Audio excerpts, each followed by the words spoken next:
The World Around the World. Lachlan Heath Willis.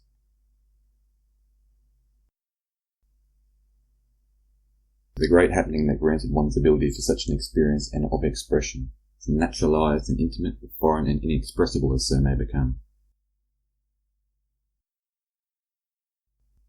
To the extent there's no overt surcease of vicissitude, things don't falter.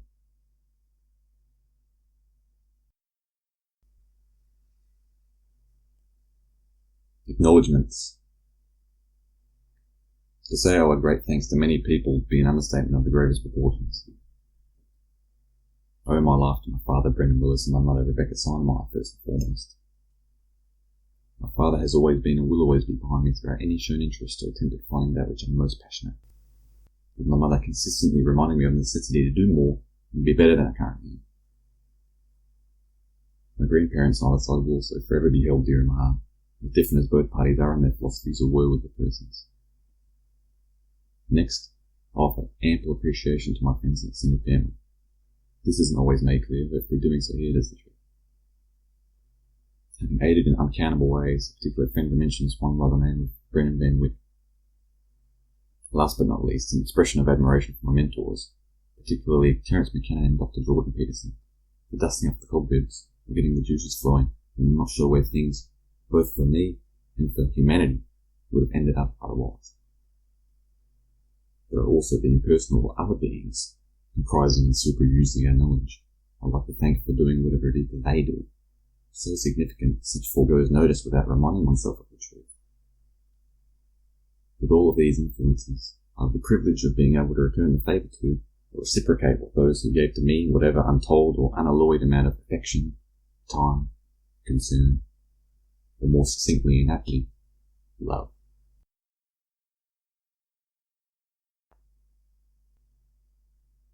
Preface. Here's a guy who'd barely gone through high school and didn't have any clue what he wanted to do when studying or attending. I was considering dropping out, but my dad convinced me to see it through, especially for my mother's sake. Now, I seem to be getting more of an idea of what life's all about and where I'd like it to go. I'm turning 25 as I'm writing this preface piece. I'm still living with my father. I'm gaining a relative sense of the independence and responsibility one must attain and display to live a decent life. Admittedly, one may not be fully independent, leastwise in the parental sense, until moving out or getting one's own place. There are choices that can be made in the meantime to propel oneself in one direction or the other, either relinquishing independence or gaining independence. An example of said maturity would be the personal commitment to the progression and effort involved in writing such a work. No one shall do so for me, as much as I've been or am assisted by nature, friends, one's parents, educators, mentors, etc.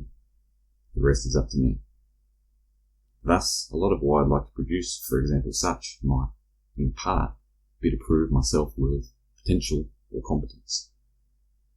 This would also be much motivated by intermingling content floating around in my head, day to day, moment to moment, having been pent up, only to continue the application of pressure until a release hatch is found or expression is embarked upon. I think this to be an instinctual process or desire for most, as much as it is what I've experienced and am experiencing. The point's to leave a legacy or put an effort in, rather than giving up or having yourself be too good to attempt to succeed. That's a large part of the rationale for my writing, but an interest in reading books was occupied whilst younger, which is sure to have influenced my writing, skill and content, and my decision to eventually write. Who knows what else has pushed me in such a direction? It's a surplus of factors that aren't readily or definitely identified or identifiable, affect our lives, actions, choices, etc., if only but metaphor for what we're aware of and what we're not. Regardless, putting one's best foot forward and giving it a red-hot go is the important part, instead of expecting everything to be done for oneself in my king. I must undertake new adventures, or trust myself to do whatever it is that I wish or deem to be important, appropriate, or done. I can see that I'm still slightly young and haven't officially written, other than significantly smaller articles, such as essays while I was in school and quotes at home in my spare time. In a field with the competent or skilled, the most competent or skilled, one was sure to be outclassed, but I prefer to put myself out there than to remain under a rock, cloistered, or uninvolved, uncommitted. Much of my life thus far has been lived adrift, without a purpose or an outlet I've dedicated my energy towards since having announced or pronounced itself. I've tried a few things, including different sports, but nothing's popped out or struck so far, apart from inherent purposes with the land, within oneself, etc. All of this, though, shall be considered time to gather one's thoughts, find one's feet, or gain experience, to retrieve intel, compose thyself, or discover and realize implicit purposes, rather than jumping the gun, producing prematurely, or being committed to the wrong causes. If I think my work's not up to scratch now, imagine how I'd be reacting if I'd fooled myself into or throughout the process years ago. Perhaps I should be waiting even longer to commence, but how long must one wait? Hopefully I've found the sweet spot, approached the perfect temperature concerning my beginning to write, over having started earlier, too early, hot, or never having begun to begin with, too late, cold.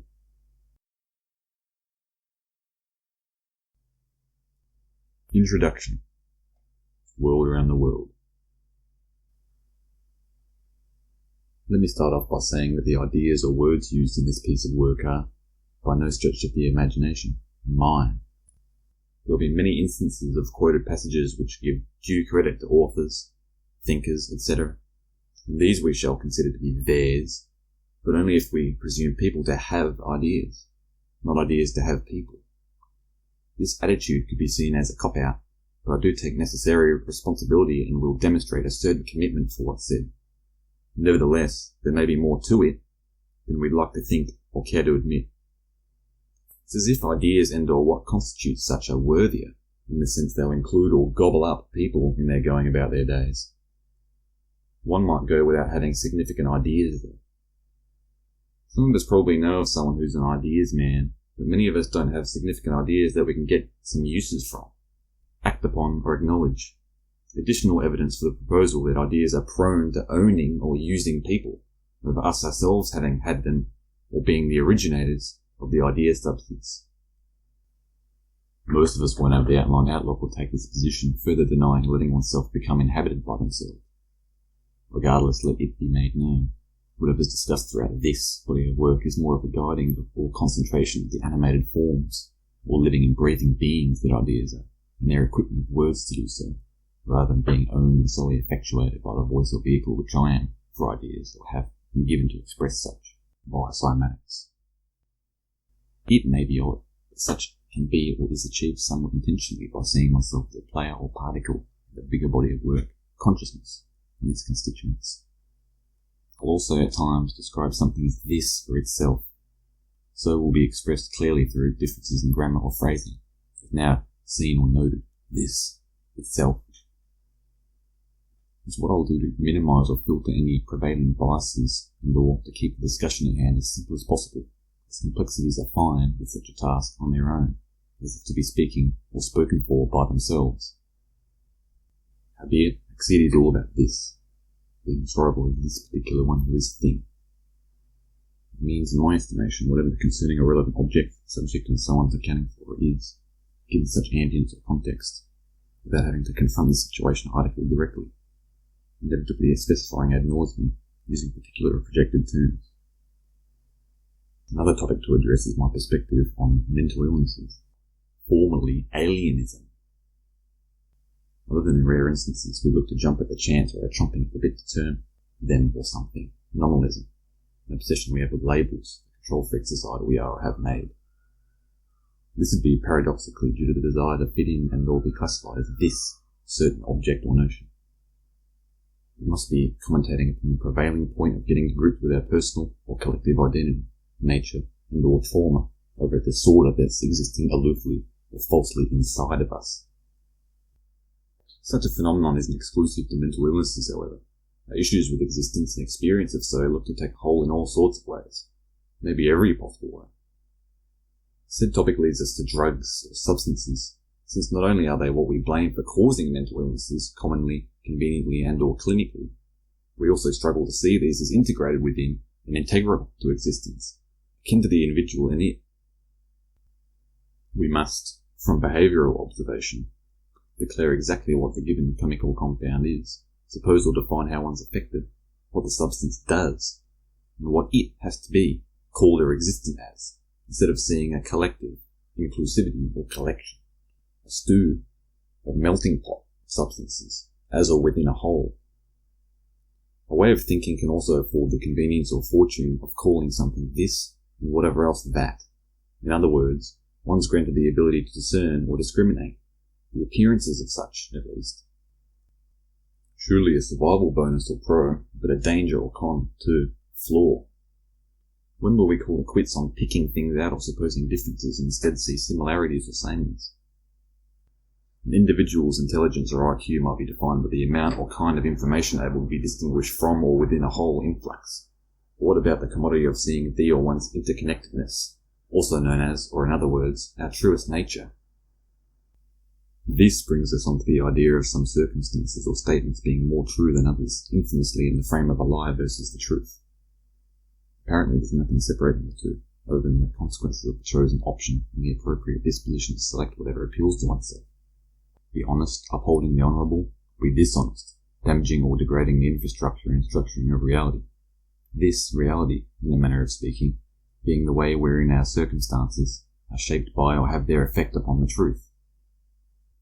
Given so, one shall regard the truth as the better route, decision, man, the authority of the matter or head of affairs, particularly when one faces decisions or is presented with an opportunity, either lying, preferring to maliciously manipulate others and or whatever scenario, or being truthful, prioritizing honesty and correctiveness. Thus, this is entangled within the concept of the correct or right in its being or the better. Better being good, worse being bad. Supposedly simple or straightforward, these delicate properties or fundamentals can be readily forsaken or abused. What's right often scorned and mocked, in our day and age or historically. What's wrong, glorified and praised. This may be how backwards we've become, how topsy-turvy things have gone.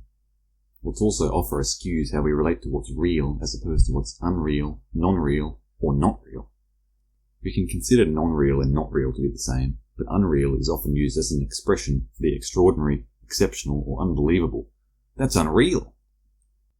Per contra, what isn't real can be called or is regarded as the unreal, non-real, and not real.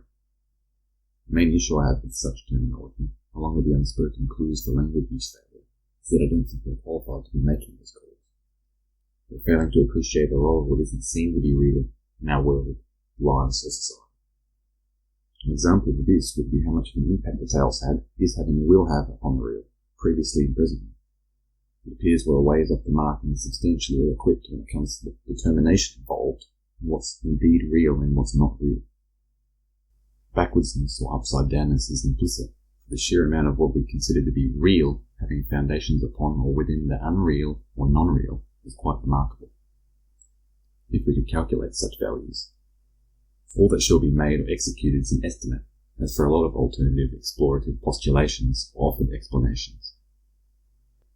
Trying to measure one's IQ is another kind of estimation we make, and it could be that we're trying to measure or put a figure on the imponderable or unquantifiable.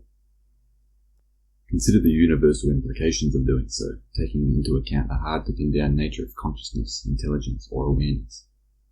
One might think me to be throwing these words around willy-nilly, and perhaps that's true, but I'd rather be vague and or incorrect than to pretend to have it, or them, nailed down. Ego already does so for us. The ego likes to have it, all things, sorted and secured, hinging on our survival technique of discrimination. Though, reaffirming such leaves us open to all sorts of attacks concerning the indiscernible or unconsidered, the too readily appointed completed or certainty. Not only do we have a weak spot in our castles or fortresses, managed by the ego, claiming hastily the spoils of war, but we've got an unwillingness to recognise or admit such holes in the walls or ways around, ultimate flaws, insecurity, and downfalls. Mother Nature shall take it upon herself to provide us with this truth, nolens volens if we don't choose to, or realise we must live in harmony with it.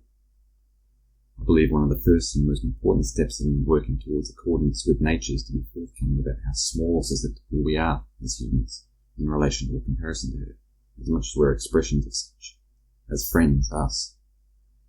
With this perspective comes a reverence for our beings able to live in their inconceivable, indelible, and embedded environments, as well as its interpenetration. over self-entitlement, self-aggrandizement, and self-conceit.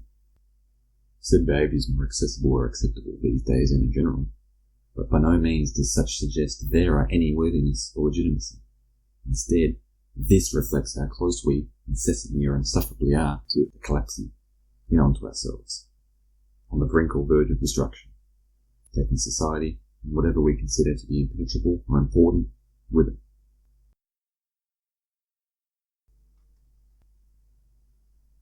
Chapter 1. Speaking Volumes. Initiation's taken a while since there's been ongoing issue differentiating between what's otherwise referred to as the world or outer and the, as it were, individual's mind, thoughts, emotions, actions, etc.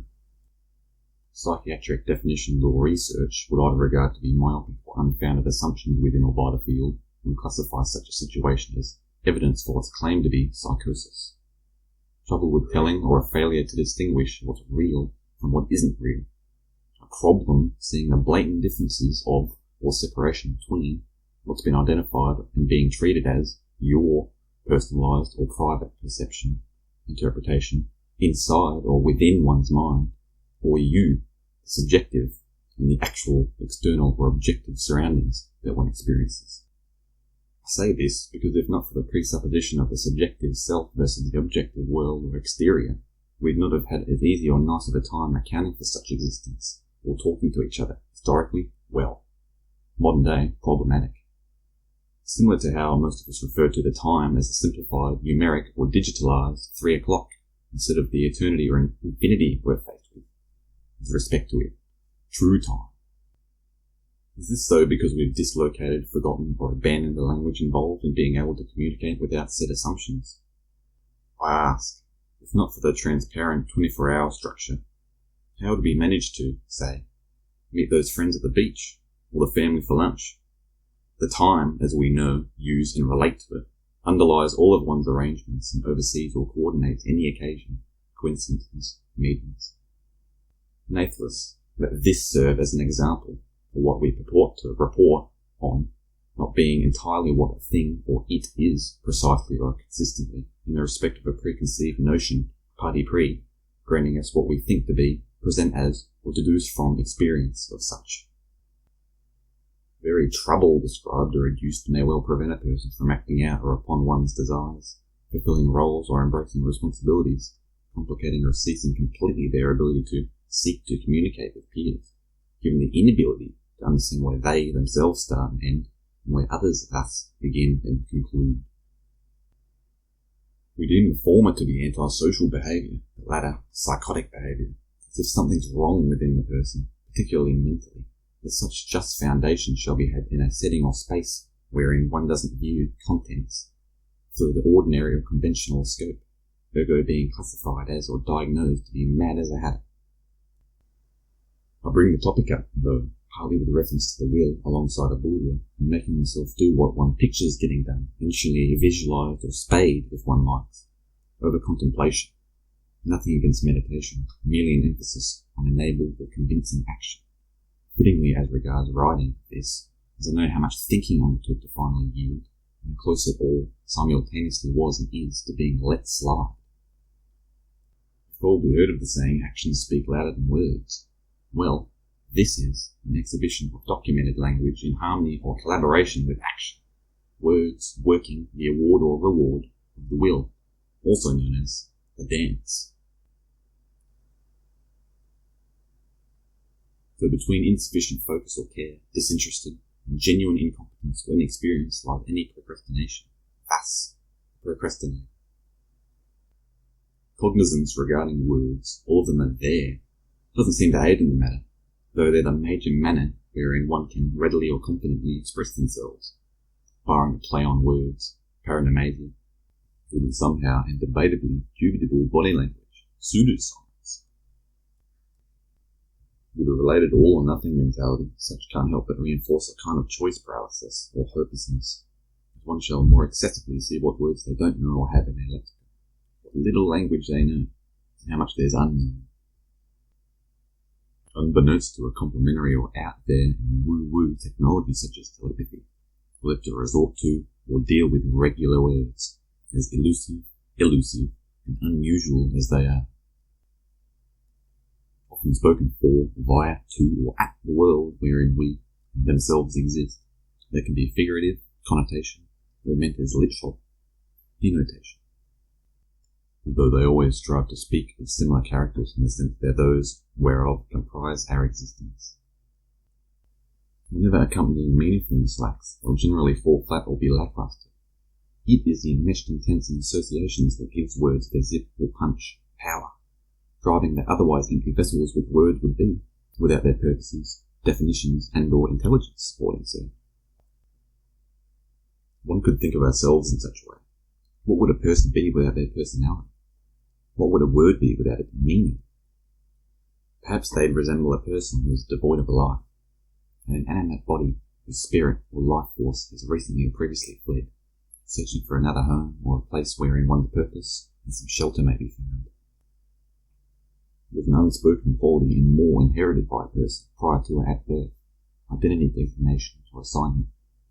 Thus, words, both general and exact, whereof administers the current outlook or kind of form, possessing or applied to the characteristics of each person's individuality.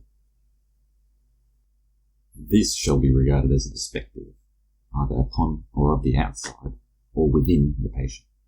The designer's glasses or lenses wherethrough the subjective spectates, and how such a person is viewed. In other words, how it exists, and that it does, depending upon the circumstances, angles, or frame of reference. There's a disorienting yet distinct parallelization or parallelism between words and persons. For example, a word amongst a broader language can be singled out or utilized, and a person can and will be amongst the commonality. More or less fitting ones are found in work for each task or other. The nameable capacity of a definition's effect, both upon people and by us. A word person catch-22 of sorts. The linkage for the animately persons and the inanimate words. How language comes to life and or forms such, and how people express themselves within or through such or the said forms. A middle ground, made by two extremes, a deux, for two. Language and music shall be similarized, not least in the way they convey emotional states. Both involve a shuffle of how and when to move one given part of the body and then the next. They have got, sluicing through them, moods and or soul, showing or expressing how and what someone's feeling and thinking, how and what they are, subaudition. Though, unlike language and its words parted or parried, music doesn't have the heart or gall for vitriol. The spirit in and of music isn't able to hurt as our words cannot do, making this appear to be more of an impersonal or dispersed matter, in theory and in practice. Yes, there can be angry songs or harsh sounds, but these don't appear to have the ability to be taken personally, nor is such personally or directly expressed. Diss tracks or rap as a subset can directly assault, but this isn't the style of music I'm referring to. Dare I say, this isn't what real music is, about or for. Some rap's awesome, but a lot of the genres jumped onto the bandwagon and is posing. We've virtually appropriated or nullified the purer sounds that music is. The eloquent, outstanding composition which it displays or possesses, soundly or otherwise. Partly, this has been done via the tongue. The modern use of languages of either our world and those people in it, collectively, or by the individuals who exist within such, as life imitates art, vice versa. Native tongues infiltrated and has poisoned the world concerning use within its domain, spirit of song and possibly elsewhere. This will depend upon how one chooses to wear languages and their concomitant words. But there also comes into question whether the self-control, moderation or maturity one has regarding abusing its or their powers is active. Words, capturing and conveying sort of language, can be used nicely in decency or indecently in nasty. There are vile words themselves and pleasant ones that are available for use too. Some shall deserve their wrath, But this and such enforcement can easily get out of hand when it comes to their negative or crueler exercise, using them when unnecessary or with ill intent. Instead of the sanctity or sanction of music without the bad influences that's pursuing with words, there looks to be a devaluation taking place at the hand of the individual. Music embodies the binding together of it all, in respect of the physical existence or regular being, in a spiritualized statement or immaterial experience, overlap, interlock, or underlay. It will enlighten us on the nature of our lives, making stuff feel or become lighter, as if in suspension, rather than heavy, dulled, or graven. This is, in part, why it's so difficult to remain grounded whenever participating in performances of music. To some extent, music wants or urges us to speak free, or to speak by ourselves, us taking advantage of and for granted this interdependency or relationship. In other words, music will recover and return to being uncompromised if left alone or well managed, but we struggle in accepting so for what it is, needlessly, recklessly, and endlessly inserting ourselves instead of leaving it be. One could say its essence has been tainted, or our generalized taste are changing. This mustn't be for the better. Our own issues have gotten in the way of what pure music would indeed be, it made to stoop to our level, rather than guiding the spirit which is characteristic of such, and that it is characteristic of, the ethereal, the bliss. Our motivations present in making, representation, or delivery of music have made it so that we make music, rather than have or let it unfold, however such will, and make itself. Putting the two together, spoken word and music, need not be difficult. There should be a match made in heaven, particularly when one considers music to be a language of its own, and of the spiritual essence of kind. But when introducing our own or another, more barbaric type of language into the discussion, never displaying with words, wisdom warns one to be careful with the vulnerable, venerable entity that it is, in its purest forms. Being 24 as of the construction of, dare I say, whatever this is, one might say they still have a lot of living left to do. Maybe that's right, especially if not taken for granted and with extensive focus on gratitude, even if such must be constantly reminded of by either oneself, others, or nature, and or the experienced exterior. Volens shall provably be the case. We're constantly encouraged or led to confront our limitations as humans, and how fleeting our time within such a mode of being intrinsically is.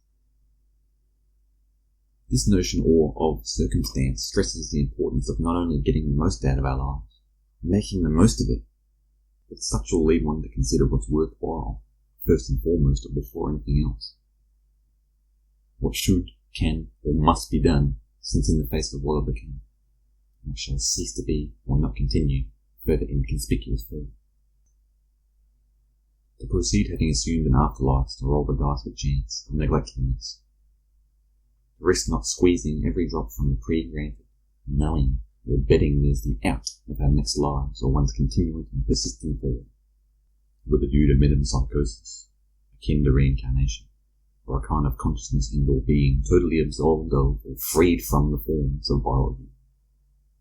Without a just faith, much of a gamble is posed in prioritizing the disembodied, transcendent position, state of eternity, or living on, of the soul and or consciousness, excusing the physical, either by convincing myself with certainty, or by entertainment of such, as there's much seduction, temptation, or sedation backing these realms of thought, to consider without distraction caused by said potential versus what hand we've already got.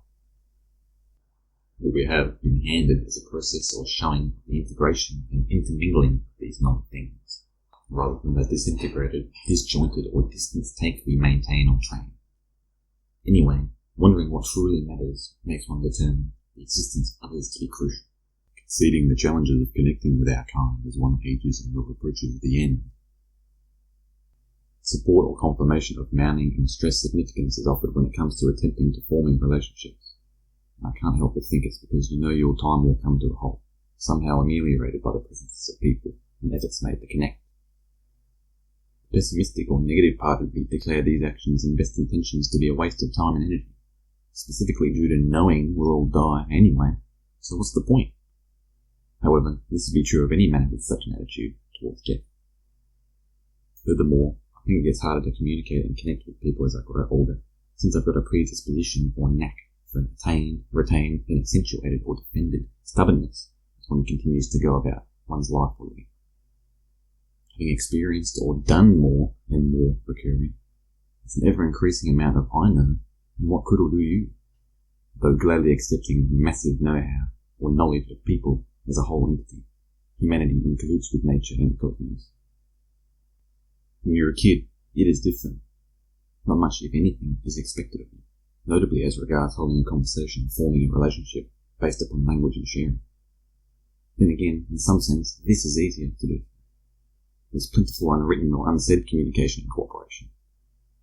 You're kind of just in the mix, without time for hesitation and or overthinking.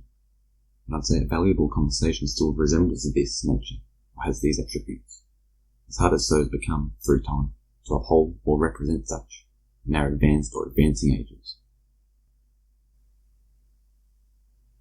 Approaching the unavoidable final event, boss of death or close contact in extremes, grants a painful anticipation, either naturally or by virtue, or as a result of the assumption of its coming.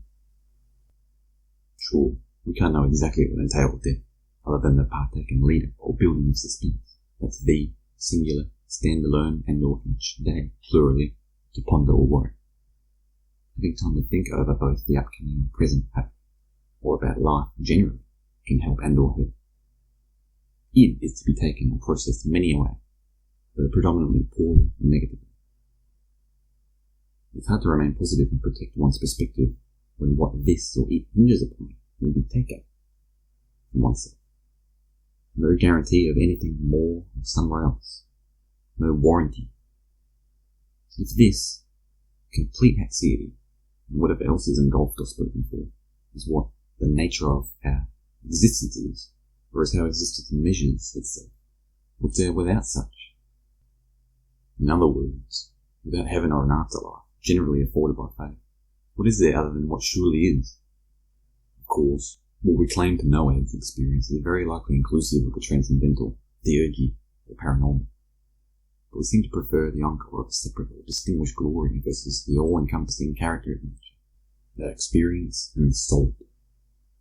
Such suggests these qualities or states to be wrapped up into one, the immaterial or spiritual, and the physical or material. Superstition involves credulity regarding the supernatural, allowing for or preferring possibility, actual experience, or existence of ghosts and or otherworldly phenomena, as well as or instead of the physical, proven, cold and concrete, or tried and true, outer existence, wherein we assuredly exist, and whereof we interact with.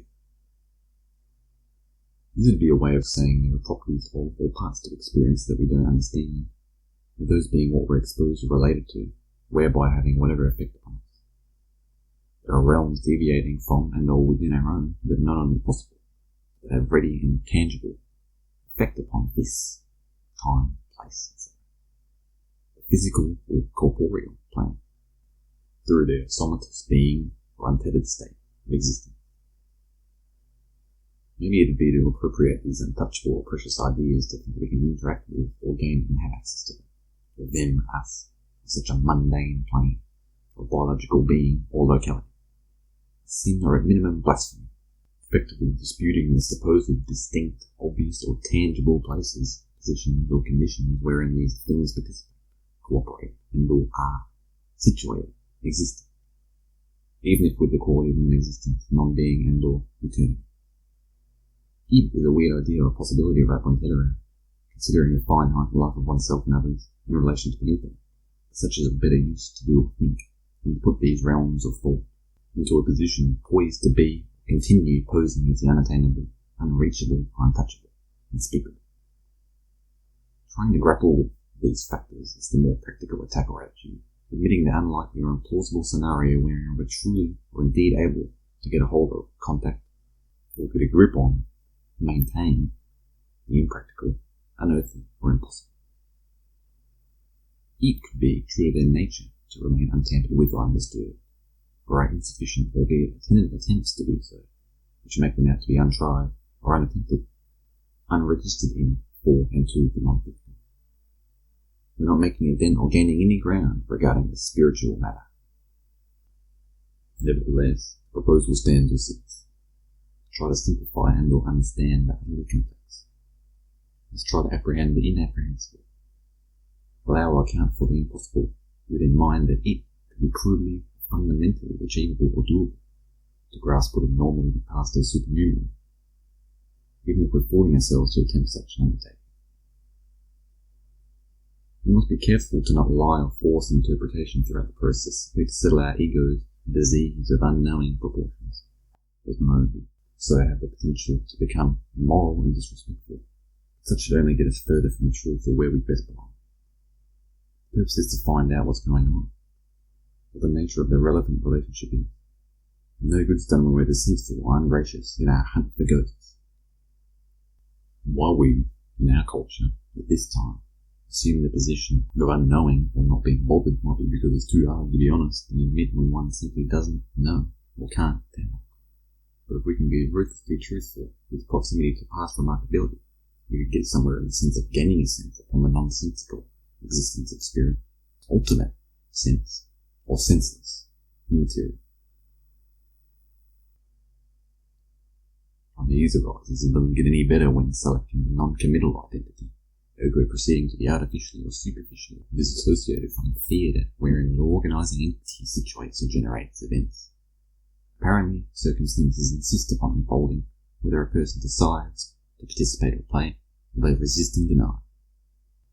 As despondent, unresponsive, or alienated as one shall be rendered or choose to become, the continuity of or between any outside occurrences and our inner turmoil persists or longs to be validated.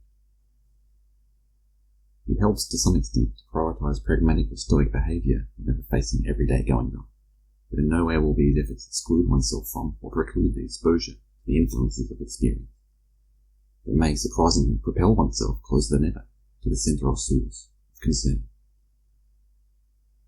Some philosophies, for example such spoken of, tend to assist a person in or via addressing what's happening, their bothers, that one deals with, etc., or encouraging the subject to be at the forefront of what's going down, to offer a solution and or handle what's being thrown their way.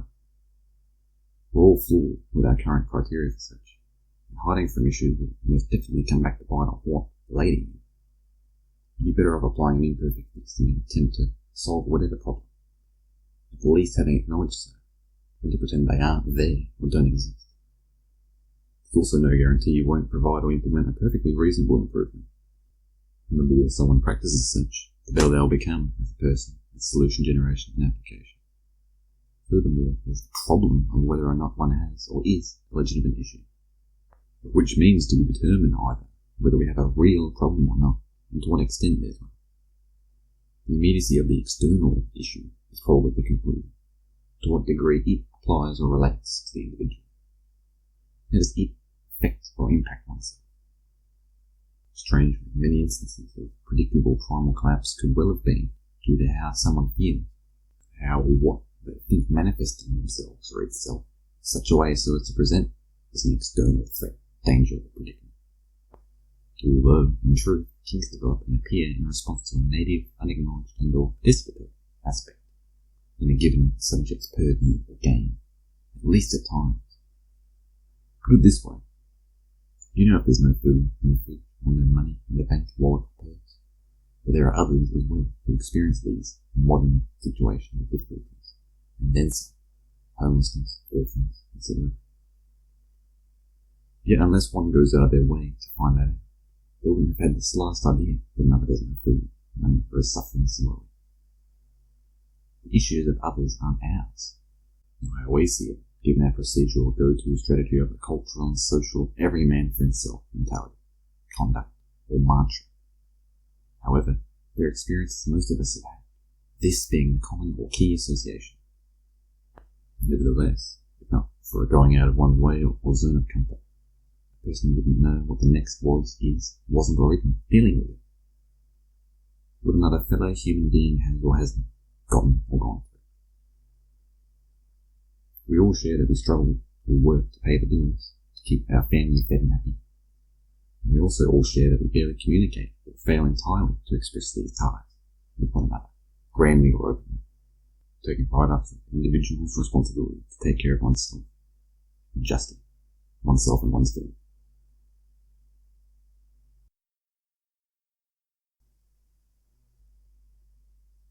Chapter 2. Substance of our culture. Society, as it were, largely consists of, apart from predatory and/or parasitic agents, the establishment of a remarkably wicked life, a structure of families, each with one, or more recently, 2 breadwinners. This is the person who does whatever it takes to provide for the younger or less able members of life, acting in the given or current fashion of modern day being. It doesn't seem to matter whether we enjoy what we do, working, or how we get the job done. What matters is results. And these results are characterized by monetary gains and or the tool that serves to provide and represent commerce, what drives, encapsulates, and reinforces consumerism. So, society consists of superstructures, made of many other smaller formations who use resources, economic, natural, etc., to both fuel and pamper ourselves, depending upon wealth, cars, clothes, jewellery, real estate, what have you. We typically work for someone to give us the money for an elsewhere purchasing of these supplies needed to sustain us. And then maybe a few accessories and or luxuries are added on at the end to top it off. It's rare we get what's necessary for survival straight away or in an unfiltered manner. We trade our expertise and time for what seem to be or treated as a distilled, magnified, or fair version of value. Money. More versatile, fitting unit of utility. Money, without faith, can purchase anything that capitalistic organisation grants, to be reflective or representative, or can provide, since you have provided service. This looks to be an alternative, complex or streamlined form of trading, for raw or mere goods, an indirect or infractious way of giving whatever thing of value for another of similar nature or worth, an advanced means or updated method of or for reward, compensation, returning the favour, in contrast to whatever's received, equal value, proportionately, in some manner. Instead of the good old days when one would trade with a neighbour, which still happens mind you, or offer a few goods to the small store or market. There's a growing or expanding of broadness to how one now gains payment, or earns their keep. How one participates in, facilitates, or executes a transaction, generally having to forego one's abode and or travel to a place of work or be on the go in a peripatetic sense. Businesses may not necessarily compensate to travel to a site each time all around, but that's besides the point.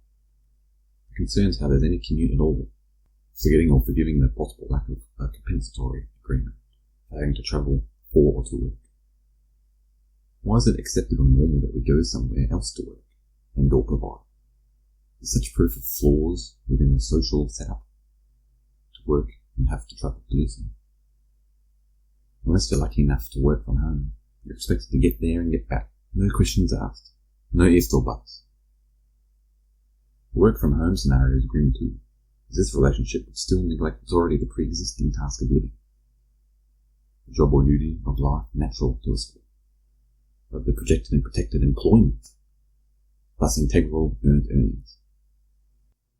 An alternative being suggested is something increasingly common these days, once again, resurgence, as a means of providing what a modern job can do for us, or locally or incrementally independent. Call it resourceful, thinking outside the box, an alternative lifestyle, whatever you'd like. I call it getting back to basics, versus enhanced or preferring dependence and materialism, and being happy with what one has and doesn't have, rather than looking elsewhere for an answer, payment, or a cure. It seems overall our global society today has put all of the eggs into one basket, and the further we attempt to advance, the more vulnerable we become. Yes, I'm lucky and unusual in that it's not required of me to work in the typical or cultural sense, but I also reckon I'm not designed or wired for such a manner, nor are some or numerous others. Many can do things quite differently, starting with not taking for granted what's right in front of us. Plants, our yards, the soil, the sun, and the others. This is already being done, as aforementioned. But to anyone who's on the edge, or sitting on the fence about such, heed the calling. Listen to your gut. Jump not off a building or cliff, into a new way of life. The way we used to do it. Simple living. Cultures tied to, or embodies and promotes the work hard, play hard philosophy. Other forms of occupation, slow and steady approaches, or outsiders aren't cared for. This is all well and dandy if one's willing to conform to such a lifestyle, giving into the favoured narrative, popular playstyle, or status quo, so long as our end and overall products of decent quality. However, if you're an individual who understands or has a yearning to go about life in modern times in a different way, we would prefer to act as if our collective current efforts aren't up to par. Well, it's between a rock and a hard place we'll find ourselves. This doesn't mean there's no chance or that you might as well give up on trying to live differently. But the odds are against this sort of thinking or disposition. Although, if there's an eventuation, it'll be all the more rewarding. People who don't follow the crowd or go with the grain are counterintuitive, more likely to succeed, or at least succeed big, as the average Joe's happy enough working the regular job and or surviving the gig or on-school each day. Such or thus preparing or making way for the playing field or battlegrounds of the aforementioned or hypothetical, exceptional person that thrives. In a more regular or relatable sense, however, a person who finds it a challenge to fit in or struggle to be accommodated by the scene, either by definition, or caused and or exacerbated by the environment wherein they find themselves, unless they're a trendsetter. Then, there's the whole other kind of problem, being the centre of focus. The likelihood of them being stoked about this is near none, as they don't identify with outward society, hence the instinct pursued or possessed to find or go about things another way. The name relationship applies every day, throughout the week and on weekends. It would be a stretch to say the dynamic or states more apparent at one particular moment than the next, as they appear within, using or taking alternating or codependent form, as per the given philosophy and or conventional conduct, working and celebrating, celebration or letting and getting loose. These behaviours are like two peas in a pod, or fit like hand in glove. The typical work or regular job, and the celebration or and of culture, reinforcement cycle. Thus, if a person doesn't have or do one, work or celebrate after working, the other's only more unappealing, uninviting, or unwelcoming, either working or celebrating after. What we're getting at is the constitutional makeup of society for at least a generation or two now. The conformists or conforming population or person, and the non-conformists or rebels, normal people, and the abnormal, hippies, generally speaking. An altercation has been going on for a long while. The fight against or for the power, to be free legally or oppressed and depressed. The war on drugs sums up the situation or represents the issue succinctly. One isn't to consume, namely psychedelic substances, whereof open up one's mind and courage or approve the flow of alternative and critical pursuits or of knowledge, thus empowering the individual, preferring or prioritising personal sovereignty. Means to admit and submit to specious authority, and obey and consume what and only what they, provide or let oneself have. Whether it's our drugs, prescription, alcohol, nicotine, our media, mainstream news, Hollywood, or our food, industrial agriculture, agribusiness, supermarkets, government embedded corporations, are the ones who give you things to enjoy or which fuel and sustain life. When it comes to hard drugs, it's more of an argument. Who wants people running around on meth? Though not only is such still a choice of what one does with or to their body, but these substances are out there anyway. Using a street or black market avenue, it makes for a more dangerous situation, fighting human nature, trying to ban substances, having a subverted or subverting structure of the system and supply, versus a people and or society which doesn't hide from the presence or existence in reality of all that drugs. It may even educate on the matter instead of promoting or preferring fear, the unknown, or radical, and pushed to propaganda. As Graham Hancock believes, I think the war on drugs has been a disservice and is disgraceful. It's time to get a move on and rethink or remodel our whole drug approach. Having an alchemical outlook towards life makes the drug talk seem all the more ridiculous. We're a chemical factory, as Jagadish Vasudev, also known as Sadhguru, said. There are countless chemical reactions taking place each second. Forget about over the course of a lifetime. We might as well be made of substances. These, the building blocks of our bodies or cells, of our culture and society. It's where the building blocks of such. This isn't said flippantly. We truly harness an array of flurry of molecular substances, firing off simultaneously and systematically. Yet we have this disregard for them, or seem hatred their way. Do we hate ourselves and our nature? Each other, by extension or association? We're playing with fire, the relationship we have with them, and or don't have with them. Not simply because of the inescapable interaction we have with, due to, and for them, us, a sort of chemical servant or slave, but because of how we fail to treat, recognise, and identify with such. We think of a drug issue of a person, some kind of separate entity, almost as if it's a form of possession.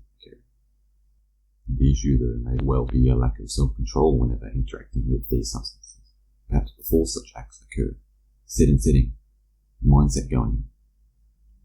It also wouldn't aid us knowing that substances are something different to or from ourselves.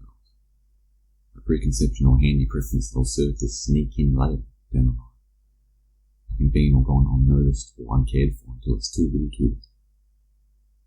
We seem to be a band-aid this time. This is a prime example. Instead of admitting the potential actual involvement of substances within ourselves, we've shunned some and glorified others, going right on ahead to consume them anyway, at which point we deem there to be an issue. The only problem there is with us. Chemical substances are just that, substances, chemicals. Made of and making up existence, these might or might not intentionally interact with, depending on the choice of consumption, our own chemistry and or biology, and biochemistry, biochemical. If we subtract or isolate our temptation, they're merely there, minding their own business. If we do or did decide to ingest deliberately, it would most likely be our fault if things were to go sideways. A lot of the time it's fun, which is probably why we decided to consume in the first place, unless we were craving the different, inspired or brought to us by novelty or through unaddressed boredom. Apart from our own issues being brought to the table when it comes to experimentation, dosing, there are cases of drugs or substances being bad, harmful, either thanks to their natural structure or personality, or due to how they were and are processed. Black markets, documentaries. Aside from some exceptions, many other substances provide priceless benefits. Terence McKenna's work done on how important mushrooms were and are to the development of the brain and or species has illuminated how they most definitely provide for the grandest experiences known to man, or show us the grander experience, generously or generally accessible to man. Enlightenment. Whether always fully available to us or only truly accessible via consumption is a question for the ages, or as Terence would say, for the mushroom. In eighth instance, it goes without saying that these substances, psilocybin, 5-MeO-DMT, tryptamine especially, are not only inseparable to us, as alchemical interactions are to, for, or within a person, but they're vital to both how we developed or evolved, and how or that will continue to do.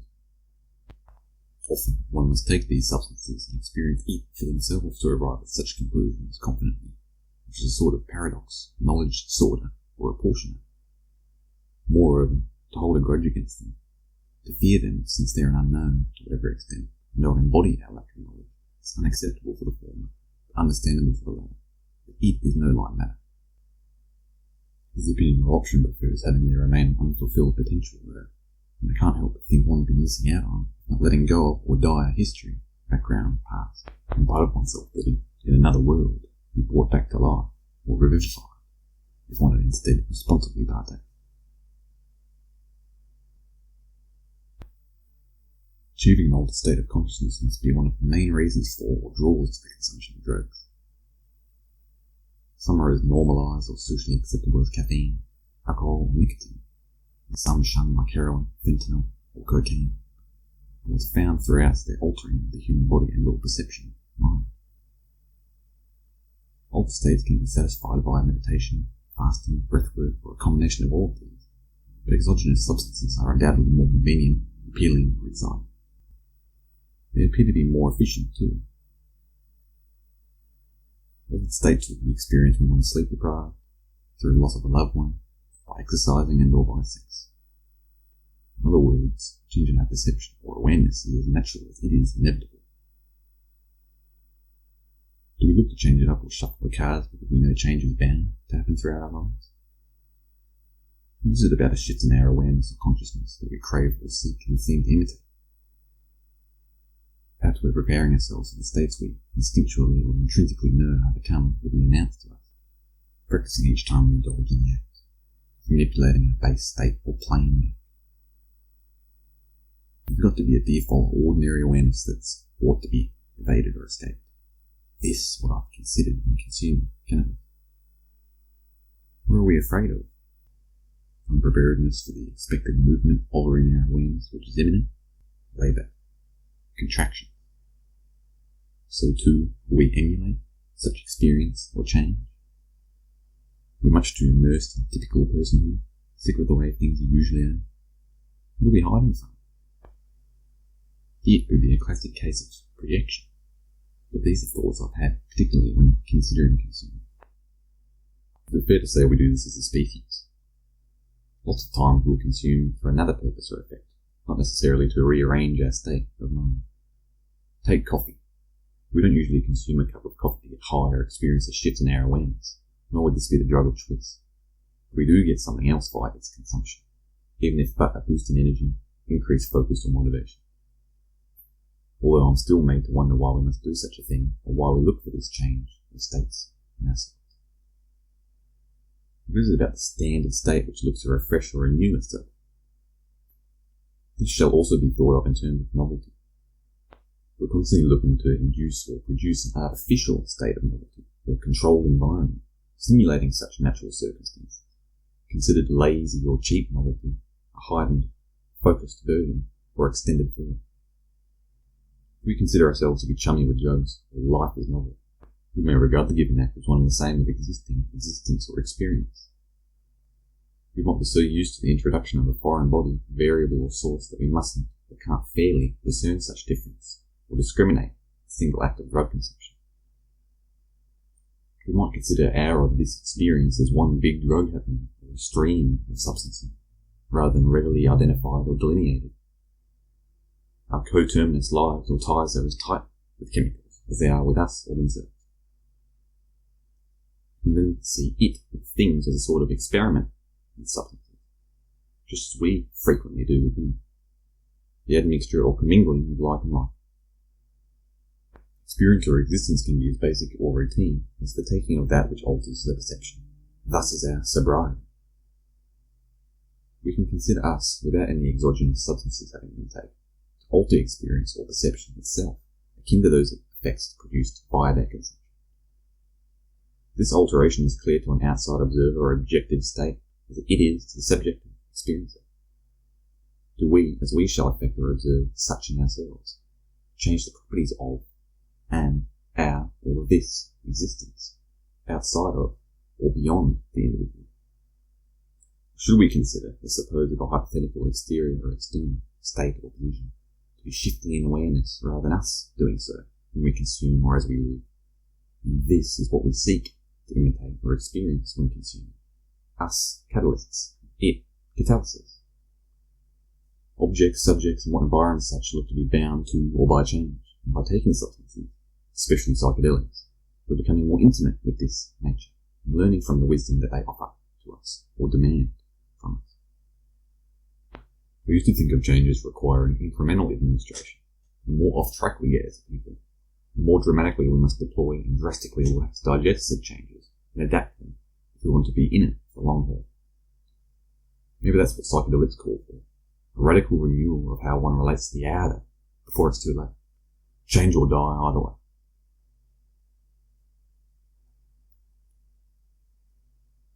Being creatures of habit, we're predisposed or at least drawn to the recreation involved in drugs. We have a comfortable or comforting habit of the induced or changed. Addiction and drugs go hand in hand as effortlessly or similarly as we ourselves welcome the foreign substances into our bodies, or choose to have them affect us. It shall be as natural to be an addict as it is to consume or live in the first place. Our connection to or affiliation with chemicals is as typical, correct and expected as the connections the body has within the rest of itself, or the show and exposure we experience part and parcel to our environment, largely novelty. This is not only why it would be appropriate to be an addict or have an addiction, why it would be considered a problem of concern, just we project and assume the issue that exists in itself has to be, sharing or assuming the same internal framework of logic. In other words, the drug or substance use is as separate to us as the world wherein we find, term, or depict ourselves. The drug or difference, suppose, between us and them is as alien, estranged, as our own nature would be. So depending upon the way one can kindly relate to life at large is will likely determine how one goes about judging substances, vice versa. It's the perception of the stranger, xenophobia, which sways one's attitude or behaviour regarding the external entity, from substances or chemicals to people in one's environment. The stranger mentality is as harmful to others as it is to nature and or ourselves, cohabiting within or clinging onto the every man for himself procedure or philosophy. We're taught from an early age by our parents, schools and society to be wary of strangers, commonly considered or referred to as stranger danger, being better off safe than sorry, although being too safe will leave one feeling sorry, and is more likely than a random person posing a threat to oneself or someone else. What gives us the idea there are strangers is the apparent lack of irrefutable involvement to said people or different things. This is based upon the notion which implies or assumes a lack of to-do-withness and concern for others, versus the state of being interconnected. The narrow-minded or short-sighted take, being fully independent of others, but interdependent constitution. Whether we know or like it or not, we share our supposedly separate lives together. We all exist upon one earth, under one sun, breathing basically the same air or way. The more we understand this, the less we're willing to admit it, the better or worse the situation can become, for and due to us all, respectively. The priority upon embracing the state of sharing the same resources, which is the earth, the sun, water, etc., the better things should get. It's this knowledge or awareness of the collective existence of a fixed being of ourselves considered to be whole, that we must have or be willing to appreciate for us to thrive instead of survive. Mindfulness over upon the hive mind or collective consciousness or being. Priority over upon seeing the commonality amongst different individuals over envy, jealousy, greed, disgust and hatred. What we can all do, constructively and cooperatively, together, consciously or knowingly, as opposed to either knowingly tearing each other down or apart, or being unaware or insufficiently aware of what we do have to do with one another, what we're deciding to do or not do with each other, against better judgment. The intelligence of an individual is suggested to be defined or supported by the output or intellectual ability shown by the person, which is fairly accurate. It does, however, look past its unavoidable association with not so clear consciousness. It can't refuse being entangled with it. How could one sincerely or accurately quantify the conscious state or consciousness itself? The IQ test attempts to accomplish something to this end, and it's what the ego tries to get us to think of ourselves. An individual whereof can or will be calculated or made out to be this or that much. The ethereal or untethered. With being smart and or able to qualify such smarts. It seems to be an attempt to dedicate a value to the invaluable. To put a figure or price upon the priceless. Life. It's ironic, because if valuing intelligence were to be done without arrogance and a pure motive or intention to suss out the details of the person, our attempts could be more valid, convincing, or worthwhile. We don't usually go about it in such a way. Their intentions probably wouldn't have taken the form they have, if indeed or truly genuine. Moreover, there's likely a superiority complex that's guided or given by the intellect. Perhaps for bragging rights, or maybe we prefer to identify with what's been put on paper or into writing, where I propose our tests to be an ineffective means of calculation of intelligence or determination of such, particularly since what we're trying to define might as well be je ne sais quoi, certainly using the relevant incomplete, superficial or artificial device it is. Call our efforts counterproductive or consider them, in this respect, to not suffice, because what we're trying to do is put a label or number on the unquantifiable or innumerable. Intelligence should well be spoken forth or upon by consciousness itself, an affair that's unfolding moment to moment. By attempting to call the day on such its reach, we knowingly and or unknowingly add fuel to the fire, or looking past the proof that's in the pudding. Attempting the measuring of the formless or preposterously colossal, and or formulating or settling the unendings, another way we may put what we're doing. Nitpicking, if you like. So what is it we're trying to do when measuring one's width, you ask? Well, we're not getting the bigger or best picture testing someone's mental potential or ability in our current manner. Worst case, we're totally off the mark. We're never doing such, and we're lying to ourselves and others by putting an individual's marks in ink, black and white, readily mensurable, and on display, official. We can see why we perform a test on the mind's ability. As noted, we like to be able to think we decide things, our own qualities, possessions, so on, of this, much or kind of thing, of smarts, etc. We prefer to have or require having answers for whatever's definable. Though it could be that, in terms of our consciousness and intelligence relationship, these things are an answer in and of themselves. Our woes or gripes shall be seen as or realised to be a non-issue or non-factor. One zooms out or lays back enough and considers the totality as best one can. Who's to say intelligence isn't something or anything represented or embodied by consciousness, in total being itself, and bleeds into each, thus all and every individual, showing its true colours, uniquely and absolutely, without pretending to our imposed or confined rules or limits, rather than being rock solid, strictly remaining under our manufactured umbrella of terms or body, thus providing itself with an accountable impression of expression, convenient and covert or conventional sense, a bulletproof rendition of dependable characterization in definite, detailed, and connate measure.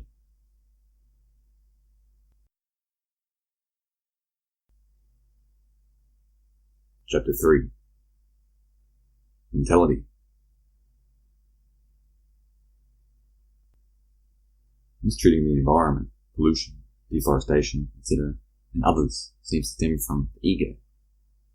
The ego says, I'm me, and there's something different or lesser. I think this is the case, because even someone who throws their cigarettes out of the car window probably isn't suicidal, although they're smoking combusted toxins and polluting the environment wherein we exist and whereof we depend upon. Weird mix, sure. But most of how and why one would do such is since one doesn't understand what's being done to themselves and to nature, other than the existence of pure evil, vice, self-harm, a hankering for an altered state, or groupthink, Stanford prison experiment. Mandated by the ego is the little box wherein the person operates and exists for all they know. So it tries so hard and is so desperate to see the outer as such. It's what or that I am, as opposed to what else is, or who they over there are. Ego underpins the person, as without so, what's a person? What or who am I? These questions make depersonalization or derealization, mental instability, or illnesses appear validated, though not in their classic or clinical senses. Wondering who I am, or what a person is, beyond the ego, will make one not least question what the ego alone is in relation to a true or more meaningful sense of who or what someone is. Who they truly are beyond our perception or personal boundaries. Thus, ego, when best properly calibrated or managed, is closer to a tool or helper, or the person takes advantage of, but is by no means the extent or sum of them. It's closer to a sort of reference, such as a memory, Except memories are the most important or integral parts within the sea of the experience. Gist of the matter. Portrait, painting, picture, image, or piece, bit of the influx of information. Good or healthy egos use as a life raft or life buoy when things are getting too out of control. And what one stumbled into exceeds capacity, or is too much to take on board. It's one view of the ego anyway. What, due to convenience, can exist or be called in to aid or reclaim oneself. An instrument for help with contact, rather than what one shall strictly abide by, or, God forbid, that consume them. Real ego must temper, not be indulged. Be put into place or checked, instead of being let take the reins. And this thought or process behind us. Not only is a use proven, the ego can become an advantage and show its true feelings or nature.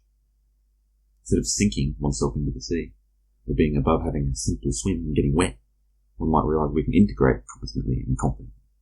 One can be well integrated, that we may help to reveal its secrets to us.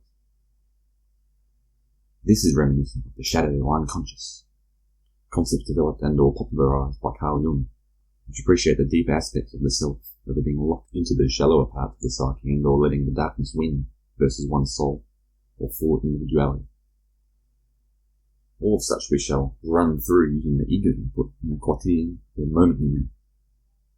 Including as many parts of the personality makes for a well-rounded human being. With the extended or improved capacity to better see something that normally separate to themselves, one will instead be progressively inclined to see the shared similarity or likeness in or of another thing, rather than denial or temerity in rejecting the potential offered in condition as such. The leeway this act or skill allows for or affords, the function provided here, is the ego not having to be a barrier or barricade in the midst of exploration and discovery of consciousness. It can be a well-oiled machine or vehicle whereby or wherein one commands fair conduct and safe navigation of the self-environment, ensuring smooth sailing, clear orders and all directions, steering clear of scurvy, diseases, deficiency, anti-scorbutic, or mal de mer, seasickness. Wanting to understand things is evidently an underlying part of our survival status or kit. Without one, a threat, historically, a critter, predator, the elements, etc., could get the jump on you, putting one's life in jeopardy. Something along these lines may still occur with an understanding. However, we're given a better chance of survival with protection. In the past, these threats have been more in one's face or unobscured. Whether it was another tribe or clan, a spider or snake, these creatures or threats were more prevalent and apparent. Now, between our social isolation and systematic destruction of wildlife, of nature, we face a complexified, hidden, or awkward threat. Ourselves. We've long been a threat to ourselves, sometimes as much as any outside one, as our survival is and has been contingent upon the knowing sufficient of an understanding to be able to act accordingly or appropriately. These days, though, the threats expanded or ventured into the sphere of ourselves, humanity, and our actions and inactions. It becomes more of an unknown, variable, or complex situation or thing. Part of such is because we fail to fully understand ourselves and what we're incapable of. Who are to acknowledge who we are and where, our roots, history, ancestors, beyond the facade or front, assistance with the understanding of the amount or kind of risk we pose and introduce to ourselves could be established. To the contrary, it might not be possible to know exactly what our new or updated threats are and how to walk and run into them, especially if they're invisible, too obscure or sneaky, invincible, too great, or a black swan, unpredictable. Or since we, despite our efforts, fail to understand our own nature, due to a lack of honesty, training, or integrity. To phrase it differently, whether experience was not being experienced before, or has occurred similarly, but was wiped from memory, in response to trauma or brainwashing, how are we to know what to prepare for, and or how to prepare? The coming catastrophe will not resemble a spider or snake, unless we consider it to be the same, effectively, since it will end in the same manner, with our deaths. Survival is somewhat selfish in that sense. So, when harsh or severe enough, only applying to you, the individual. Sure, there are and have been, today and in the past, members of tribes that looked out for the others. There's only so much another can do to protect a person. This has been an additional reason for looking to protect humanity as a whole, working towards adopting and prioritising broadly sound or found principles and or profits. What we all do, individually and collectively, impacts our species at large. The preferred perspective of separation is not only dangerous in respect to substances, just drugs, and other people, some stranger, but we're thrown right into the zone of concern when it comes to taking nature for granted. Times come to change our frame of a threat. With little doubt we're now our own biggest enemy, as our ignorance and conceit in regard to us being the bosses is what will provoke the reminder of the presence of truly bigger than bad. I mean, failure to be in alignment with nature, including each other, is what will lead us to our demise. Yes, with the new contenders, but merely due to an outstanding reminder of who's the proven boss, Mother Nature. We were too stuck up to listen. Most of us have probably heard that the love of money is the root of all evil, directly relative to and dependent upon the subject to allow said passion's possession, rather than evil to call it, having the privilege of or right for existence, independent of the individual. The line of thought is from the Bible, and where it originated prior, if any, I can't say. In any event, I regard evil, nothing more or less, as the root of all evil, and money is rather to bring to life, living out, invoking, application of the potential that evil is given, or has to exist. Money, a fine example of our flawed outlook or person. It seems more likely to be the situation that evil doesn't escape or form unless being let in, out, or happen. And such is what makes a person atrocious. It is also what makes someone resilient and virtuous. A person resisting, denying, or confronting evil, never letting the wickedness consume them. In other words, the poor individual must both let evil come over to them, comparable to the invitation of a vampire, and also act out or upon said evil, willing or empowering the very being of badness. This accounts for why there are evil rituals performed by esoteric groups, too, to summon forth the evil energy, then will to become, want to wish upon potential for evil, to then be overcome or animated by sin. Thus, sin requires a vessel or one's permission to manifest, or be, an avatar, akin to how we've suggested words needing a meaning to give them their life or spirit, to enliven or empower them. Moreover, the good's not only the more desirable, respectable, or representative quality, but it is by virtue better than the opposite, other extreme, or alternative. Good, better than the evil, wicked, or bad. One can see it as a matter of definition and personal choice. Good's better. Whereas definitive truth, good defeats evil, optimism. One could say it is self-evident or implicit.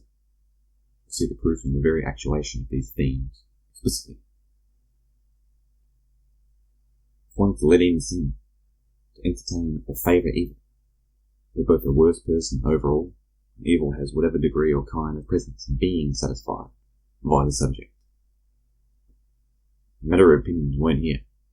The consequences of enticing or enforcing evils are conceptual environment now being worse than if one was to resist temptation and let the evil opportunity remain unsatisfied, unrealized, or hungry that way. To be better by or through being or favouring the good, by being better. It's something like weakness. Strength's better. This is what makes weakness look or be bad by contrast. Weakness is prone to letting bad things happen, especially on purpose. Strength shall be considered the bolstered defences concerning personality or human weak points, declining or rejecting the otherwise worse condition something or the bad would allow for or make experience.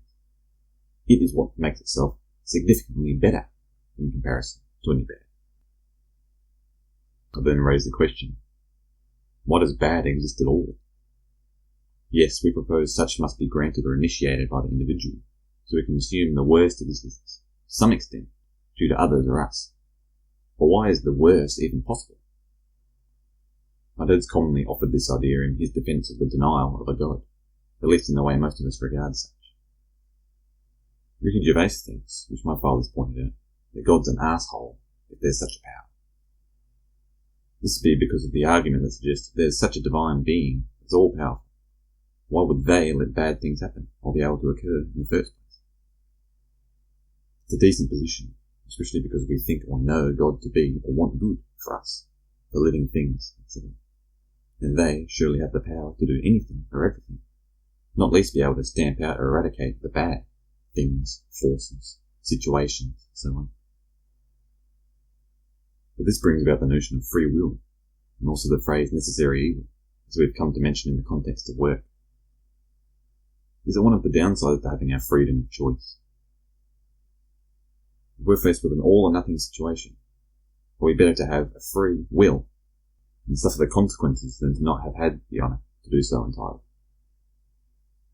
We might also consider ditheism, belief in two gods, especially as independent and opposed principles of good and evil.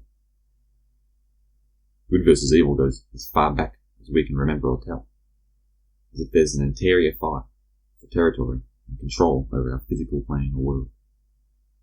These forces or personalities, leaders of nations at war with each other over who gets what. Every choice made on a smaller scale or human level, giving more or less potency or prowess to either side. One can encourage, cheer on, or be encouraged, tempted, seduced by evil.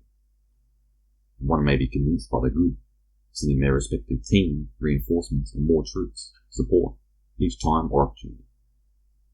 Stealing or thieving is another good example of what's bad. There's something about taking property that isn't yours, which favours the bad and is downright immoral. In part, it must be because one's taking from another what was or is not earned by them. It's not theirs. Depending on the severity of the crime, in terms of what's stolen and how, it can be as petty theft, or as abhorrent as identity theft or kidnapping. These are all frowned upon, though. We know somewhat or sufficiently what's good and what's bad. We know what's the wrong or worst way to act or be, and what's the right. Whether we understand bad or good more's a further question. Do we see or get how bad something is since we apprehend what good is, referentially or by virtue? Do we feel bad if something goes or is bad? And this is all we need to avert those or these inferior choices or poor ways of behaving. Peradventure, it is akin to the truth. We're aware of its being there, and we can't help but feel the crunch or pressure to uphold such standards or rectitude, summum bonum. If we don't, we feel, receive, and deserve the repercussions of our actions, throwing off our personal, internal balance or harmony, integrity, and our extensive, extended, or extension of or within the world, sending them into a state of disorder, disarray, or mayhem.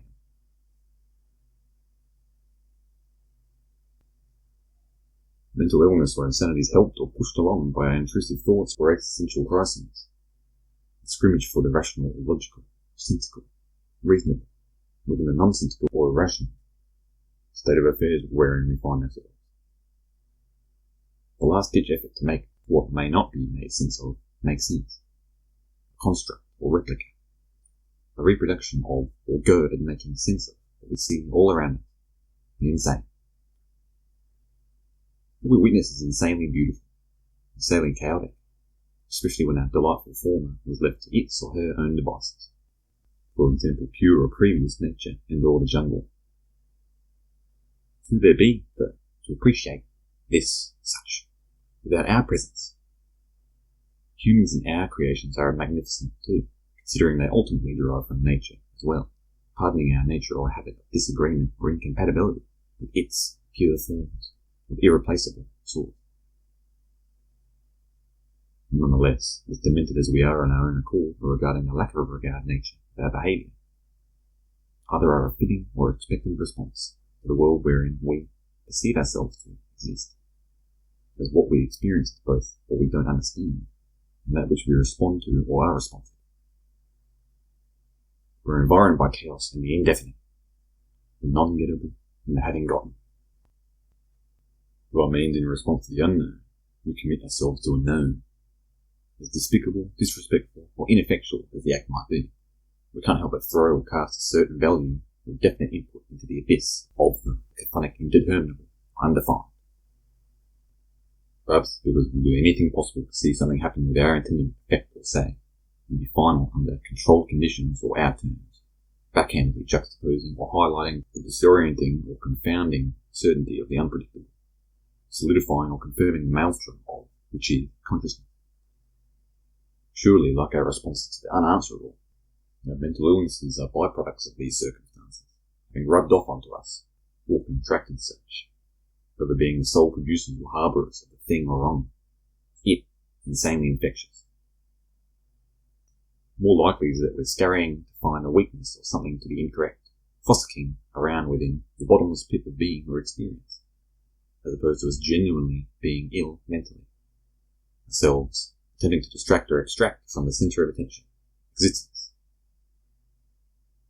If we're indeed ill, it would probably be due to our unwillingness to address the true reality or nature of our or its being, this constantly challenged or confronted by the ferocity or ruthlessness of awareness, considered or supereminent totally. All because we're, in fact, psychosomatically sick. Between a poor diet, lack of exercise, deprivation of the sun, neglected relationships, and negativity, we'd be in for a rough time without a mental illness. To add to these problems or presented the consequence of them. Howbeit, a continual effort to evade the unavoidable or unwavering would definitely take its toll or wear on a person. We want to control all things, especially if impossible or to our detriment. Reluctantly, this could be because we know, subconsciously or unconsciously, that we're unable to evade the promise that's death and that life takes. Furthermore, we look to be fighting over rights or intellectual property, trying to claim ownership when it comes to the classification involved in diagnosing or terming mental illnesses. We're too quickly deciding these phenomena are a certain something, holding the nearest tags to their stock, instead of considering this as above our pay grades, as we require humility in admitting that we don't know to be such. Our fear of the unknown will trump any chances of seeing something how it truly is and proceeding with integrity, courage, or bravery. Additionally, we have a prevalence of anxiety disorders in our societies at large today, and I believe these would be in response to our overwhelming or absurd existence, that are human beings, rather than a medical condition existing independently of or erroneously within what we experience as people or are as such. A fear of death is analogous to a fear of the unknown, but also possess a fear of life or living, a living fear. This constantly experienced and amplified or reinforced by virtue of existence, accorded with the inability to escape, such living and dying, a kind of claustrophobia. Anyway, it's for these reasons I suppose mental illnesses or many psychiatric or medical conditions or institutions have adopted with financial incentives rather than goodness or authenticity to be overprescribed, them having their place in the insane, in the ludicrous, hysterical, or mental. Who wouldn't be depressed, or manic at times, knowing of their imminent and imminent demise? Who in their right mind wouldn't at times have trouble or deny admitting they don't know what's going on? And these are the more honourable reasons to be deranged. There are other modern or valid reasons why we're non-compass mentors, with no right minds.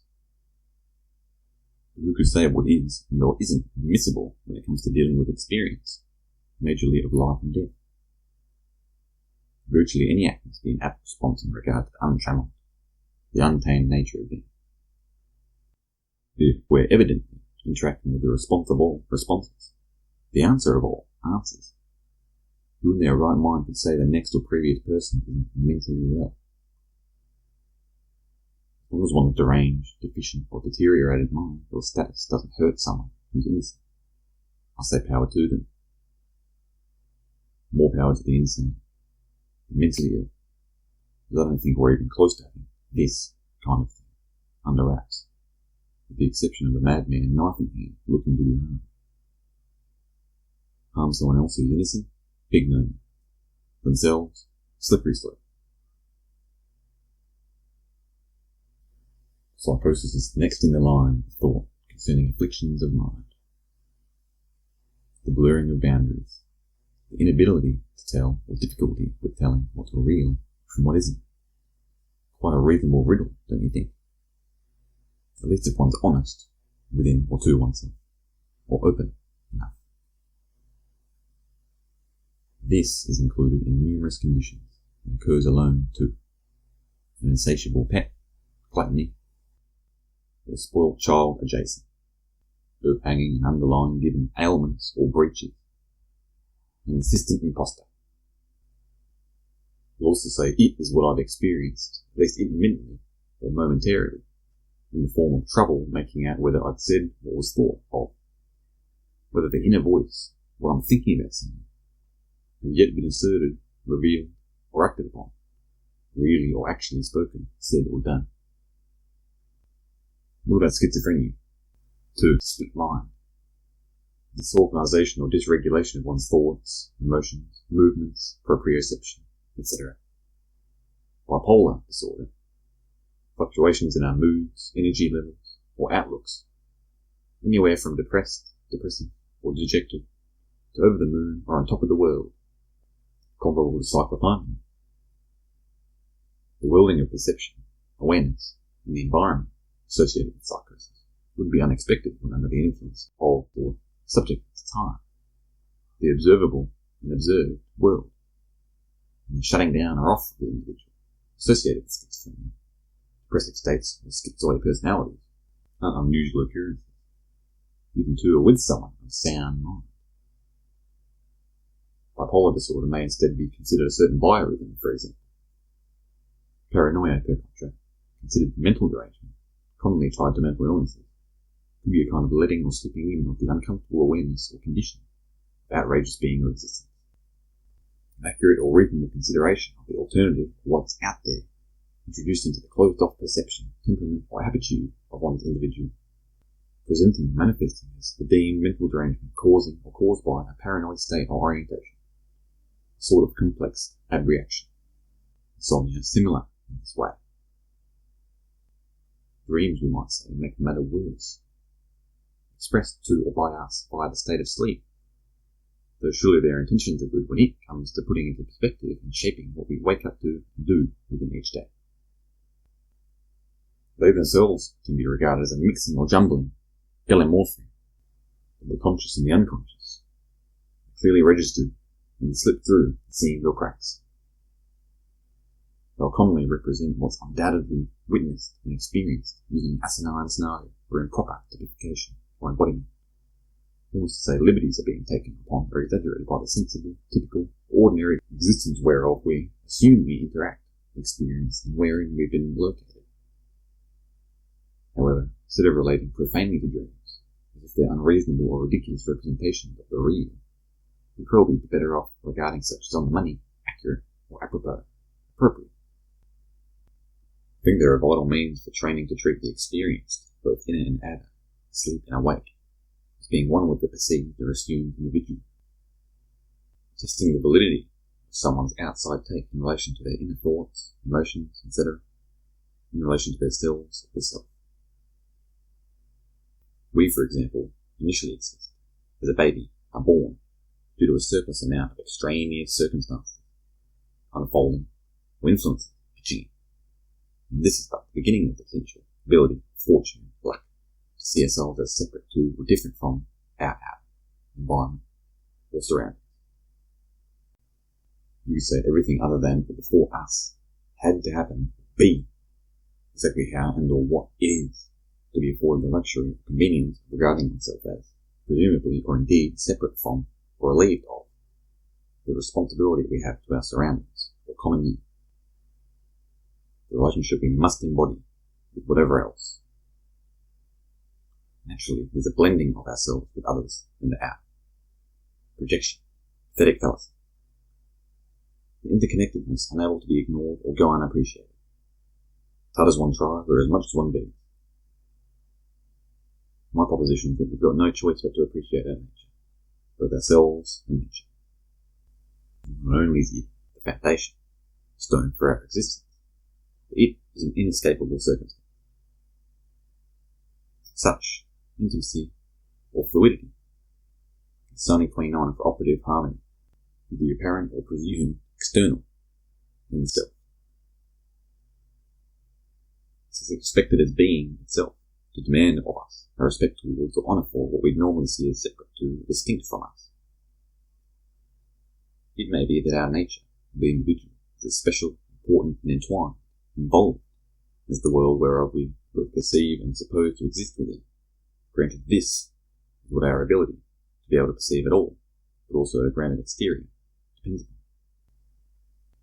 It shall not be that cocky self-importance, someone whose arrogant claims, based upon such true importance, as we're able to live because of what either doesn't seem to be alive, the outer world, anima mundi, can't, a big assumption, or is no longer alive or living. What didn't surface, and what did emerge. We would have a humble or grounded constitution, an integral and integrated, pleasant, grateful thinking or attitude regarding that how we live, with respect to our assumed external world, or inanimate, fixed and or unalive exterior. This could be, in part, what dreams attempt to convey, or rather fully express to a T, since they're the bridge between the known or knowing component and the unknown or unknowing experience. Connection to or rendezvous of the two distinctly opposed points of view wherein a formal or factual offence, fully unthinkable, is captured and highlighted, bringing forth or to life their otherwise assumed impossibility. The state attained was submitted through the commingling of extremes, opposites, or irreconcilable. Dreams definitely tend to present themselves as death disguised. This is because we're trying to understand what death is or means to us as a subject, or if it is explicitly or strictly the substance of a lack thereof, or of the afterlife, something that may as well be indistinguishable or impossible for us to tell. Just as dreams involve hallucinations from the actual square or straight state of someone who's struggling to tell what's real from what's not real, or someone who's honest and open enough that our true or real nature being.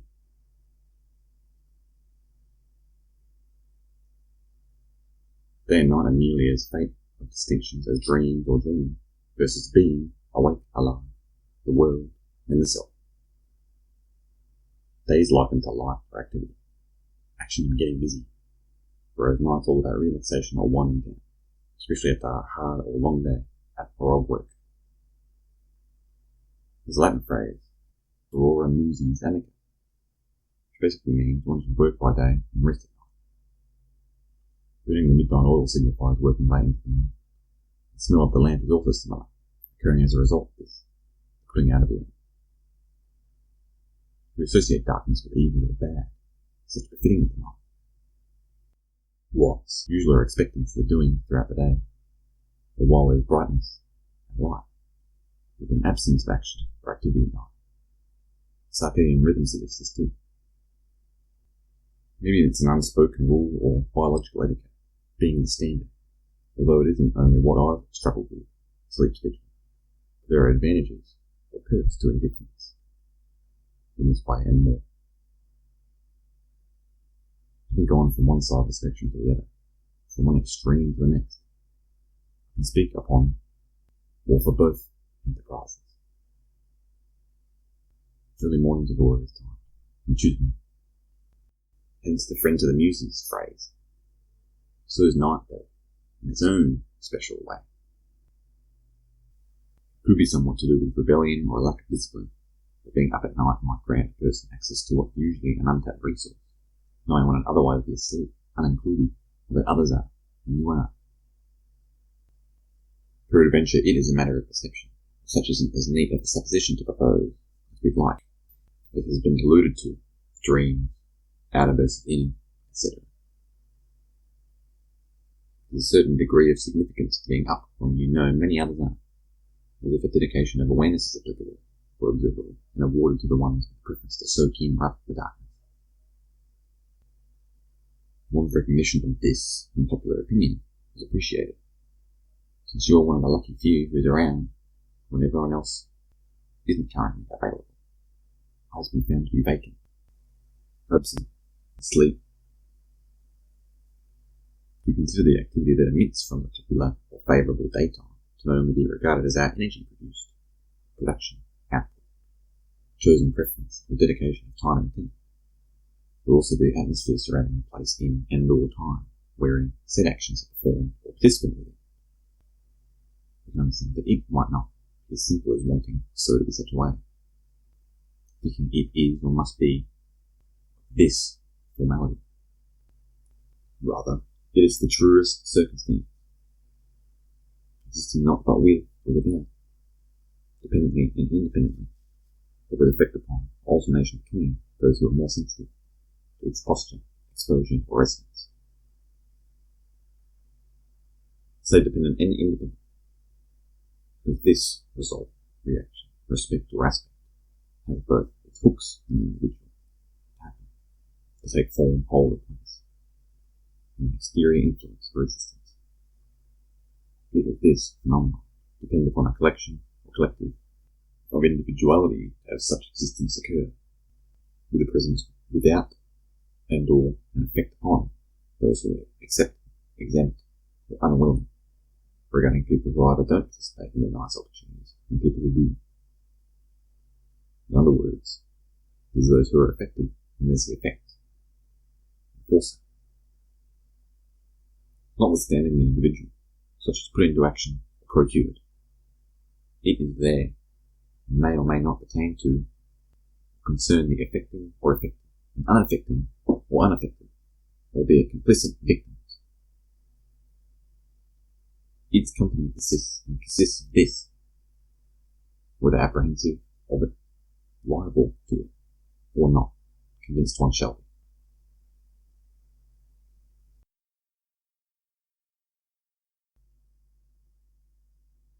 Chapter 4. Mindfulness.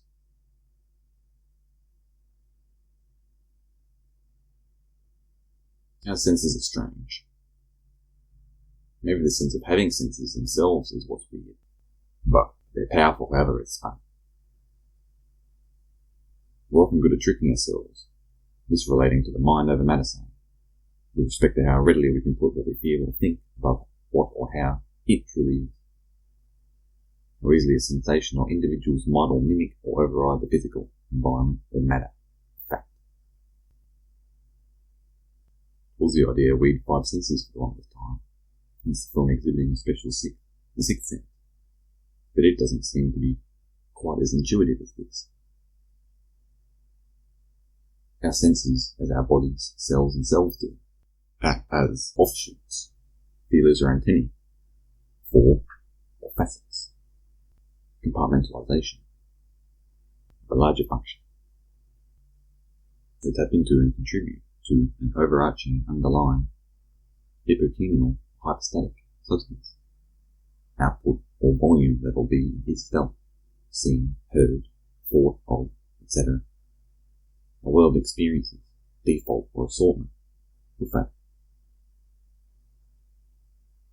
As far as we know, we feel anything and or everything we do at any given time, any and or every given moment. We know how we think influences how or what we feel. But where does what we think come from? Is it from what's felt? Sensation? This wouldn't explain what we feel anyway, unless we consider so to have shared coordinates or arrive at the same place in time. The mind, the world, the body. We commonly act out or upon what we feel, which we consider instincts, intuition, or extempore, improv. But we aren't able to fully express or get what's felt other than the precise way we apparently feel, via the body, mind, with touch. Like thoughts, noises, too, make us feel particular ways, as well as sense and images, such as in the fabrication or accessing of the memory. What would the difference be, then, between what's felt by touch or sensation of an object, and what's felt in terms of emotion evoked or experienced through music, smells, thoughts, etc., all regarded as subjective? You might think of touch as the same kind of access point for what kind of emotions are stirred up with given sounds, sense, scene. since they register similarly, interrelate. They're taken in by and resident within the mind and body, though not as tangibly or clearly.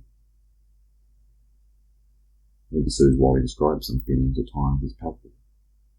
They're present, although not in such an obvious or clear-cut manner of matter. We shall try to align what we feel and or do with what we think. That's as wise as it is harmonious. However hard to do, one can usually tell when one's in their head, absent-minded, or discontent. Thoughts and feelings being disharmonious or incompatible throw off the balance of the individual within the world amongst the more tangible, physical, and other peers. It must account for a portion of conflict. Feelings, like thoughts inspiring different kinds, can make us think particular ways about ourselves, each other, and certain situations, or they're matched to those of the same class or concordant set of thoughts. I think it's safe to assume we feel and will do before we think, at least regarding what's more accessible or abundant. Such feeling, the first course of action, baseline when it comes to living. We've all done something rash or without thinking, only to ask ourselves, why did I just do that later? We shall see thinking as a skill, then, and as any skill, it may be improved or neglected. Use it or lose it. We can get better or worse at realizing what we think, seeing how we think. We may align ourselves more or less with how we feel or are. Thinking or thoughts produced during such processes might always be present, but not noticed or identified. Their feelings are ineluctable, more detectable or persuasive. We relate feelings to emotions. The feelings are wilder in the sense that just about anything can be felt, technically, as opposed to those of further specified and more multifaceted emotions. This is how emotional we are as humans. We relate or see the connection to something as basic or direct as feeling, things, or ourselves.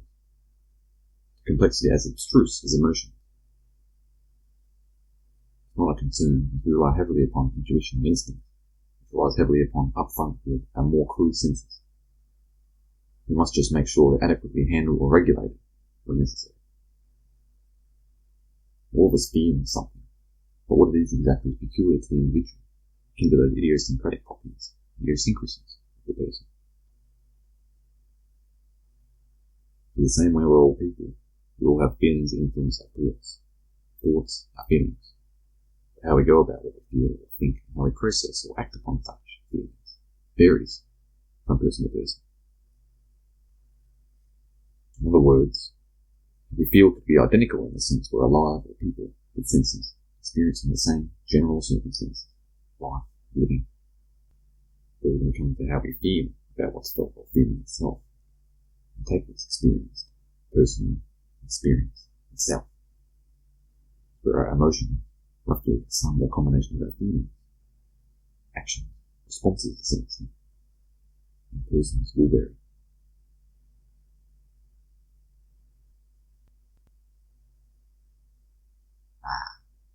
Memory. All we're left with. Distillation or essence of our personal existence.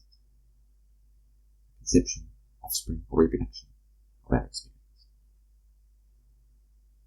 Culmination of a given time. The instance, image, recalled, or accessible within the present and future of the past time. Solid life of a set of senses taking the form of the immaterial, experienced apparently physically. What we commonly have to consult with, or present in conjunction with deja vu. Such is, leafwise, the view of the memory. Now ethereal thing anew that wasn't existent corporeal. One could regard it as physical still, as where and how one recalls things to occur or conclude interiorly, via the body, mind and world. It involves the imagination as well, to a significant degree. This is where it gets tricky, because the nature of recall is entangled within the imagination. The mechanism or faculty generally seems different from and separate to either memory or any concrete physical being, as well as its reputation of being regarded as incredible or unreal. The imagination and memory is both interrelated and intertwined, weaving and passing through one another to sew, constitute or craft material or fabric. limitless recollection of and all within consciousness. This, the peak or peaking impression and expression of imagination. Memories, a reproduction of such, organ for such, or mnemonic feature as such. We may as well consider memories an amnesis, that this is remembrance, particularly of one's previous existence. Psychedelic and photographic memory are also part of the package for gifted individuals. Psychedelic is defined by mental image, vividness and detail, with actually visible or there. Who says they're not? Memories or the memory substratum is symbolic of the common or continuous thread regarding us and the experience. Pinnacle of and for the moment, and its culmination. But there's more to it as well. These representative of the more or most important episodes. What is it that makes them so memorable? The broadest brush use in the formation of memory. Smells, hearings, spectacles, the whole nine, all leading one to its utmost specificity, speciality. This way is how they represent, initially built by these means too, as far as one tells. Filtering or noticed within the senses. Such, at least, a rough takeaway concerning how and why a memory is made and recalled or read. Created per procuration, finite or temporary. They stand for our best efforts to rehash or best bet to recreate what was and is of significance to us. Thus, the existence of a memory. To reproduce or transcribe what we assume we want to be able to again. The present moment. These surely take after the very object we tend to seize, the now. An ambulant, articulate and audible photograph that's seldom displaced, seized or forgotten. The terrain at the moment when a hold's taken and where dwelling happily lies, where one originally occurred, as the moment at its given time, where, why and to what they continue to be dedicated. There must be an instinct telling us these times are significant. Hence there's not only a becoming of memory, a souvenir, but how and why they continue to be a memory, sustaining or maintaining themselves or such. Very recollecting or remembering further ingraining and confirms or confirming the significance of the memory. The time or genera we won't have again. The facultative present and the facilitative memory itself. So we fabricate the event. We pretend to live them again. A mortal making of the immaterial, eternal, an attempt to remember.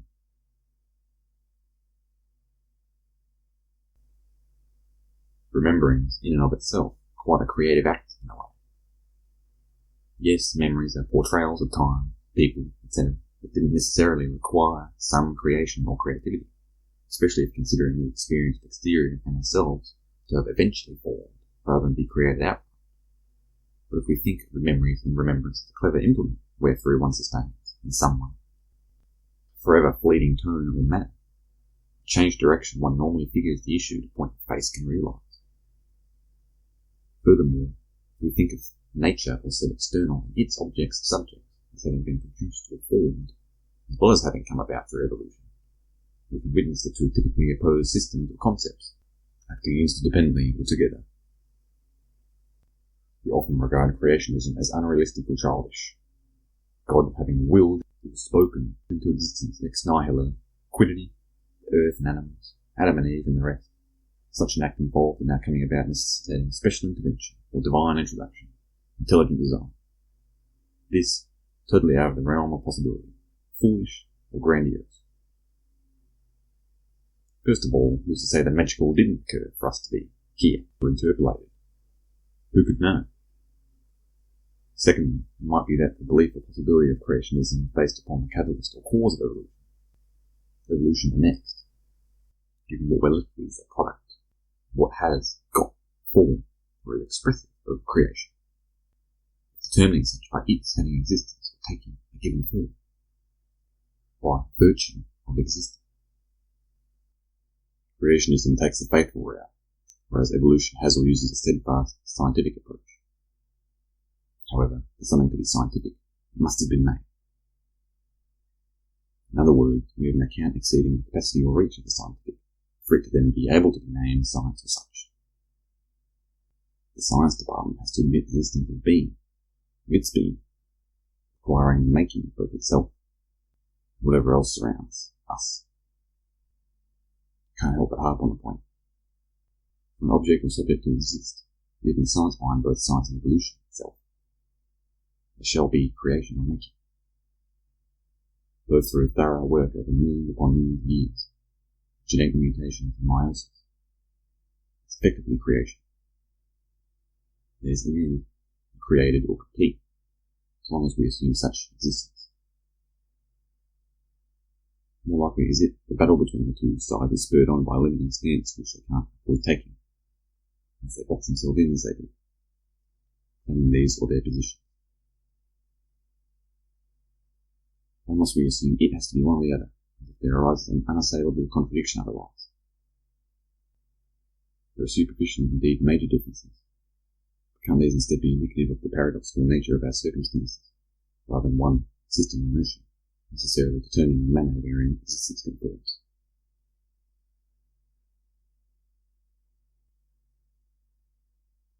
The difference between equipment, tools, or technology and nature is indistinguishable as reception or receptivity to art and creativity, while remaining observant of ambience.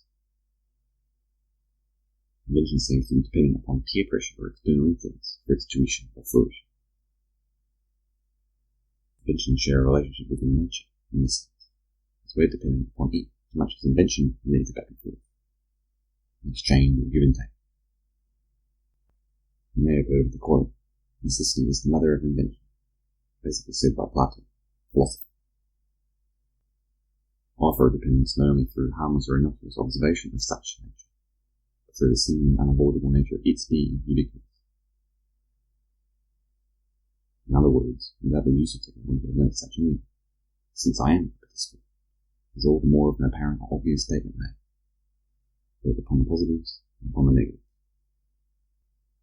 So convenient modern life became for and by us partly. But it's also how dangerous our lives have been made.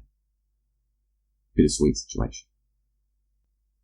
Many inventions, technology's primary, have made activities more accessible or easy, such as flying rather than sailing across the ocean, mowing the lawn instead of living it for a while, or trimming with a saw, driving instead of hiking. Technology leaks or leaches into invention as readily as invention do into being. As being, either historically or hypothetically, is a blank slate, a far cry in the big picture of things, or when one compares to where we are currently, especially when we're lied to about our history, as a white people, and or when this could have been wiped from the record or forgotten. Nathless, we must exercise discipline or self-control, as our production of or processing via inventions and or general goods is at great cost to the environment, previously, presently, and in the future regarding manufacture and use. Here, after waves swept over Washington and news lifting edges, will lead to an uneasy conclusion. Are we thinking we can invent a way, escapology, escapism, out of existence, of nature? Are we aiming to make what lasts, since we suppose we or things won't happen? Such as what we entertain through the production and pollution brought about by consumerism, capitalism, and many and most inventions. These actions are linked to such a mentality. Escaping the good caused by our inventions and manufacture, factories, pollution, crises, isn't all that's implied, for it's what may be a kind of prerequisite or given, undodgeable or unmovable regarding how inconsiderate we are in terms of when enough's enough of the consumption and manufacturing. When we must stop ourselves, at bare minimum catch ourselves in the act, in flagrante delicto, the addicts in denial we are. We're rushing to get into rockets and colonise other planets, rather than momentarily or prioritising staying put and honouring the venue which pre-exists or is provided for, the bosoms of Mother Nature, of Earth. I'm not sure who had the idea and in what context such was. We should be set on mastering the basics first, locally, here, or even thinking about going anywhere, let alone attempt to explore the entire galaxy, and say adios or au revoir to the loyal land we have right and left beneath our feet. Space exploration is fine indeed, and the Titan Terrence McKinney said such may further our future species. But in the meantime, we must look to get ourselves in order and do whatever we can to look after what we can presume we already have, existing peacefully upon Earth with technology, before moving onwards and upwards, if that's at all possible.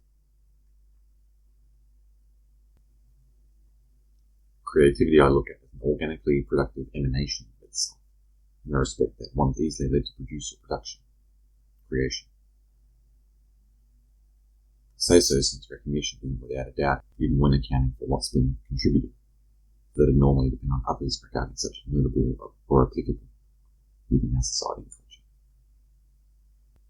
Regardless, the skill, quality or existence of creativity not only has a home in art, but it is also exhibited by the mundane or ordinary world wherein we're situated and whereof we're exposed to.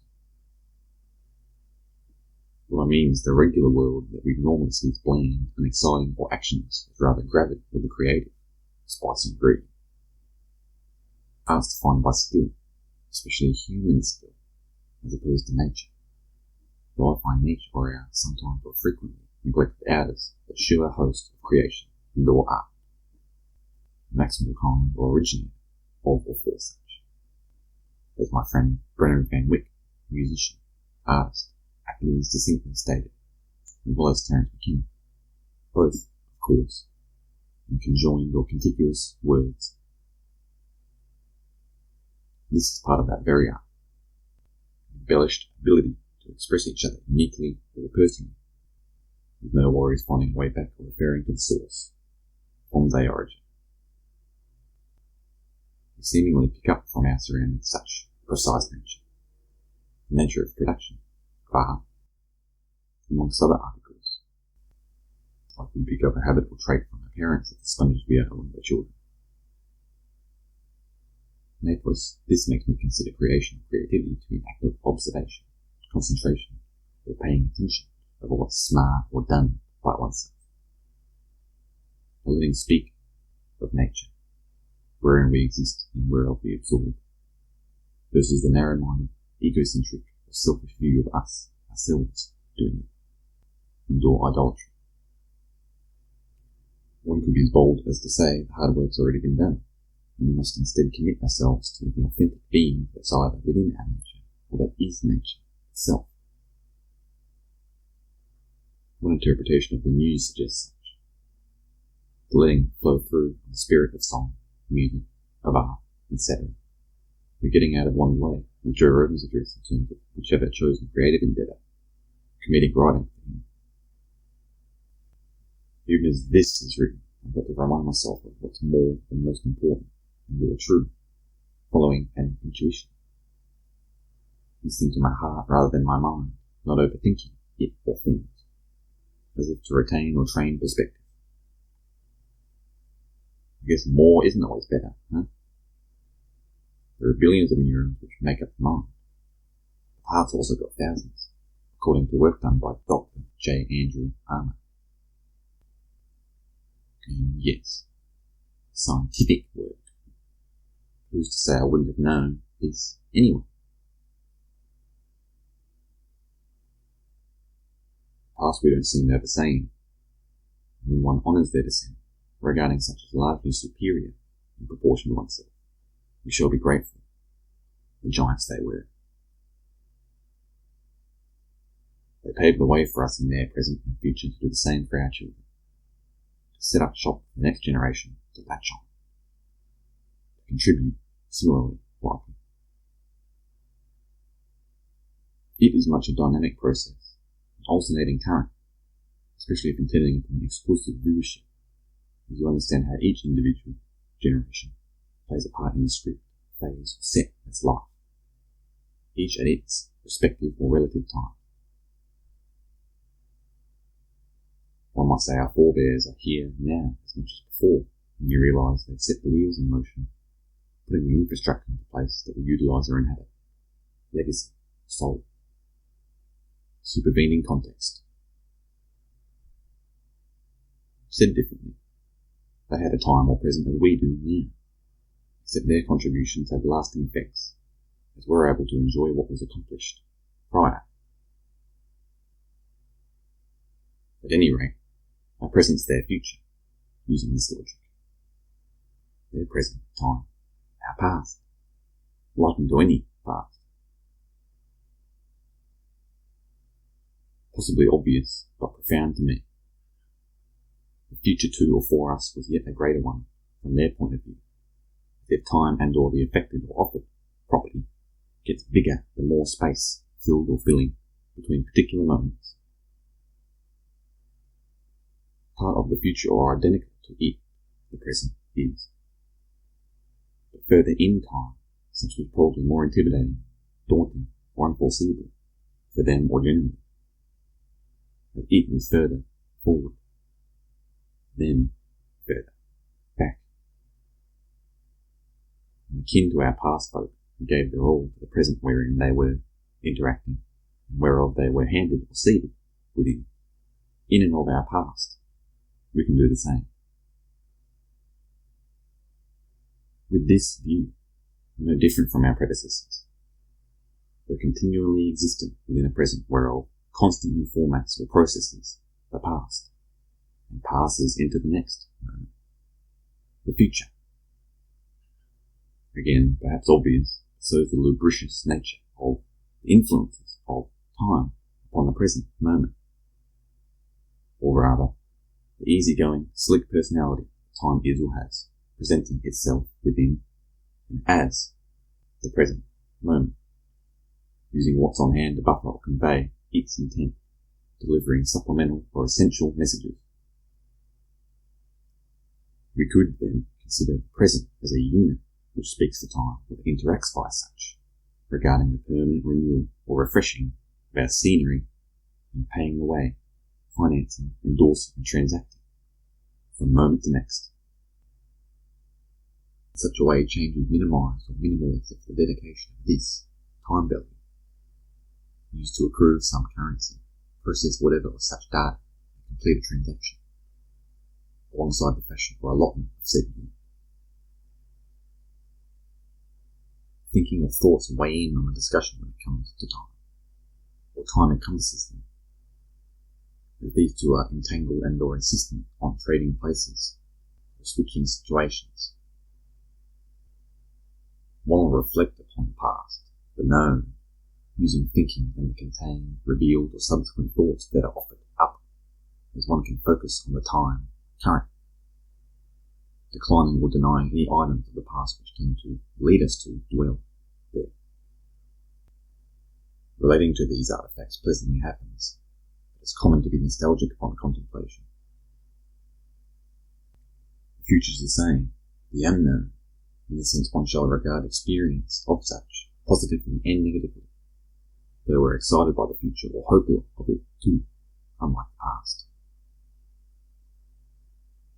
Looking ahead probably makes one nauseous, as we can't predict exactly what will take place or where we'll end up.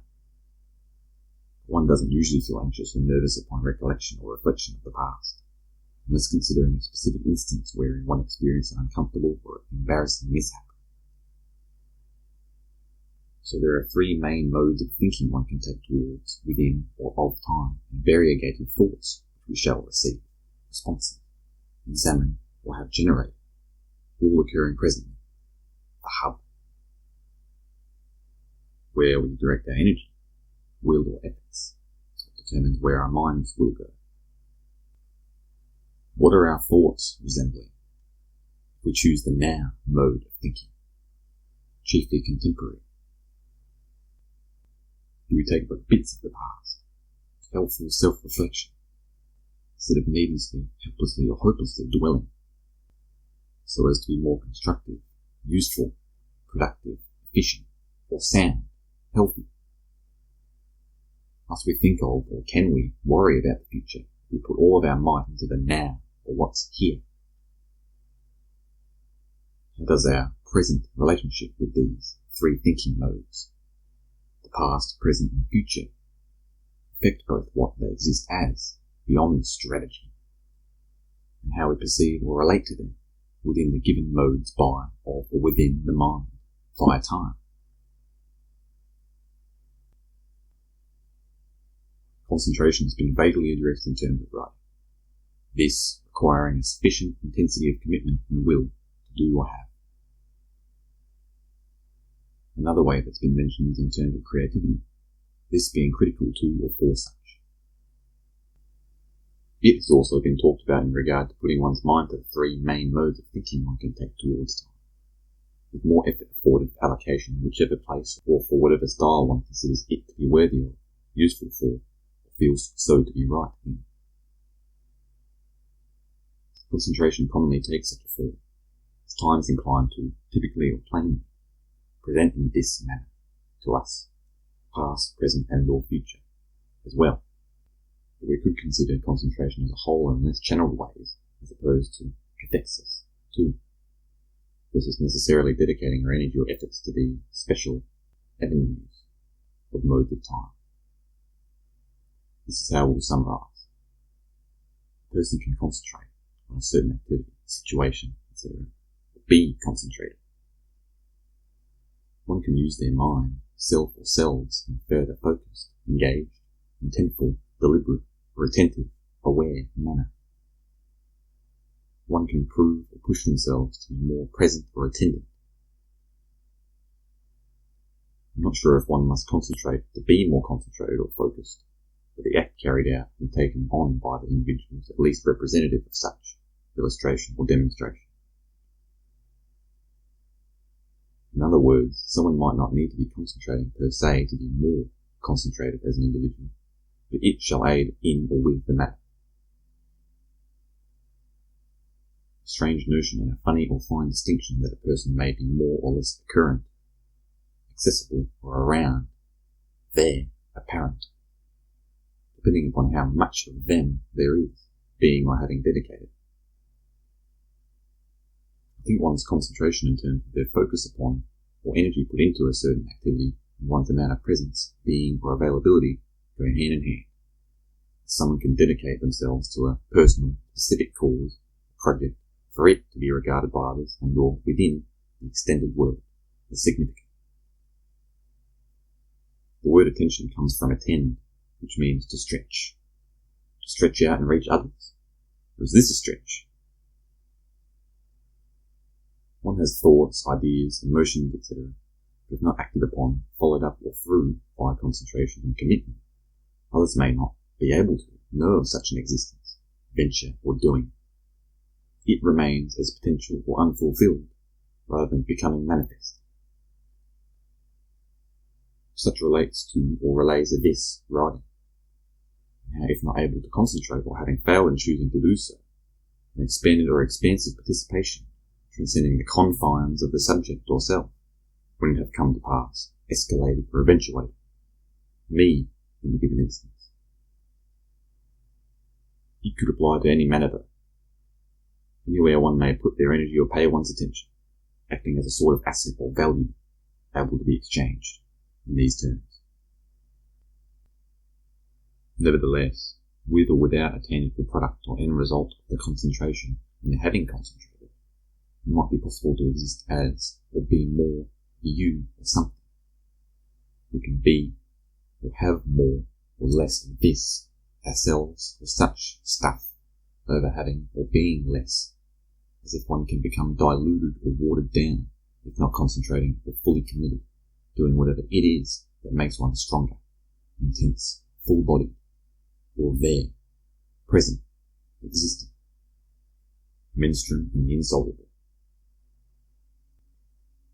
We consider ourselves to be chemical solutions sloshing about in a laboratory, experiment of sorts, akin to the view of consumption of substances, or experiencing and contributing to an altered or shifting state.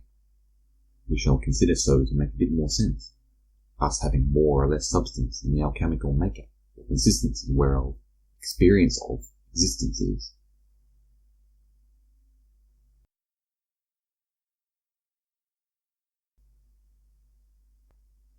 Chapter 5.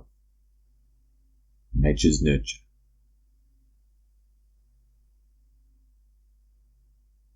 The father versus mother conundrum. The solid figure, that's the father, and the fluidity, essence, of the mother. Love and the connection wherefore one has differing means of expression or reception in the program. The love of the mother and the connection whereto one has to hers, more of an intrinsic or subtle type, versus the upfront or loud kind of the father. Taken for granted nurture of the mother, and the rambunctious or aggressive affection of the father is but the start of the differences in how they express one another. The mother, more considerate and soft. The father, more tough, least traditional. Howbeit, these roles can become reversed, manipulated or shifted within a society under pressure. A family being tested, pushed and or pulled in a certain or every direction, having everything thrown their way. My father ended up being more accommodating or accepting of my chosen or consequential lifestyle, with my mother referring to the traditional, culturally acceptable way of life, reverting to the default. This shows us the flexibility of gender roles, at least according to a family and their parents, different to fluidity. I know my situation can't speak for all of them, as my parents split up when I was very young, too, but it does speak on what each are capable of, and what's behind the scenes, what's latent or possible. Having single or separated parents could be what brought out the more feminine in my father, and the more masculine in my mother, albeit these traits already laid dormant. This is how they were able to come about in the first place. It goes to show how our or the environment ties to the individual. For example, phenotypic expression. As without social imposition, addition, or influence, these or their roles wouldn't have been pushed to change, nor would I exist at all. You see, it is the playground of society that laid the groundwork for my being. Such is how things are shaped these days. So is also the structural form it has taken. I was, after all, realised or initiated, conceded, after a night on the piss, as my daddy would say. The epitome of culture. Society's vice or crutch. Culture can be seen as, or drugs might be regarded as, culture. So, without the messiness inside of alcohol, pardon, modern life, the Occidental kind, partners in crime, the accident or miracle that was and is my conception, shan't have been arranged or managed. In other words, if not for what I deemed to be dysfunctional or malfunctioning, I wouldn't have been granted classical function or normal personhood. Without the perfect mess which was my sneaking through, birth control, lack of initial planning, etc., within the disorder of society, a person surely can't have blacked out or surfaced. If not for its or this particular or exact configuration of malfunctioning and of being, I wouldn't have come to fruition. As critical as one can be of society and said culture, it is the very nature of build of deficiency or dysfunctionality, precisely how it is, warts and all, which introduced my person. If not for what I consider to be uninteresting, ludicrous, or even unnecessary, I wouldn't have been given or gifted the necessary. One could say its accessory, the smallest accompaniments, fundamental when considering the whole. Take one and the wrong part away, and it doesn't certainly escape failure, or decline by its standards. Because that's why if we're to change aspects of society, we should do so very carefully, only tweaking what's sure to help. Issues sticking out like sore thumbs or glaringly obvious. It's that, or construct something new entirely. All or nothing, one could say. More safe to start from scratch than to fiddle around with bits we don't know the purpose of. For all we know, our society will come crashing down while we're playing around with its parts. We benefit to know how we are to put things back together from the ground up. Society, to the extent we view the alternative as structureless, started from nothing. We're so sure we know how to proceed in a better fashion. We shouldn't have any concern throwing the baby out with the bathwater, huh?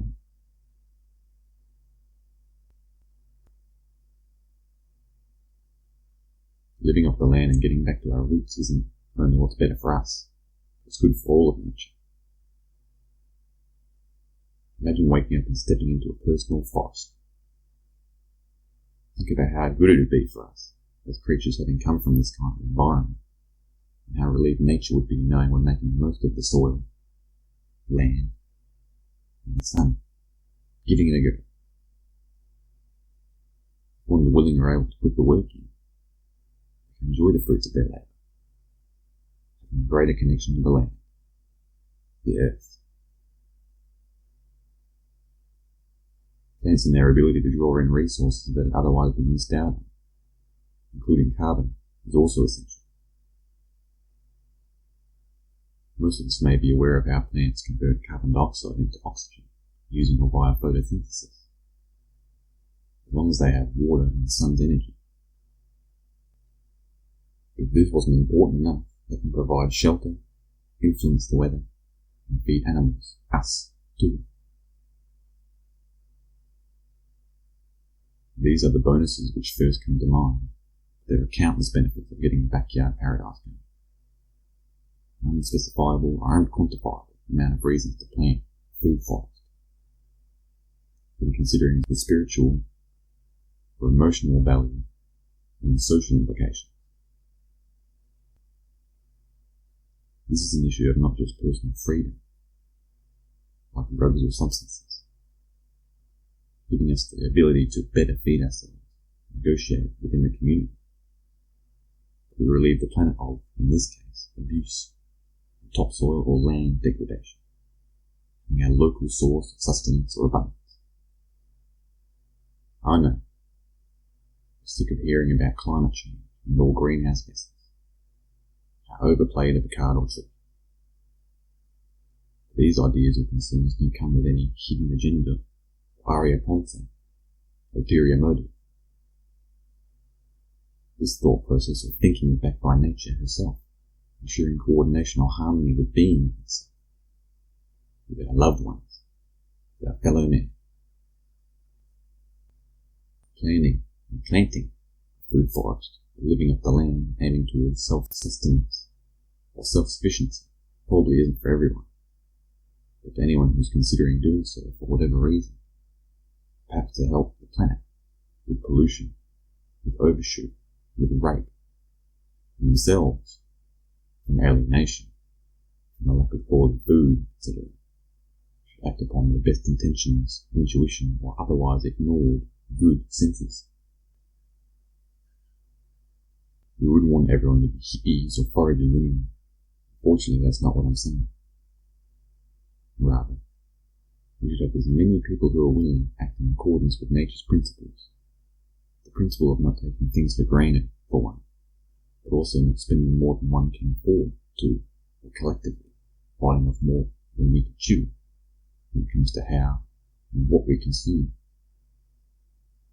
More than we could ever need, wasting abominable amounts of value. We look at human refuse, urine, manure, as waste, and we treat this municipally when it's a resource, nitrogen, potassium, etc. We call kitchen scraps, fruit and vegetable remains, green waste, though these are but elements we can use to our nature's gain.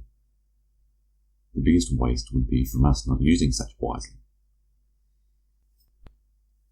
Composting is one of the go-tos regarding letting waste products turn into value. And this is one reason why we shouldn't consider what we do waste, when we can witness a process undergone, making discards an irrefragable asset.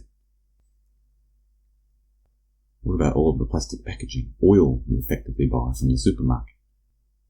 when you go to get your veggies, snacks, or steaks and sausages. If anything's waste, it's that stuff.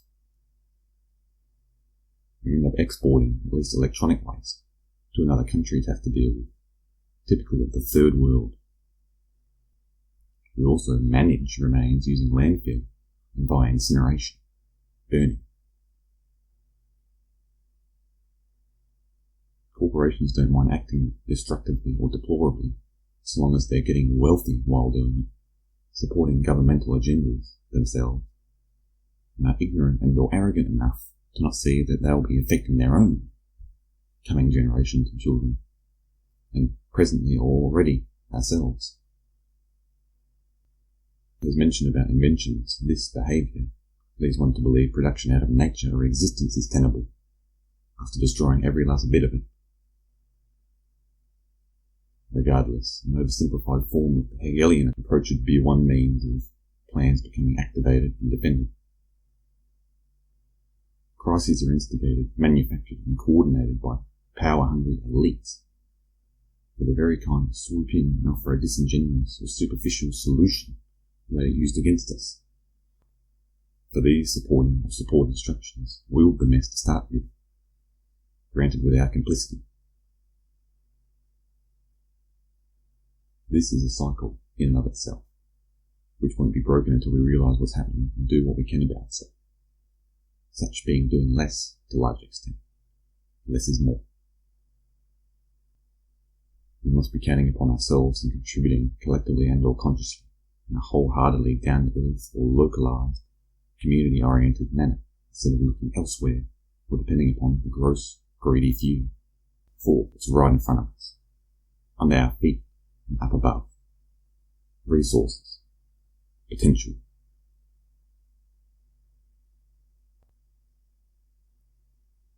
Compost, not only a valuable garden or soil amendment, may serve metaphorically for what comprises the terrestrial, the, our, or its composition, how it forms or improves. Put differently, compost represents our circumstances or experience of such, both through encapsulating what happens across time as we deteriorate or die, as we break down or pass into the next manner of non-being, as well as what goes into the process to begin with. We extrapolate from the process for the consummation of composting. We will see that otherwise isolated constituents or integrants can be reassembled relative to the execution, making or following of a recipe. Benefits provided in a unified manner, thus seemingly superior to the former separate parts heretofore. Holism. Observing such process, we shall apply it to the world or our environment wholly. Us, manners of configuration, having been spun up together to form a kind of synergy that we both participate in and may regard from the outside, knowing this is what becomes of us through living life and interacting within the domain. Our lives are like the paths assigned to and included within a desired or desirable end product, compost, only beginning their journey by virtue of living and dying. Continuance is filled via whatever compost procedure we're subject to, reforming, recomposing, or recycling rather than disappearing into the ether or ceasing to exist, reminiscent of the law of conservation of energy. Who could say what becomes of the spirit, what would be meant to have such a thing? But we know our physical bodies will be food for worms and all of the other microbiology. So long as we take care of the earth and promote the existence of these microorganisms, we at least live on via the consumption of or by said biology, if not in less tangible ways too. Spirit. The implications of microbial consumption. Nathless, breaking down into a dying besetting our life, looks a province of degradation, involving the death of our cells and selves, but it is also the addition of these qualities. this locale becomes more appropriate, thorough, or intact than it was before or during our lives. We should depart from this form, knowing we've made consciousness or the matter more concentrated, competitive, or complete in a sense, via the residual recipe followed throughout our living and dying, by our having been brought into overt being in our departure from prior tangibility. This proceeding, the pivotal part of the meal that would be lacking without the ingredients we are for the preparation, the spices of life, serving to further flavour the food of our beings, ambrosial, within and for this existence, upon the vessel of earth, and whatever stretches elsewhere.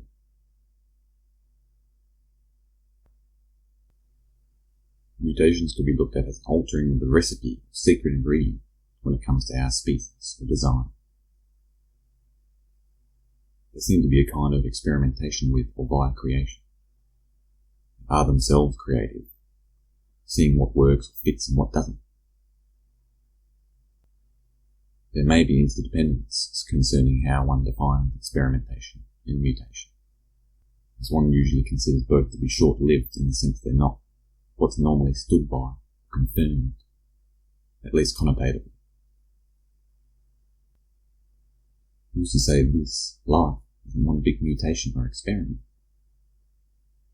The word mistake is also brought to the mind, as these are what's frequently associated with mutations. Another way of looking at it is as a throwing against the wall to see what sticks in terms of what changes are made that serve to help life form and those that aren't up to scratch. Mutations such as a third hand or a second nose on a person are obvious mutations, and those where I'll probably won't hang around. But what about those that did or do? This is, or exemplifies, the plausibility of mutation, providing the basis of being itself, and all beings themselves.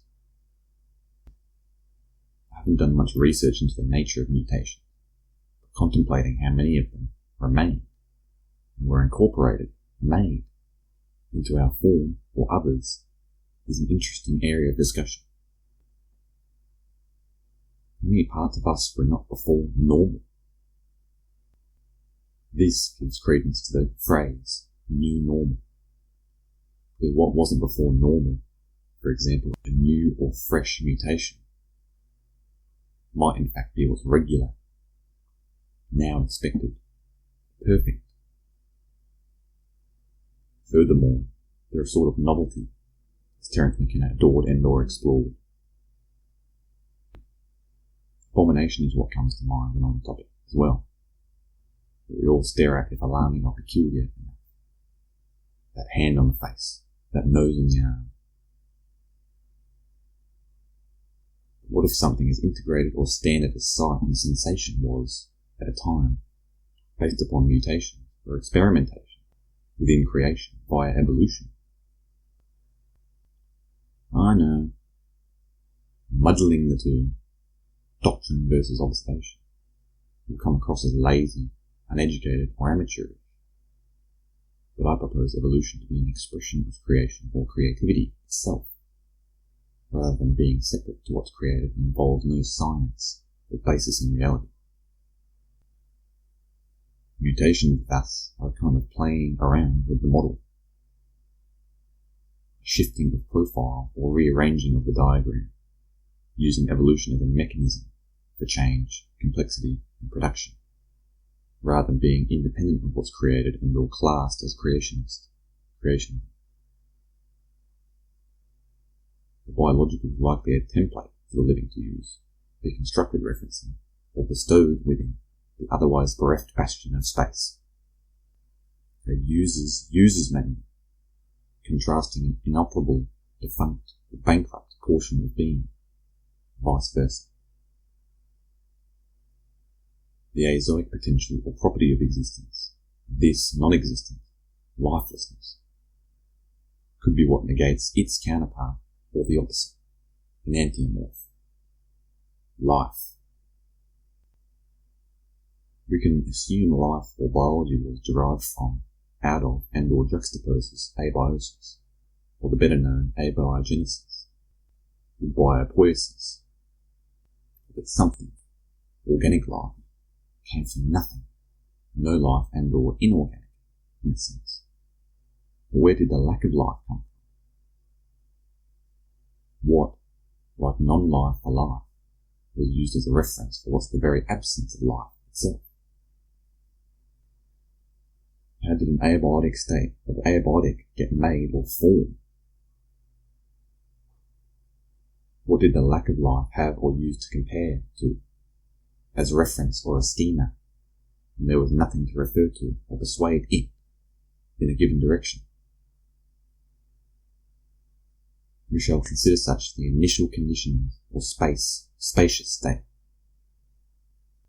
Perhaps the work of interception, the taking in of foreign matter by an organism and its conversion into organic tissue, and the sink that's being, the place wherein all living, all life or having occurs or exists, the matrix. So was the idea propelled by noticing not only the cannabis plant and how other plants behave, with their flower-sinking properties, blooms which act as sinks for nutrients, but also undoubtedly through her personal use or consumption. Give credit when or where credit's due, isn't it? Considering the symbiotic nature of plants and people, this is hardly surprising too. One must just be fortunate and open enough to listen.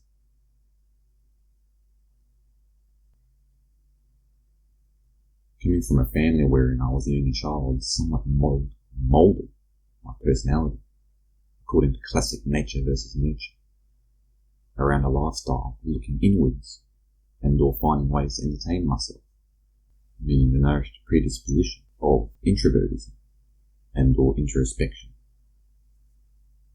Laughing and talking to and with myself, finding joy in or getting joy out of spending time alone, surely heightened by the instance of the parents parting at the age of 2, as aforementioned. They handled it well, and apt arrangements were performed for us all to carry on, almost like it didn't happen. As a kid, you wouldn't know any better. It's now the norm. In this day and age, it's also more common.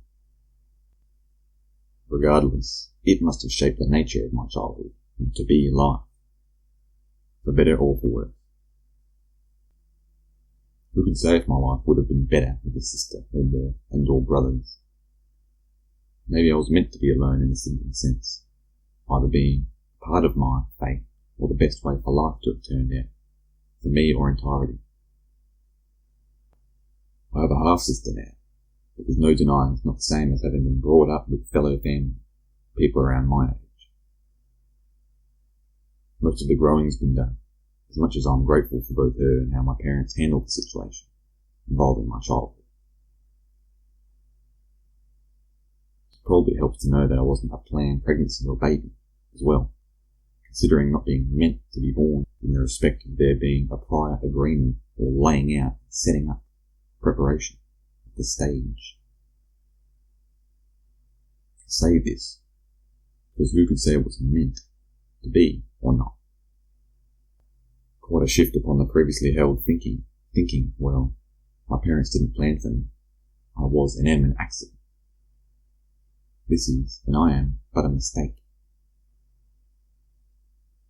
Having this attitude towards my birth, following the present lives, not only sad, depressing, and or ungrateful, disgraceful, but it may well be false altogether. How could I, being alive, drum up a lucky life for having been a mishap? Who could say, merely since my caring parents didn't set me in stone and think ahead, that I wasn't meant or destined to be born and alive? Instead, using my most immediate relation as the arbiter for whether or not admitted or appreciated life was to come from their actions or abilities. It's possible that reason transcends ancestral decision, knowledge and or intent. As implied, this thinking also introduces or lets creep in too many excuses and or overall negativity regarding the potential to inarguable existence of a person, rather than expressing or having gratitude and positivity, which, considering the nature of this existence, should be and is magnified, though perhaps comfortably swinging the other way on occasion. Nihilism. So, with this, the nature of my status, and what was to follow, there had to have been a sway when it came to how one carried or related to themselves. To add is at least one more notable event that contributed to defining such an outcome, the present form. But so shall be safe another time or chapter.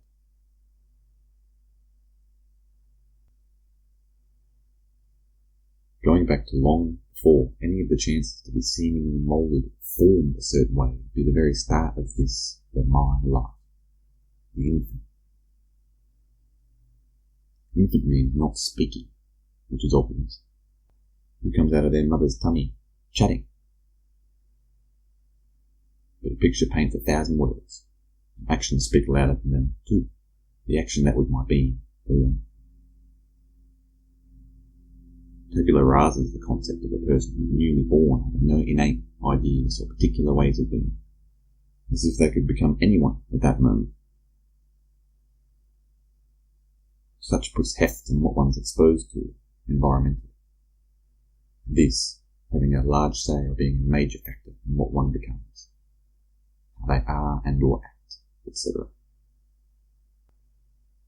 Other than one's identity having been designated prior to or at birth, our identity assignment, as previously mentioned, our superimposed outer would play the next most important role, especially in our formative years. We consider the world or exterior to be substantially larger, or of increased importance compared to us, humans. This would make sense. Nolens volens, it is minimally the case that the environment and the natures are superior to the individual.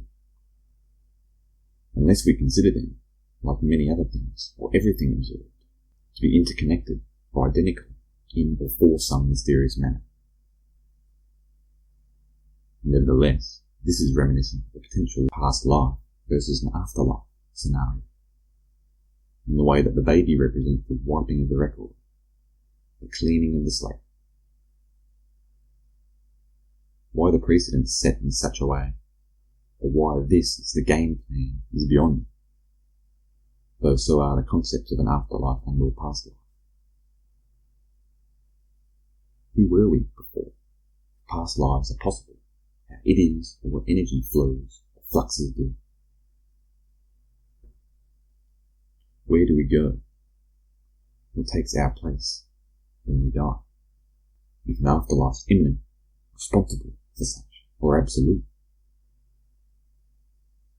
What do we make of this current form, or and of life? These qualities or conditions are not only possible, but our consciousness truly operates or functions. This limbo or purgatory, perhaps explaining no man's land stuck in. What if we enjoy life and are good people? Well, this could serve as some kind of station wherethrough we're able to communicate and or coordinate with either the past life or afterlife. Consider these notions, the past and the future. This here, our current lives, if one may allow for such a shaky, fickle or trite distinction or description, is the present wherein we're able to communicate with the previous form and or the next, future form. As suggested, this is executed via dream, state or dreams, but can also be achieved through active or passive memory, not least via one's ability to relive the otherwise fleeting or transient present moment, whereof we're subject to, whereof is the subject itself, or whereby and whereof is the object itself. It might be a stopgap, resting place or pit stop, the eternal or infinite. fix or plug for the monsoon or tsunami of being, and a lack of a need to be fixed, patched, etc., akin to the idea of a lacking limitation. Sort of intermediary for the endlessness or timelessness which surrounds or subsumes us. An intermediate. If either side of us is the eternal, since we live on forever by our past life or by future afterlife, we could be one or the frequency whereby and wherein one's able to be both finite or limited and infinite or limitless. The live or living radio, a spirit station or channel, rapport. Don't have definite memory of this past life, but I certainly dream, could experience in its contents, be reminiscent, significant of, glimpses or flashes of our innate ability to live on, as memory or memories do. Both dreams and memories, if possible, serve the afterlife in the spirit of the corporeal or physical.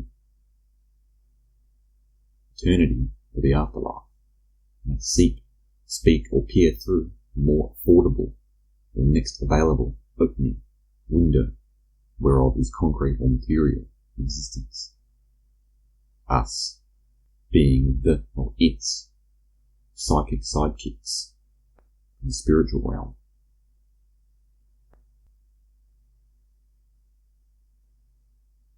From the perspective of man, one's father can be seen as an older or former version of himself. We're extensions of such, spearside. One's mother perhaps theirs, except the embedded female version. I guess that's why we call them ours.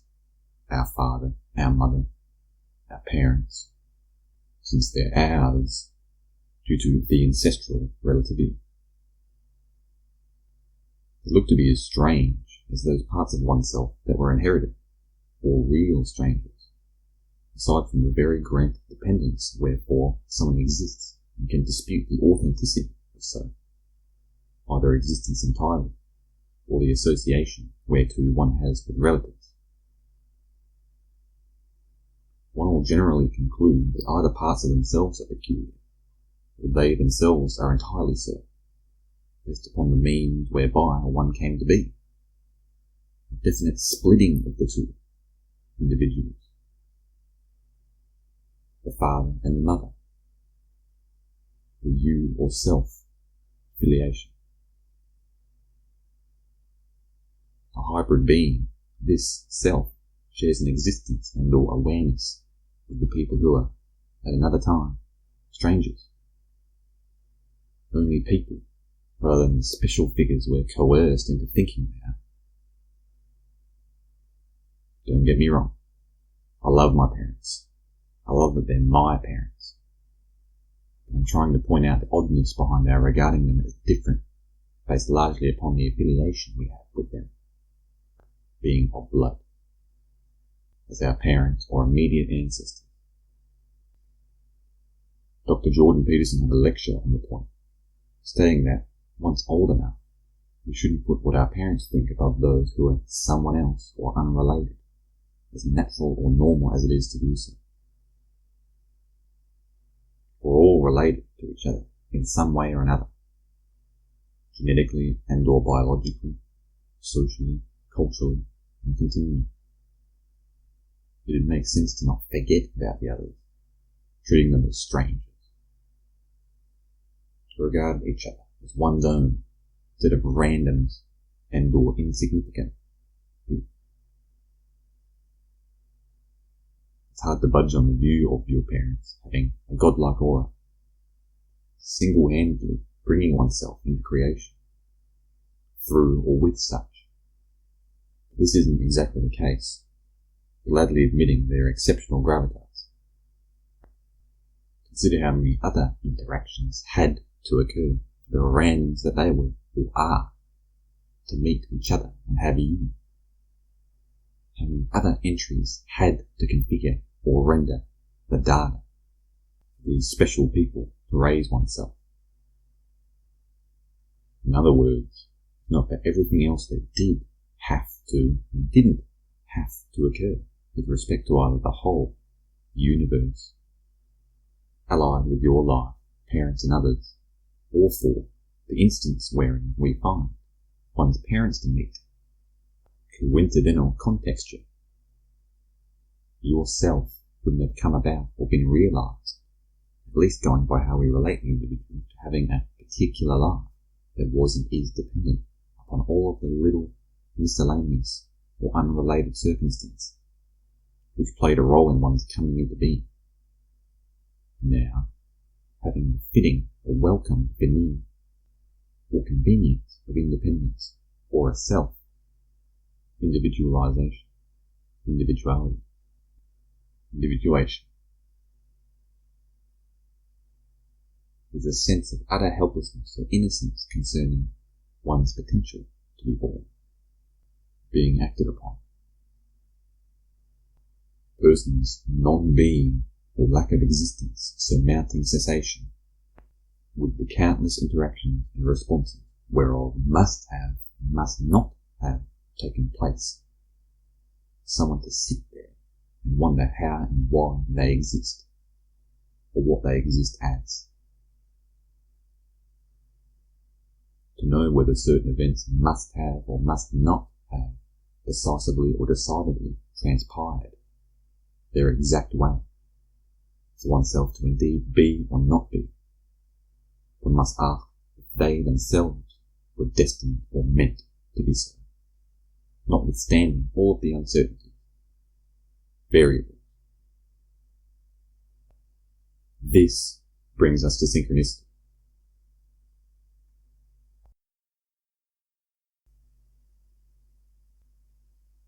Chapter 6. Altered meaning.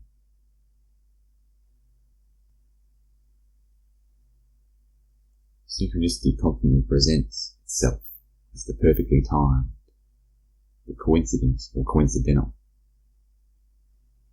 Well, this is one chosen costume used to express itself, an outfit owned, a worn mask. Economy will most likely fobbed off as mere coincidence, downplaying both its happening to begin with and what's meant by them, although one would be shirking to fail in acknowledging and or admiring this affair or interaction. Such seems to be, at least to some extent, because we look for undeniable causes or irrefutable reasons for the transpired. The explicit or undebatable cause and effect. Events, ideas, etc., that we can connect together casually. However, with most coincidences, there are implicit, underlying and or confidential motives for why, how they happen, versus something that's going to scream out or readily announce its whereabouts. One lavishly or luxuriously connecting the dots.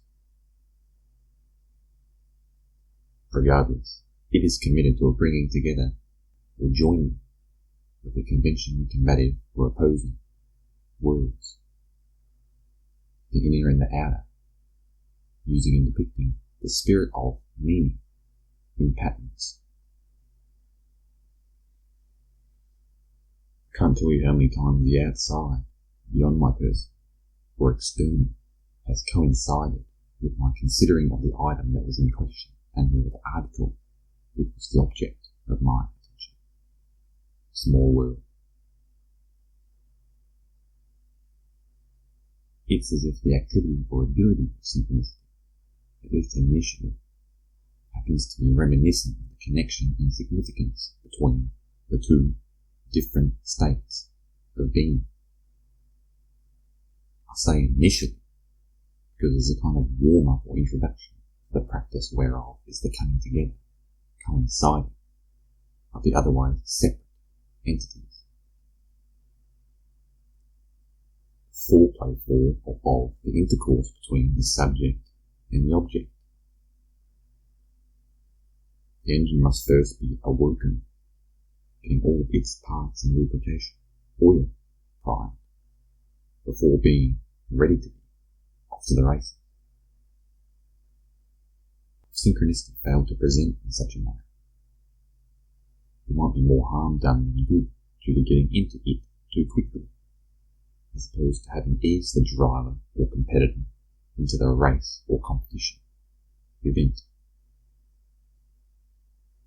Or if synchronicity, the act or acting an action, activity performed by the object of or that's thought of via subjective or subliminal coordination of or an coincidence, fail to represent itself entirely. There'd be a missed opportunity, both upon the part of the thinking subject and the conjured object, since these, the subject and the object, are striving to be on the same page or see eye to eye, evident through each occasion. The object and subject relationships in one way Rupert Spira frames the nature of what we experience. And it's definitely helped me with this kind of thinking. It seems to be a non-dual approach, philosophy or perspective. Something that's as realistic as it is powerful, and perhaps magical. So synchronicity, frequently or frequented through coincidence, is consistently and convincingly able to display unparalleled or poignant significance with the coordination and impeccable quality its time or time.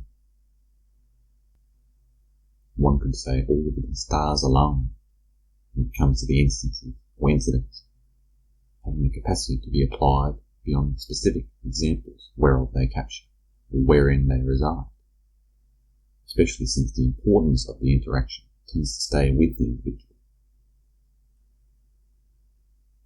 This is also why hardware should first be warmed up via the virgin moments partaking in their occurrences. For once one warms or wakes up to the meaning in and presence of its or this nature, we shall apply such an understanding, extrapolate elsewhere, see wherever else it is applicable or applied, apropos, could fit in. For me, an occurrence used to bring about a sense of disbelief for both the happening itself and its sheer ability to happen. After some time and countless encounters, however, the activity transmutes into an acceptance of its potential or existence and can be embraced by the recipient and instigator. One begins wondering what's being said or exactly meant for oneself and wanted from you, rather than questioning a single incident's validity.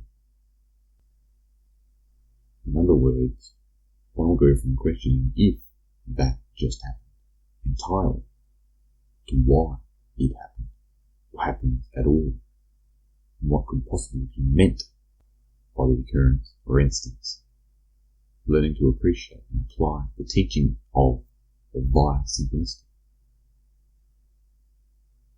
Nevertheless, one's both a victim of synchronicity and perpetrator of it, innocent regarding such affairs, and guilty for such, for the very way and reason any intent to convey, to remind oneself of the relationship between the exterior world and the internal thoughts, emotions, etc. Subject or person and the object or impersonal. This outer existence and the individual's place in so. How and why these supposed opposed entities or views interrelate, indefinitely exchanging information or doing business with each other, communicating effortlessly or fluently.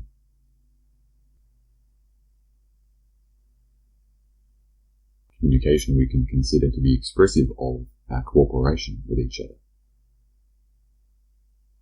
What we do and will use to convey ideas, feelings, etc.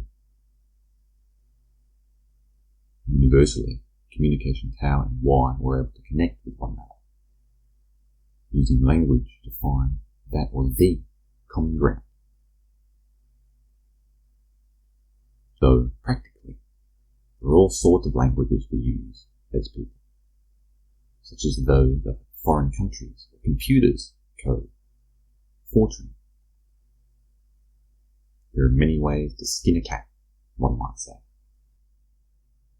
Howbeit, what always ends up being achieved is communication. Communicating, conveyed meaning. Meanings placed in this way is the congruence between the most extreme aspects, expressed by or taken on by communication. Meanings not only what's important or meaningful, but it represents the principle that underlies or is behind the crucial coming and putting together of the most contradictory elements that communications involved in, since this is effectively or commonly what's achieved when communicating. Meaning what makes sense, what adds and stacks up, what resonates, clicks, thanks Brennan, or aligns within the place that may not have had this chance or luck to in any other instance. A kind of symbol or token of fortune, significance. But I realized one day, even more appealing or important than any given language or formats, the overall and tacit goal to communicate.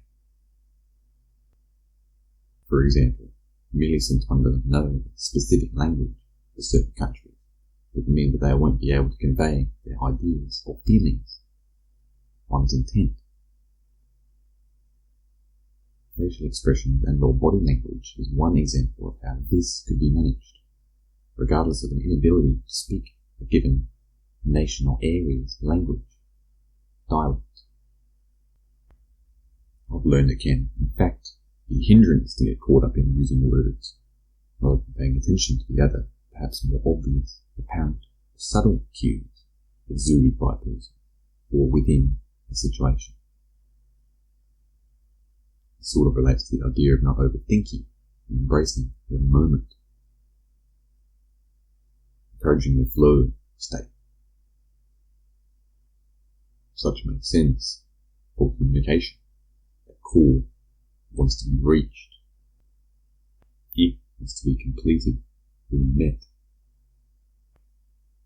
But only is it preference of the four people, nature or the world, that serves a necessity in terms of being final, whether one tries to do so or not. Whether communicating or communications, what's aimed at by individual, or if the person doesn't have much of a knack or desire to do so. This is the essence of communication. It strives to be accomplished, to be secured, often with compromises, comprised of compromise. Communications used within a relationship, one another, to strike a deal. But it is also what's done, no matter how one feels, what one says, or where such takes suit. And that shall be the purpose of communication, or communicate. To meet, to come to terms, to be satisfied, and since there's an arrival of understanding or derived conclusive agreement between parties, ideas, objects, etc. As different as circumstances might seem, or as varied as people are, the happy middle ground is facilitated and sought after or out by communication. We can consider this the purpose behind the act. One will communicate or convey one's intent. Natural it may be for people to differ in their beliefs, ideas, emotions, but bringing it and us all together, the process or procedure does and must have involved. Correspondence, commonality or shared territory. One could say finding ways to agree or relate, commonplace for or via communication. Yes, we can agree anyway, such as frequently communicated individually. But a global or universal decree in virtue of expressing ourselves and or circulating information what communication does or assists us in doing. A priority or aim for both it and us. If we look at such a theme or quality as existing outside of itself, with that in a larger level or to a higher degree, majorly, totally exceeding the expectations set by the individual's prediction or knowledge, or as something which registers and or presides at the local, smaller threshold or habitat, being done or being performed specifically, personally or minorly. In other words, we can see communication as what's done by or amongst only individuals, person to person, tete-a-tete, and or as a mondial happening, situation, occurrence, coram popular, publicly.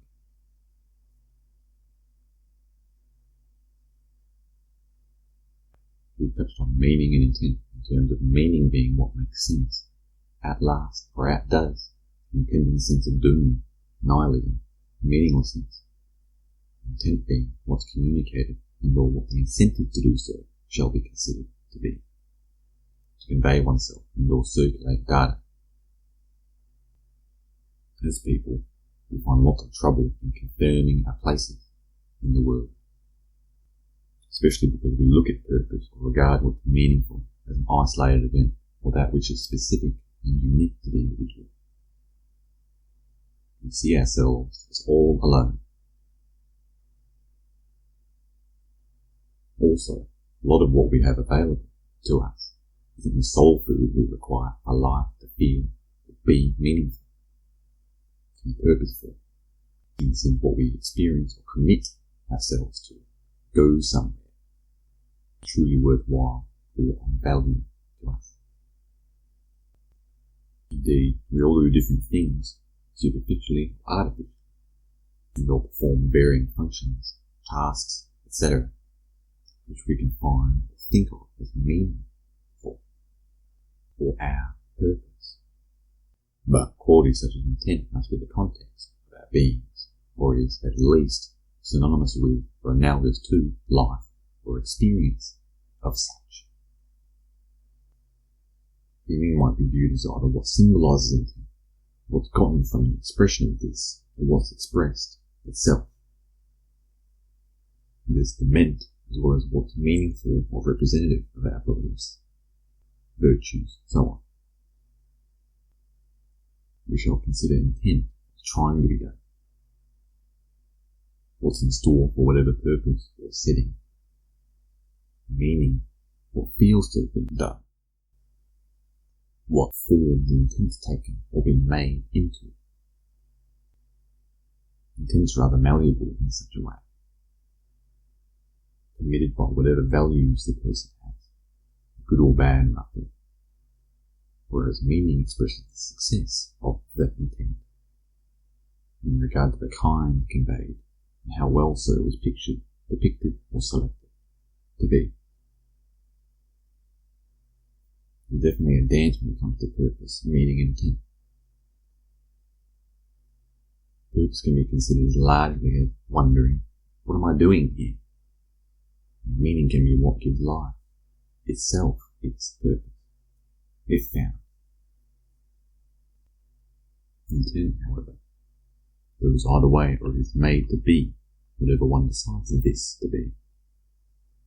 It longs to become completed or said, at whatever cost, under whatever condition. We look at our purpose as the potential to communicate, intent, and absorb or get meaning, within mind what's meant by experience generally, for a person, invention, or anything else to exist with a purpose, function. See the meaning of life as a much more integrated, sensible disposition or portion, instead of being the existential crisis you make it out to be, without any or enough context, apprehension, when things are blown out of proportion. Consider us being with purpose, itself being to be, to live and die. Meaning derived in this intent of ours conveyed day to day, as opposed to having such be so glossy or up in the clouds. Who knows what our purpose as a species is, finally, other than living well, distributing our intent, and contribution or participation via procreation, plus release into unimpeded imagination. But our intent's fundamental to or for the shaping of meaning and purpose. One intends to deceive someone, the act and mission, energy or vibration, is so. This information received by the other person. Purpose is most likely to claim whatever one can from the person who's getting fooled, instead of trying to build a reliable relationship with them. How we use or go about our intent, what we try to do within given situations, depending on our dedicated or supported purpose, establishes a meaning for or of something to ourselves, others, and extending. Purpose is a lot like fate, but this is ultimately fixed and meant for us. It is where we end up and the role we play, in the meantime or grand plan. But we seem to have chances to convince such to go one way or another, at least circumstantially, moderately, or personally, to be a certain way or not, instance to instance, relatively, or within reason.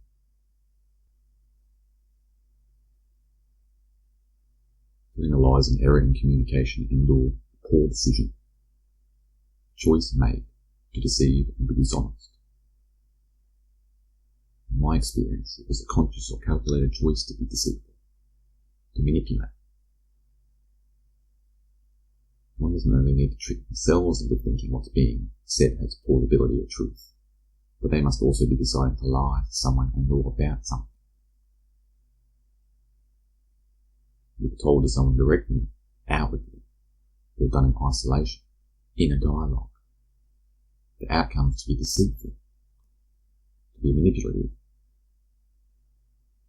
Tupac Shakur, the legendary rapper, popularized the term real lies, saying something like, realize, realize, real lies. It's also been said by others and may go back further in the last few decades. Nevertheless, such lying involves a warping or bending of the rules, the truth. In a sense, what you're saying is valid.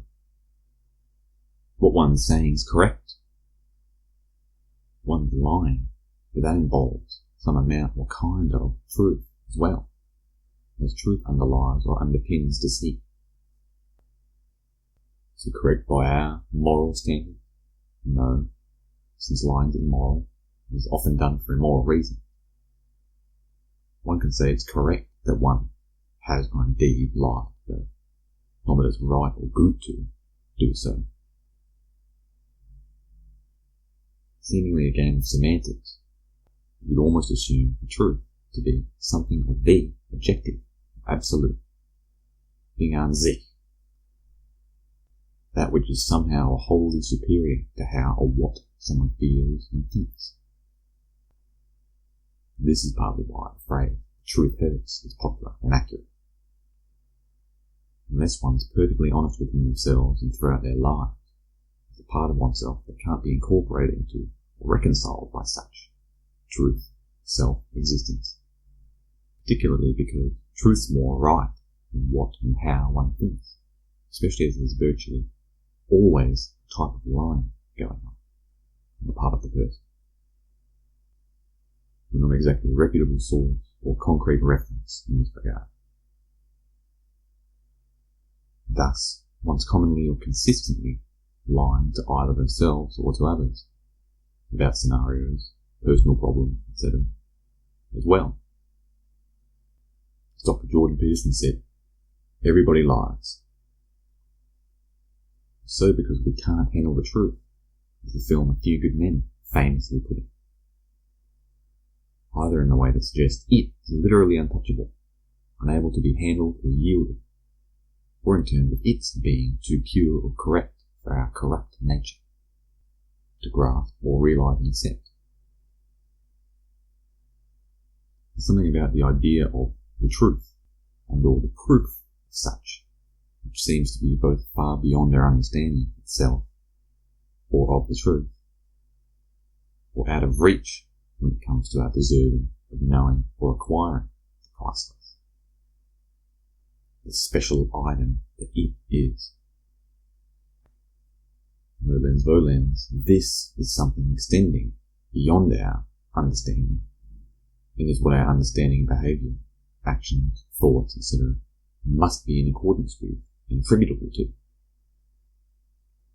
What we or life's contents must be representative of. There seems to be no escaping the truth or truth, whether someone lies or doesn't, whether someone is accepting or dismissive of such an importance or existence, or if someone adheres to it, upholding so, indeed acting truthfully. This thing, the truth, exists or is granted no matter what. The truth itself is undoubtedly or absolutely true of what we've got to work with. It is there, watching, whether we know or like such or not. Hence the warping that occurs when someone fears. What's true must be contorted by the individual in or via the process of lying. But not only affecting yourself by being dishonest, and the person whereof one lies or lied to. There's an alteration made to the consistency of existence, and manipulation upon or of it, which must betide in order for the fraudulent to be dispatched, detected, published, to be registered. Someone surely goes into a different category or bracket, division, when one's untruthful. The registry, if one likes. Since we consider the truth to be what we deal in and with, it makes sense that a person moves into the subset of experience or circumstances, the worse, flawed, or corrupted mode of being, isolated, downgraded, or downgraded, relegated, thanks to their actions or failure to act honest to the truth. This puts someone in another or altered area of consciousness. It means they must have taken a wrong turn to commit the crime of duplicity.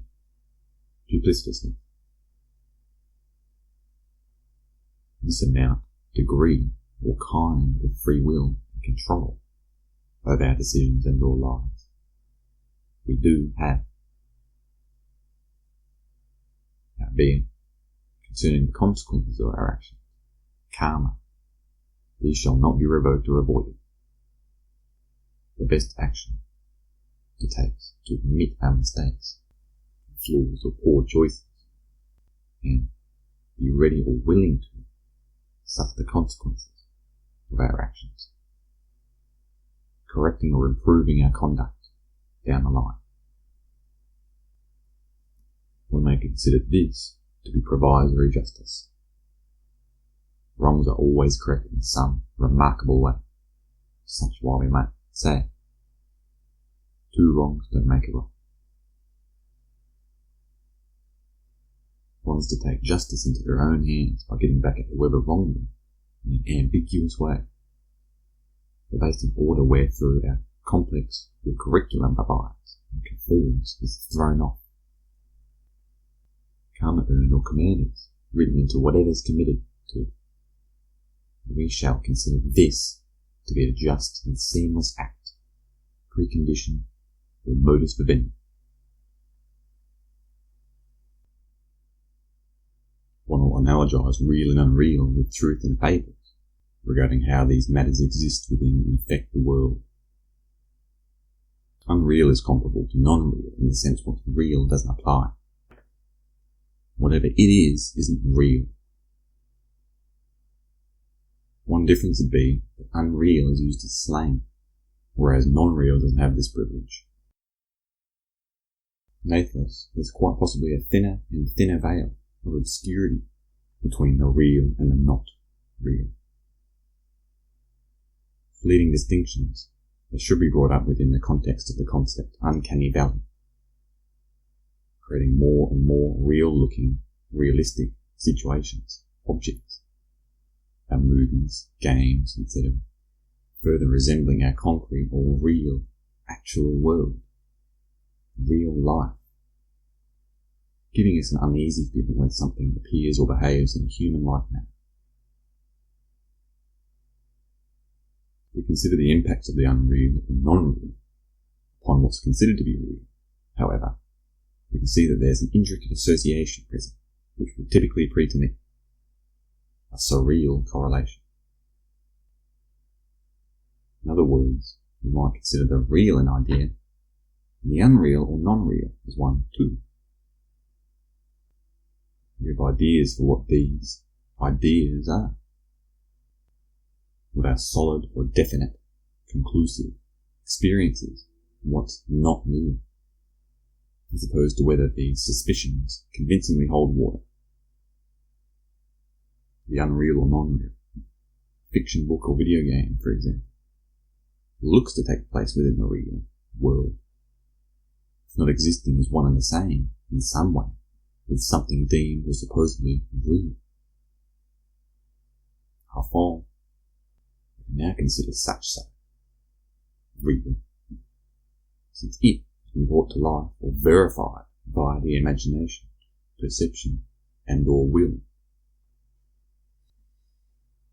This is reminiscent of the relationship between the possible and the impossible.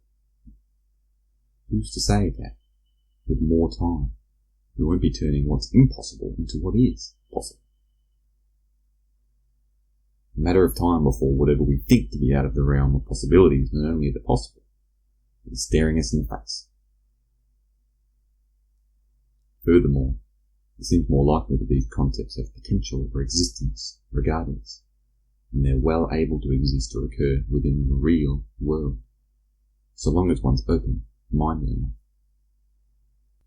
Joe Rogan said that ideas are like life forms, and this is true if we consider them to have existence, and or existence itself to be alive and have a kind of awareness. Worst case, once they're willed by the individual, endowed with this. Since life's not only what we are, a living being, and have life, it gladly includes or introduces the unreal or imagined into its toolbox. We can see that it is the more the merrier with reference to the real and the not real. Imaginary or imagination, fantasy, and the actual or existing. The real is perhaps more suitably defined by the significant, substantive, proper, and or true, rather than tangibly validated, apparent, or material. We look at life and what's involved within such as a story of some sort, of every sort, instead of property, this, being classified as fiction, fact. It could open our minds as to not only what's possible, what's fully going down. As with many times wherein we prefer two extremes, duality, rather than the interrelated whole, non-duality, it could be that fantasies in cooperation are bed with fact, in some bewildering way. Similar to what's been proposed We can witness to this put into play when we observe a work of fiction or a piece of art, if at no other moment, real by virtue, at least in the sense of so being seen, or getting taken in by the subject. Merely since the impacts are, or previous existence is incomprehensible, doesn't mean an equal lack of reality, the declaration of having actually occurred. If anything, the immeasurability or lack of solidity of or to its consistency confers a sublime significance, spiritually, sublimity.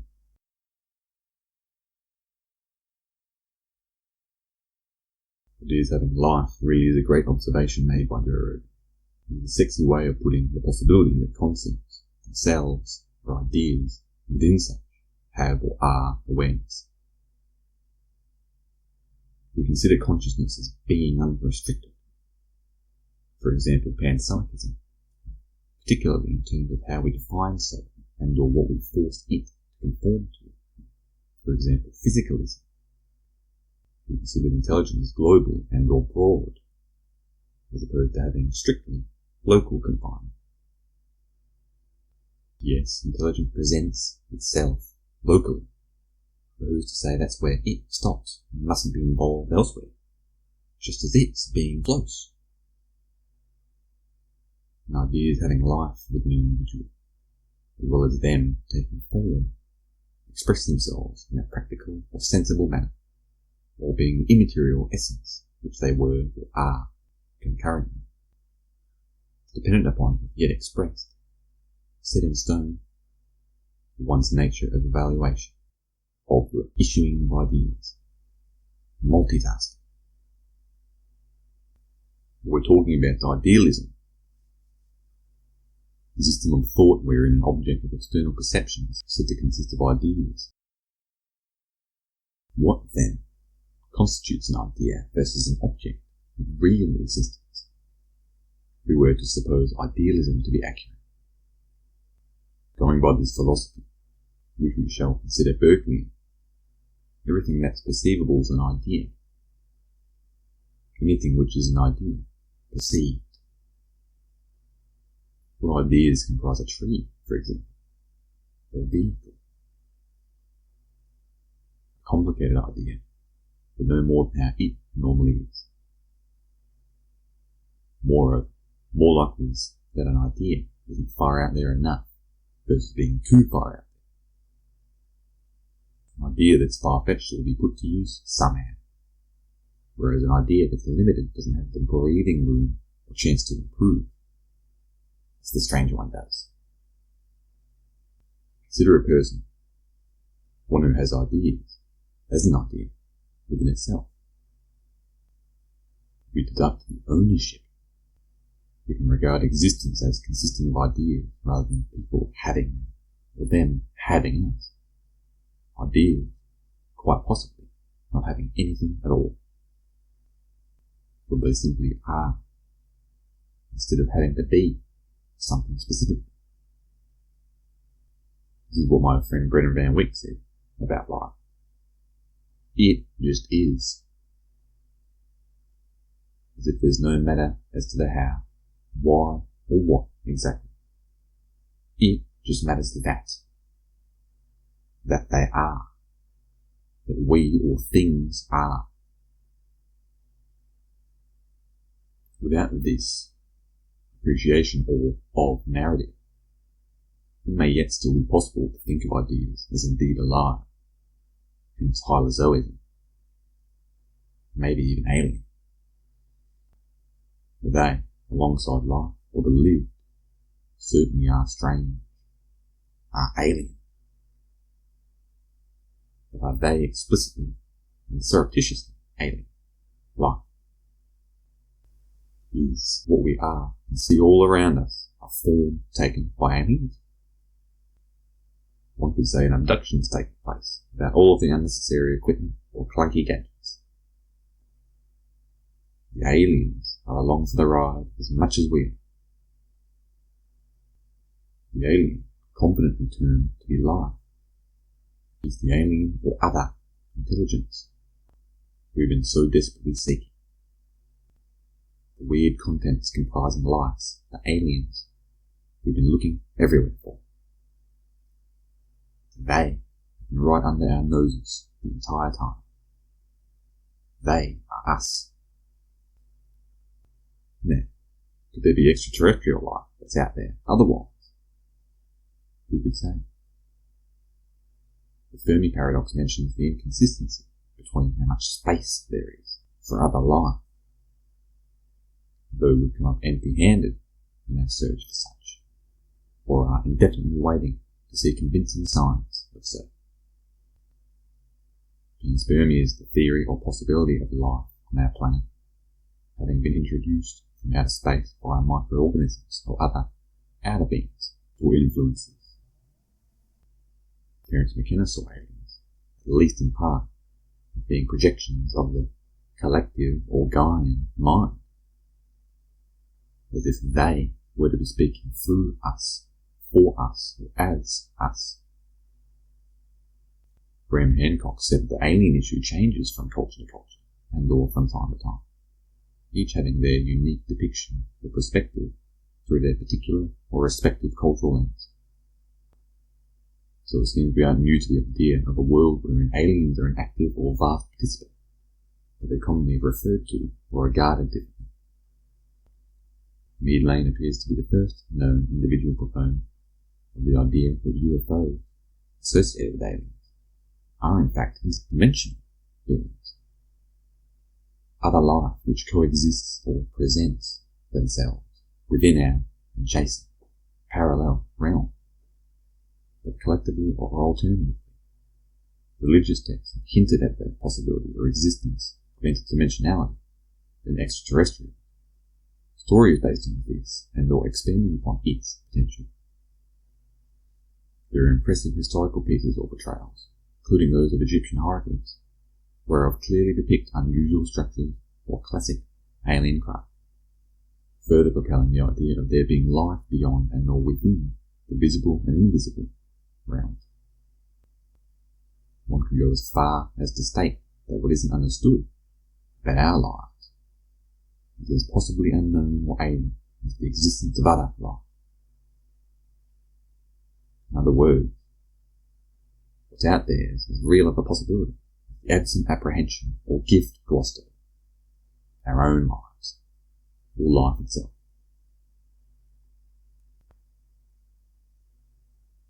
Like thoughts, ideas might be generated and or observed. Like ideas, it's hard to say whether a person has them, or if one's being had by such. The proximal source of life we are today. Thought shall be a type of precursor to ideas. A compilation of all of the right bits will be slotted together, or consigned. Someone would assemble a jigsaw puzzle. Nevertheless, we regard ourselves as having life. Thoughts, the components constituting or forming the ideas that are going to be brought to life. We can see these otherwise devoid forms as taking shape of our own, making or doing to some extent. I've approached going about it or this in a cosmic sense, the universal generator. We likely don't know precisely fonde origine. We do acquire and facilitate information or data whereof we're bystanders to, of, or for. We consider either ourselves as products of the cosmic generation, or generative, or instead, what finally takes form as such. We ourselves must be tagging along, as well as whatever is derived from the cosmos or cosmic output. How and why our superior entity generates or compiles what we experience won't be explored or figured as long as one ceases to be impressed by or fails to acknowledge the great creation they are themselves, wherein we shall observe or whereof we shall partake within. A museum of artifacts, function or gallery wherein one can enjoy the amenities or appreciate the collection. Visiting the work colleagues whereby one may make themselves at home, becoming known and or breaking the ice. In other words, we seem to be at, types of, or made by the source of existence itself, the finality whereof enkindled what has occurred and what's occurring, and the reason for such that led ourselves to be realised and full of wonder. Cause and effect, harbingers, the nexus of existence can, by virtue, or further reinstates experience itself. The origin of being surely stems from the radix wherein, whereby, and whereof we ask ourselves these very questions. What am I? How? One should refer to this as the one-up. One way wherein one is led to classify or deem oneself as having been one-upped. There is no route accessible, bypass or submit to the undivided or indivisible reason one may pose or ponder such problems. Life or living's ultimately or utterly responsive in real time. It unfolds in a self-fulfilling manner, of sorts, of self-explanatory nature, a sort of perpetual jinx. Yes, one can ask questions, or leastwise think they are. What's going on, though, is an ignorance or naivety upon the part of the individual, also as part of the game or code, versus one's mental model expressing conclusivity, comprehensiveness, or conviction. More likely that we ask something within our own knowledge, conceptualized, or with our best or favoured words, comprehension, instead of regarding the absolute view whereof is currently being demonstrated, accessed, or assessed. It's also worth mentioning what Dr. Jordan Peterson's discussed, having asked himself, what in the world could something like that lack? In reference to a Zen cone, the attributes of a God. Reply, limitation. So, something that's everything lacks limitation. There's something with everything, such as omniscience, omnipresence, and omnipotence. Two shall have nothing or less, at least comparatively, before reference. Thus, we shall consider the senior intellect or capacity of God, or whatever is the equivalent of any, to use us as a means to keep itself in check, acting as a counterbalance, ponderation, with a comparison for and contrasting with the pristine prime movement, the prevailing particular, the free agency.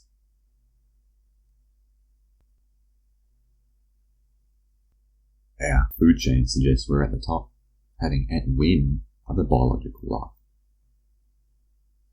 This is partly by design, since we've moved out of jungles, those whereof devouring is, especially if reintroduced. But it could also be the way of the cosmos. What if there are other life forms atop ours?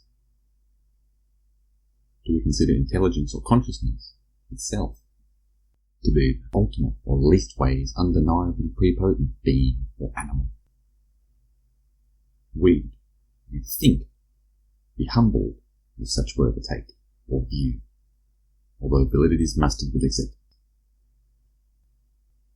If we consider the animation of ideas as things we like, us feeding from them and them forming or consisting our world, we might see ourselves as the little critters that we assume bugs to be, or the lesser beings we look at chickens at. Yes, we can do tangibly more than a chicken or bug, though not only do these creatures have functions within our world or ecosystem, one can adopt or imagine a bird's eye view, having sufficiently distanced oneself from the setting wherein one is normally seated, seeing themselves as looking equally small or minimally smaller than how we generally see ourselves in relation to our surroundings. Their extended or impressive ability is surely due to a sensitivity to the influence of ideas, as opposed to being better. Thus, we're wired for or better suited to the reception of ideas, akin to other animals and their roles. So may be how we appear to those of supremacy, which look over or reside within our place of work. It could be a generous way of describing the possibility, for these beings shall be so profound so as to not need sight to see. They shan't see to perceive or know, or be to exist. We suppose, since we don't observe any other entities similar enough to us, that there isn't anything greater, else or above, in the food chain or totality. Such would be exactly what they would want us to think, though, because if we don't consider the possibility due to mere appearances or prejudice, we're all the more susceptible to an ambuscade. Regardless, we're a live feed for a sort of divine, preeminent form, as naturally as we consume plant and animals, in the sense we're sustenance or nibbles for an assimilated or outright intelligence. These ideas are similar to a concept covered by Andrew Gentile with his show The Y-Files. He tells us that farming humanity is a feature or goal of the Anunnaki, but I suppose so to be plausible or exclusive of this theory or law, mythology. Such shall be the greater order of existence, the way wherein or whereby maintenance is performed. And what could be more sensual, appetizing, or delectable than unsuspecting human being? Scrumptious.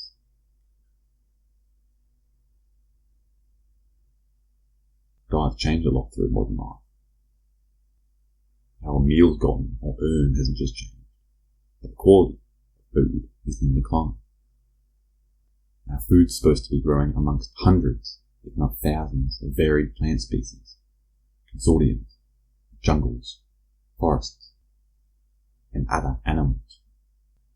We've never attained or processed with monocrops, conventional agriculture.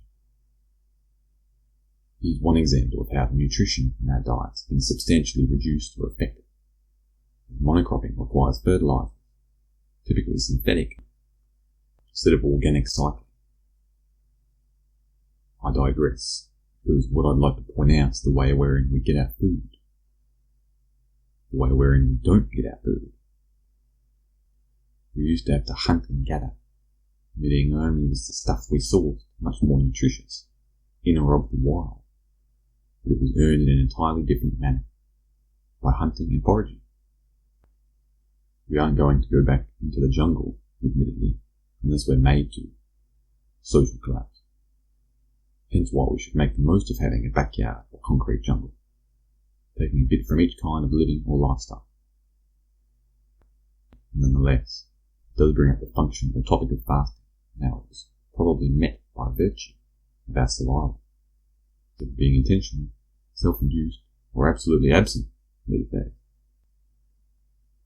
It makes sense why there'd be so many benefits of fasting. Anti-parasitic, anti-cancer, considering. Such as what we used to do frequently in our past trials and tribulations.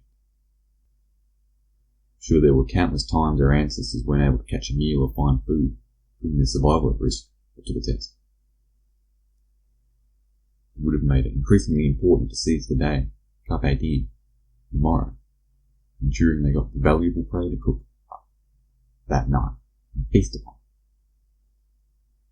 So would go the cycle, many times it would have ended in the same manner. No consumption of food for the day. Scary thought in modern day, especially for most of us lucky individuals who get to eat almost whenever and whatever we'd like. Now we shall earn our meals in a different manner, but it's less dangerous and more favourable to ensure, said Mew. This is why we must pay more attention, recognising it's not only unnatural to eat continuously, but it's unhealthy.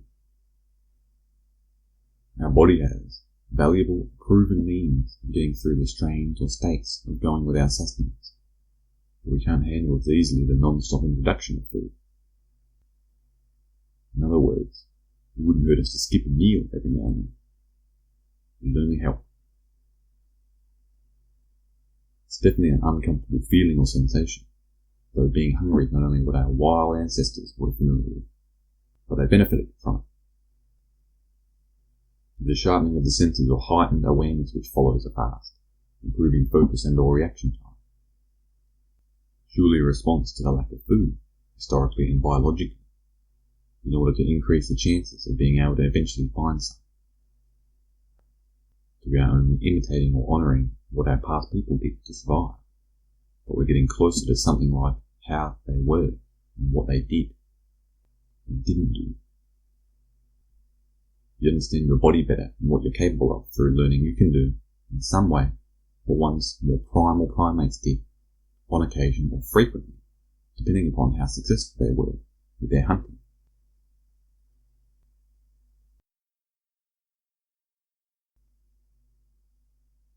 Chapter 7. Extension. Intention. Having children wasn't considered as a kid. People would ask me, "You going to have kids one day?" And as a child, I was more selfish, self-concerned, and self-centered. I couldn't see the importance of having children, nor could I see how it could be done. A sex drive wasn't upon my immature mind.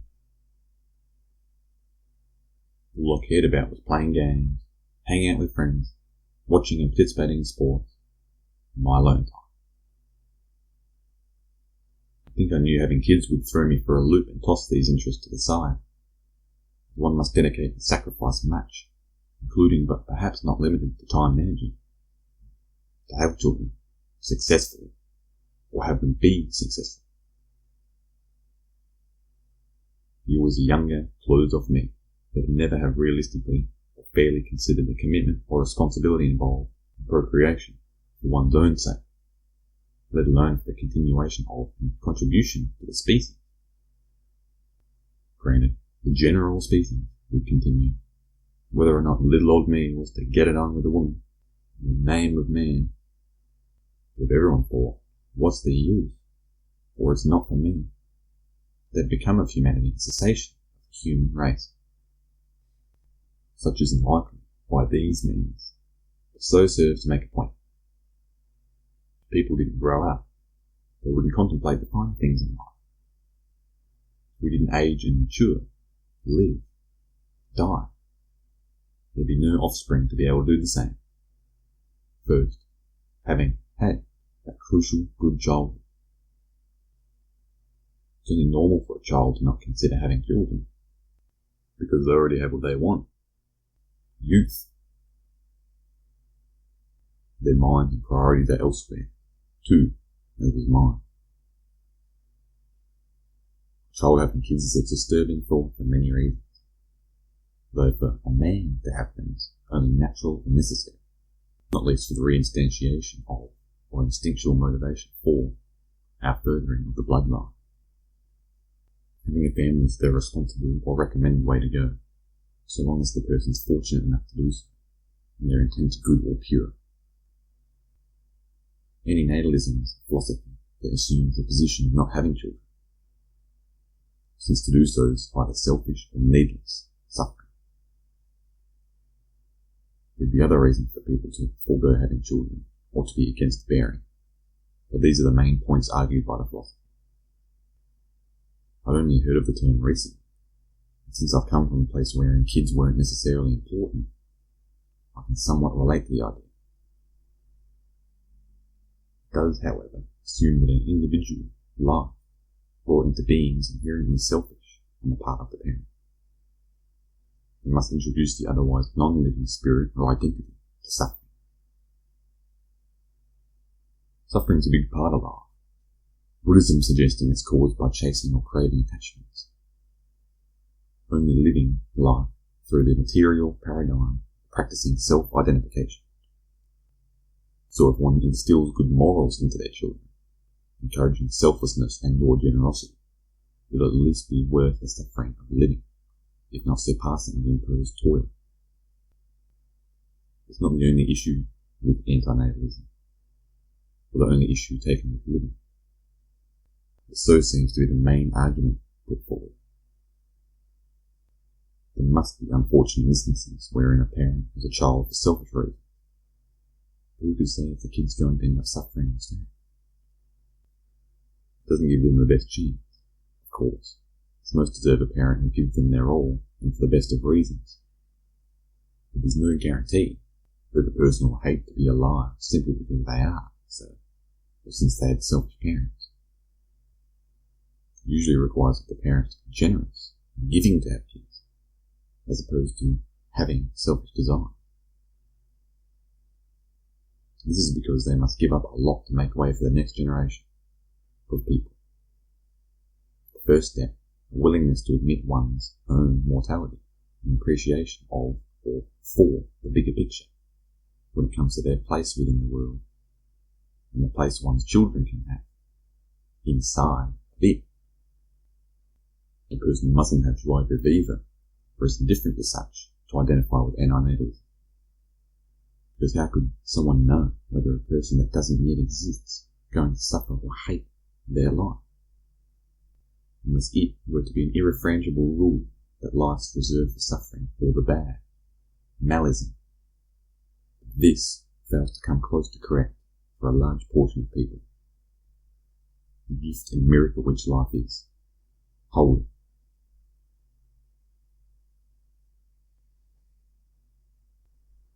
Anachronism shall be defined as an error in computing of time. The person or thing is of harmony with the time. Such could be applied to my birth or life, as I was born late. One may say, since you're born when you're born, I was in fact delivered at the perfect moment, or in time. Especially knowing my life wasn't pre-decided or pre-established by my parents, at least consciously, or that they knew. Although, according to the prediction given by doctors via ultrasound, I was supposed to be out or done cooking by late 1999, towards the end of December, or right on the new year, 2000. There was even a competition for such at the time. The closest born to the 1st of January 2000, given a cash prize.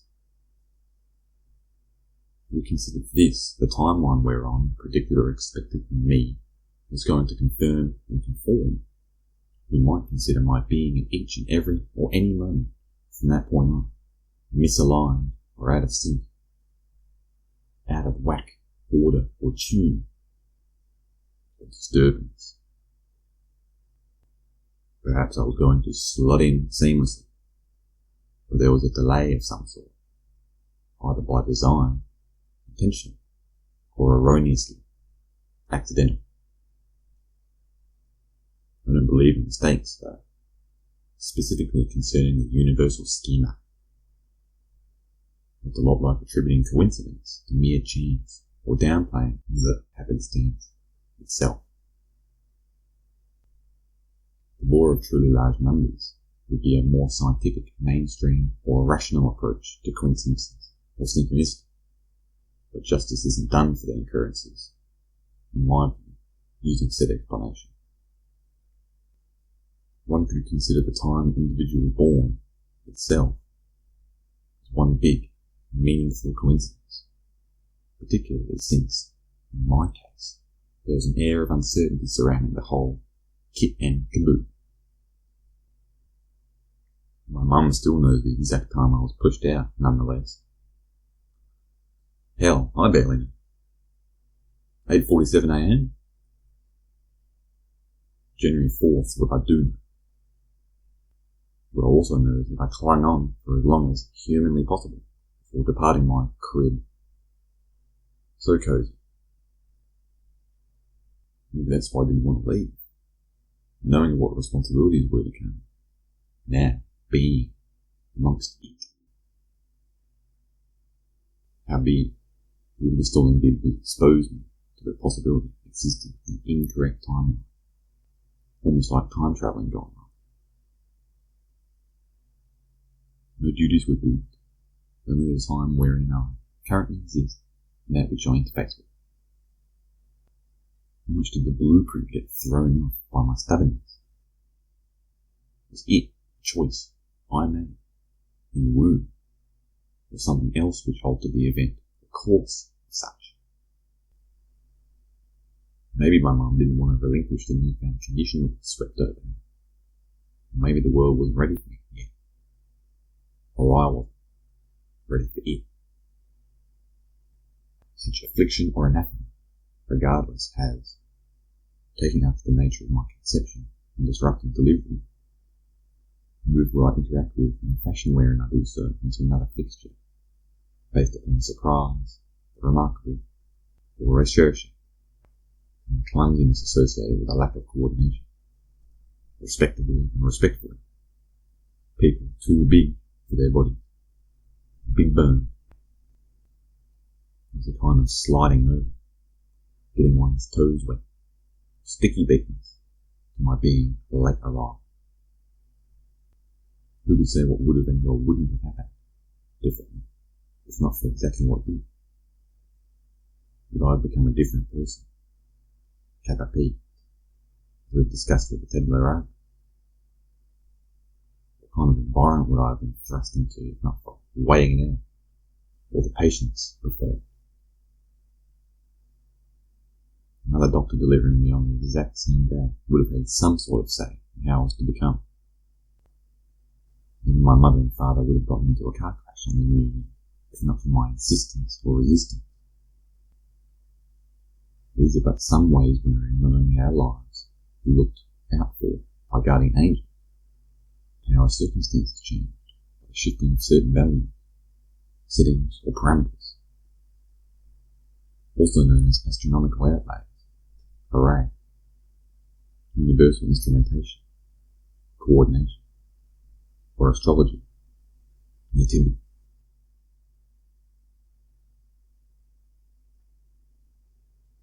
Being a virgin still, despite what I may have told people, has had its ups and downs.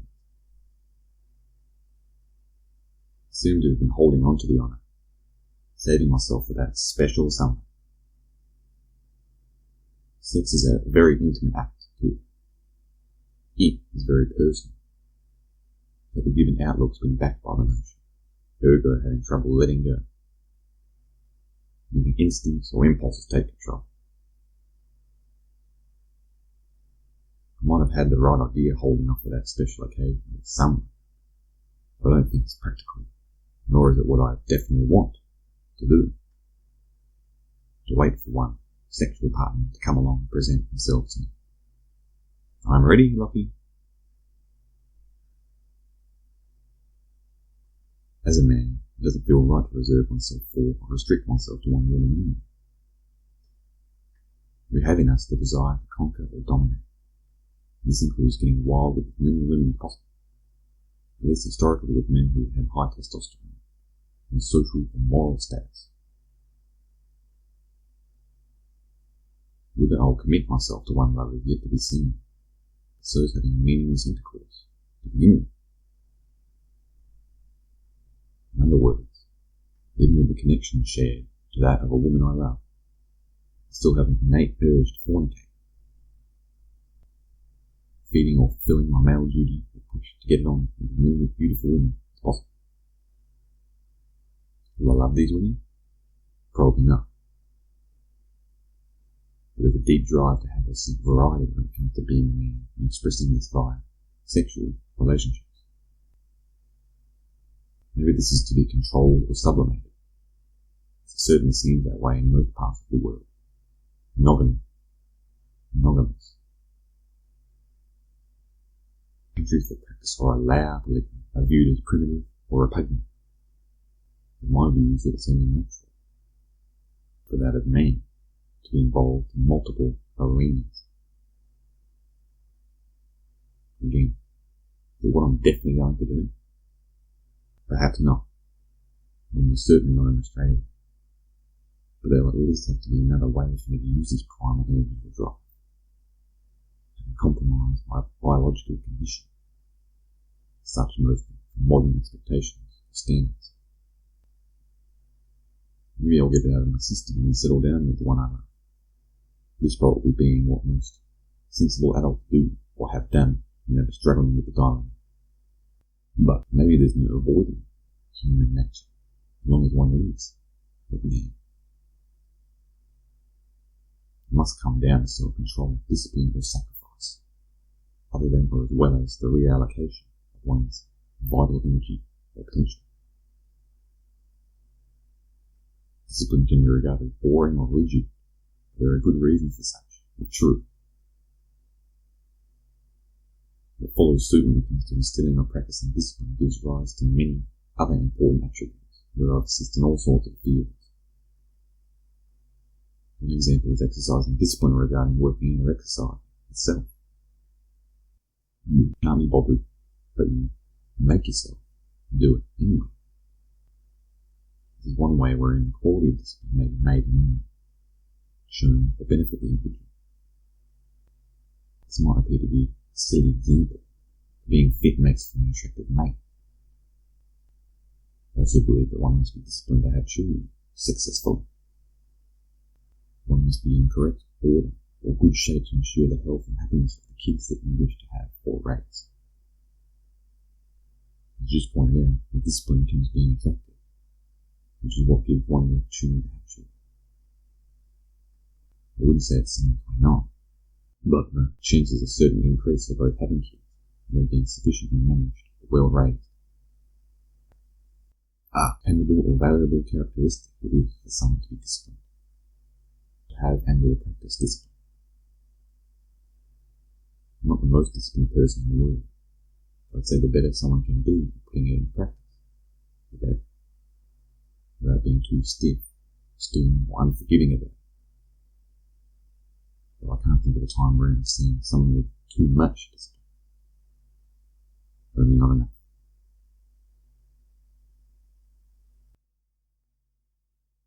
Friends we touched on in the first chapter, on the topic of relationships. Though it seems to get harder, in some sense, to form and uphold such, even though they're more crucial than ever. I didn't say friends, though. I said relationships.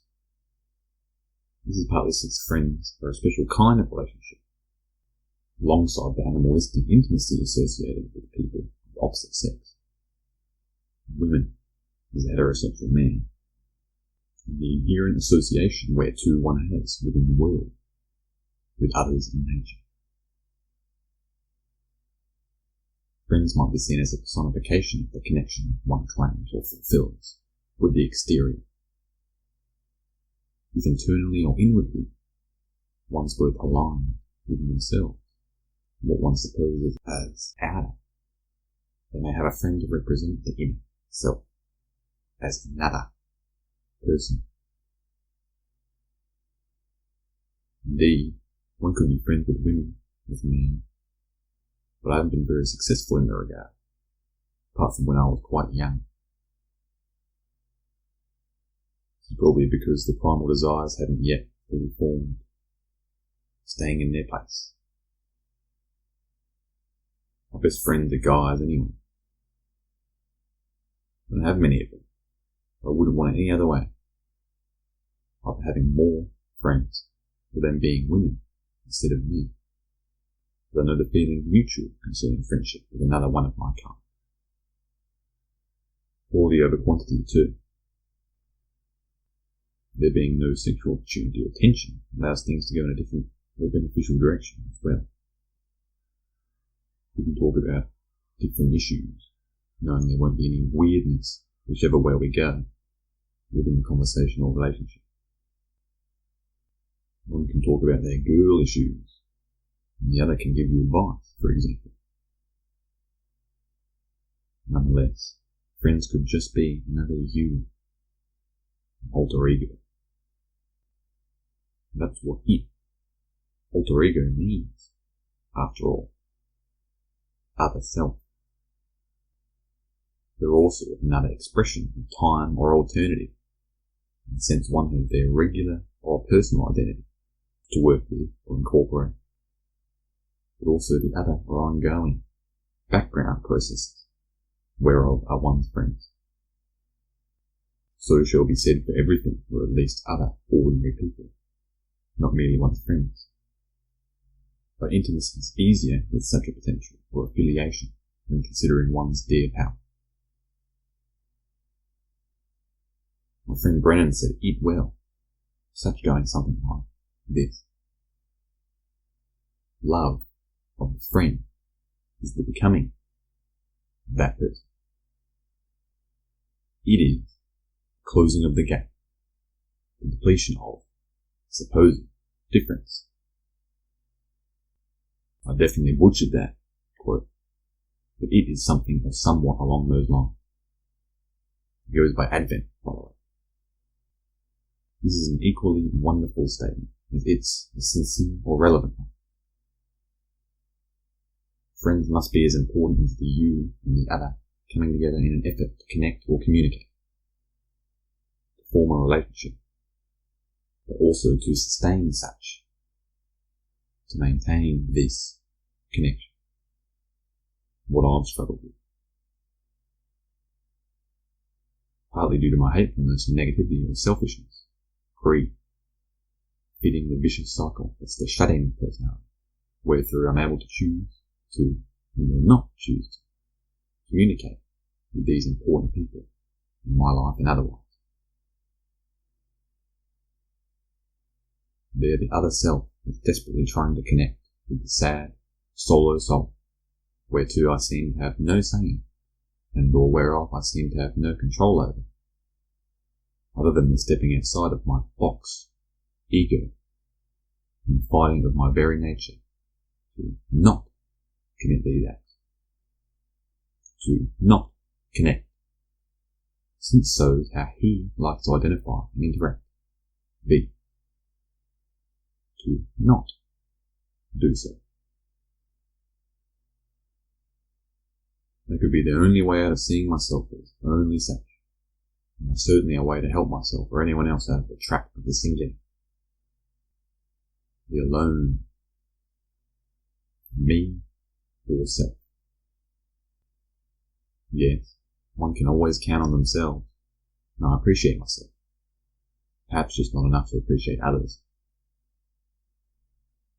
I must first find it within myself to see the severity of my actions and or inactions, so long as we might discern a difference. I shall see the importance of friends, of mine and others, both how they could use me and I them. Transactional in some sense, but definitely better than not trading goods, usually based upon a selfish tendency to remain within or as the self, versus stepping outside of one's safe house. There's too much good that can come from having or keeping friends to not have them. They're too effective or efficient at getting you out of what's otherwise inextricably the self and or one's regular routine. One too easily gets stuck in a rut by being closed off to or as an individual. One will too quickly forget one's woes by taking on someone else's, being, serving their friend.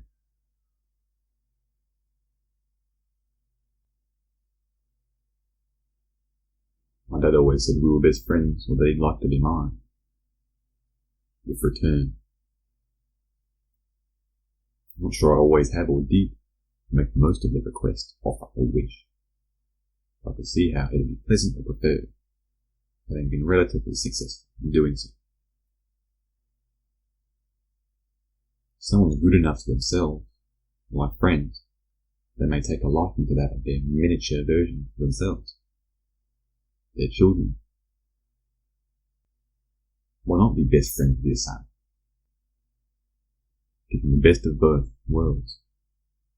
An already special connection like that of a friend, but also being inherently close due to themselves being a creation of one's own. Other than the possible muddling of clear roles within the family, veteran, fledgling, etc. This sounds good. I suggest that confusion of roles because I don't think it's typically been what a father's encouraged or fostered within their son. The adoption or preferring of a friendly relationship over the clearly defined role of a father within the kid's life. I'm glad my dad and I have been like best friends have been, but I also don't think it would have been what had happened if my mum and dad had stayed together, or if I turned out to be a girl. I know. Weird thought. Disturbing premise. But these are things I've considered, particularly the thought, why am I? Me? Other than the statement, nothing is still something. Such was the other recurring theme, recurring dream, or intrusive thought when younger. Since we propose life and its objects and subjects, contents, to be self-sustaining or self-explanatory, in a sense, or every. This means the very asking of these questions was off course or besides the point. Additionally, the icing on the cake or the tip of the iceberg. Nevertheless, they're what I couldn't help but consider or muster, even if the very notion was contradictory or complementary to the true nature of experience.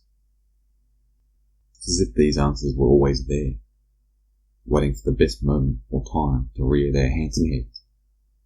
Or rather, the questions prevailed or surfaced at the perfect time to have the utmost effect in contrast to the sheer solution that's our interfacing with and of the present. Its recursive formula. In other words, the asking, what makes me me, against the previous or next individual or query, adds further intrigue or twists and turns, flair, to the otherwise straight-up dishing of our banquet. This being everyday goings-on. How fascinating to be able to wonder about such issues when perhaps they aren't problems, nor are they the appropriate ways of tackling these things. As I've said to my pal, our approaches must become more sophisticated, akin to those fancy attendants of a 5-star restaurant. We must become more advanced in our modus operandi. The route of directly addressing proves to be too confrontational, confusing for us, predictable to it, at least as we age. We shall spice it up as an elderly married couple would, becoming too one-dimensional or stale without, especially if one cares to advance in the task of getting to the bottom of our nature. Why and how we're here. What it is we are doing. However, I'd be remiss to dismiss what asking oneself these fundamental questions can do for or to the individual. An effective move, if they're going to be as exciting as they once were, not guaranteed, at least in my experience. These questions morph on their own accord anyway, taking on a life of their own, showing us they always had a mind of their own. Regardless, one will benefit from asking these straightforward or plain queries. As perhaps it's best to keep things as simple as possible when our circumstances are immensely or completely complexified. Asking oneself the simplest of questions may be the best angle or combination for letting whatever it is we're dealing with present itself with no holds barred and without contamination.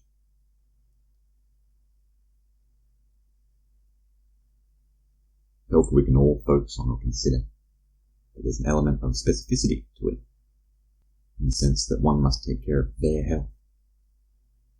One shall look after their health, their body. Such is a lot like kids. Generally, you'll be the one who looks after them, not someone else. Unless you have a nanny for the body or them. A personal trainer is a bit like so, but that's besides the point. Overall, health's harder to take care of nowadays, particularly because we're exposed to much more pollution, poison, toxins, etc. within our society or environment. It's for these reasons and others that we have to look after our health, either collectively through spreading awareness, or by personally equipping devices and providing protocols to keep things in check or balanced. One could regard mental health as important to consider too, but it seems the majority of concern should involve the physical body. We have more of a responsibility for such, or have a richer history with so, at least. A trivial distinction, in a way, is the brain or mentals based upon and or intricately interconnected with the physical, or body. But one can't make the brain do skip rope, like one can make the body. Unless one considers reading or puzzles to be the equivalent of the brain's jumping jacks. You could almost consider what one identifies with as being distinct from or different to the physical body. This soul. Not only because it's probable that we're self-explanatory assets whereof is consciousness, but because the act of identification, to some extent, involves the assumption of the transcendent with regard to one's body or the corporeal. One sees the body as a vessel or suit, as the doctrine of animalism suggests humans to be mere animals. One could consider us to be hosting and not supported by the spiritual or transcendental, akin to the idea of the psychic sidekick or spiritual intermediate. Whichever way you spin it, one should treat such as the temple ourselves must be. This said in the Bible, 1 Corinthians chapter 6, verses 19 through 20. Nonetheless, the exercise of the body is not only good, free, but it also nourishes the mind too. I'm not sure where I heard the information, probably from Dr. Eric Berg, but ensuring the body stays moving aids in keeping the mind healthy as well. If we consider hard or heavy exercise, it's evident that whatever's bothering the mind is either being tested, or there's no energy or room for those concerns entirely. Maybe because worry requires energy, and if one's occupying themselves or using their resources elsewhere, there isn't the capacity for stress or concern. One's strategically stressing the body instead of uselessly or mindlessly fueling their anxiety or stress.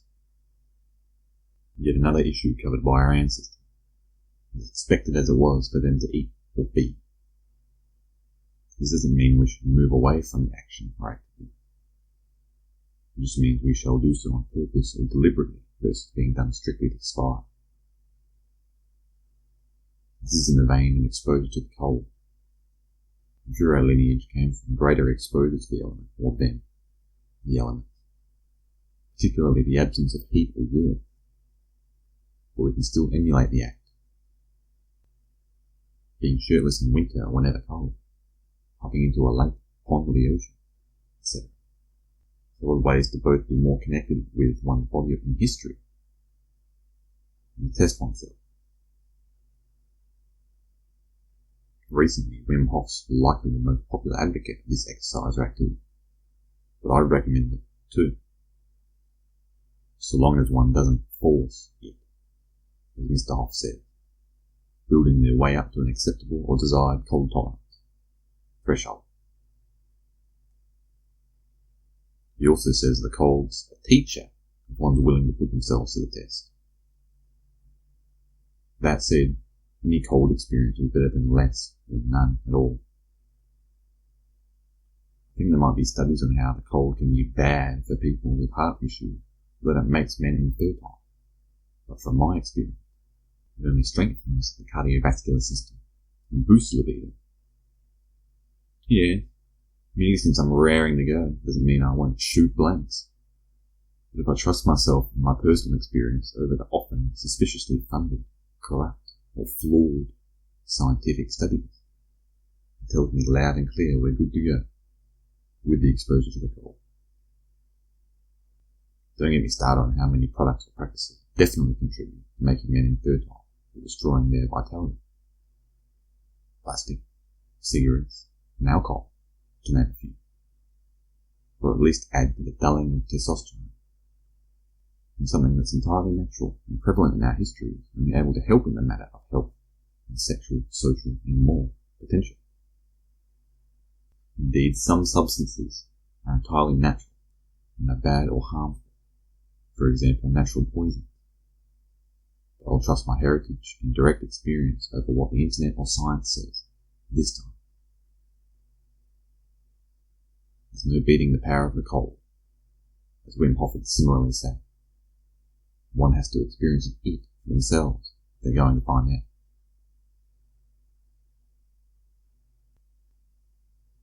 Trusting oneself comes to mind when considering what we're told or taught, versus what we may learn or know for ourselves. To educate is to lead out, and this I can't say I've witnessed in my time at school. As governments do, schools use a blanket program to process students or handle the situation, as opposed to tailoring to each unique individual, and that's giving them the more generous or considerate of the scenarios. In worst case, they're indoctrination facilities, a theory that's more popular than ever. The more we find out about how our society carries the burden of being, the more plausible it makes the case that schools are to prepare you for such in the employment that's to come. I've heard of people comparing them to prison, and there are a shocking amount of similarity.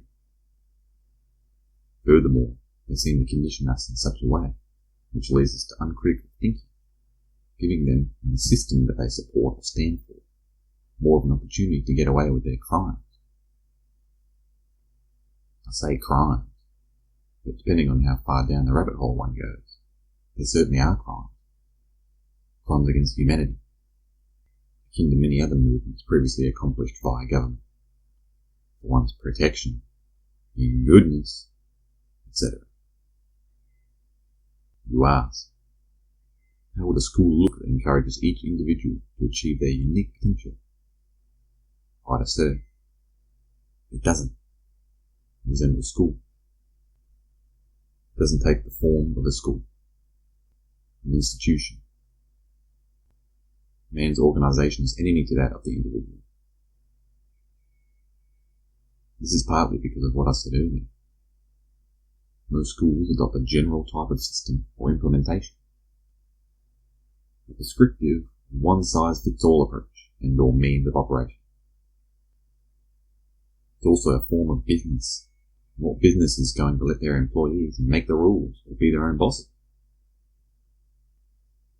This brings me to the point of schools normally being inappropriate for the individual, creatively, personally, etc. They conform us to conform.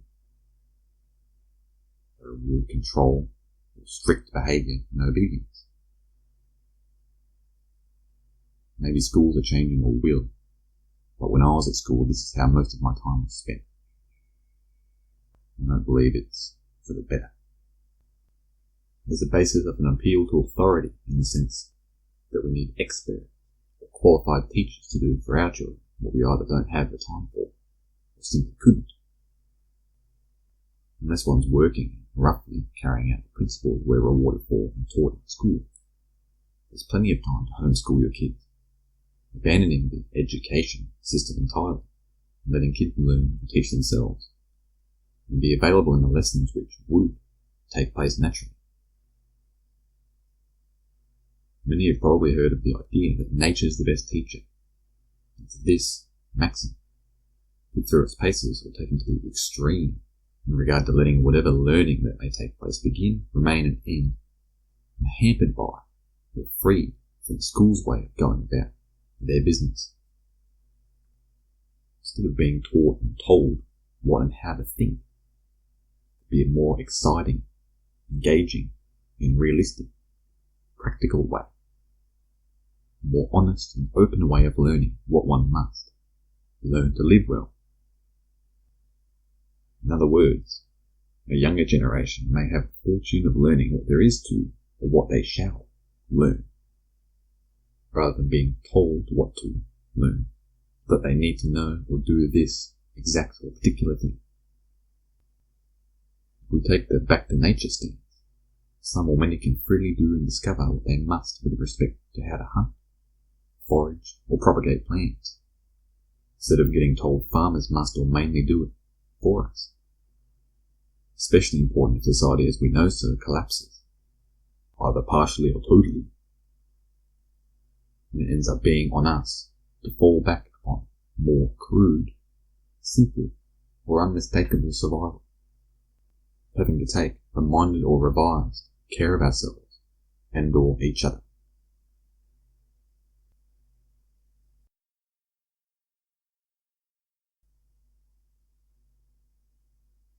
Chapter 8.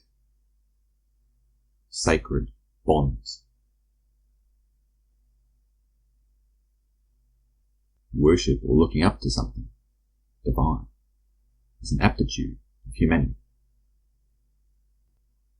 It's as if there's an embedded preference of the psyche and or populace to appreciate the innate inferiority of ourselves, particularly or especially in relation to the faith held clearly superior.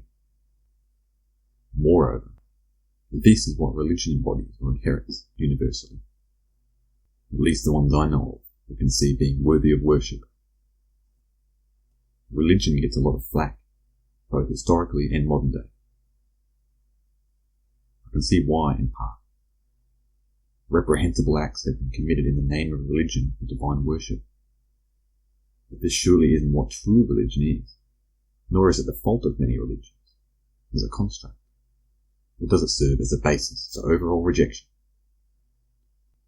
People, in any way, in whatever sphere, will attempt to take advantage of whatever provides the opportunity to do so, or wherever there are amenities that gorge oneself upon. They'll almost always fail to live up to expectations, such as those adopted by religions or an ideal. One of religion's main topoi, apart from their application or potential interpretation of tropes, is the requirement of faith. And bad people will be quick to use such against others. In other words, there are unfortunate aspects of religion, just as there are undesirable parts or sections of humanity. They seem to be bound, taking up the conditions themselves involved in one's commitment to be religious.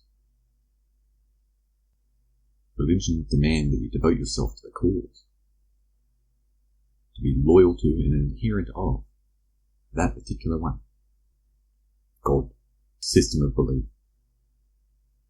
Such is evident because I've not ever heard of someone who is a Christian and a Muslim, a person who is a subscriber to both Buddhism and Judaism, pluralism or syncretism. Well, not until very recently. It would be like supporting two opposing sports teams in some way. Different religions existing somewhat due to asking different things of varying kinds of people.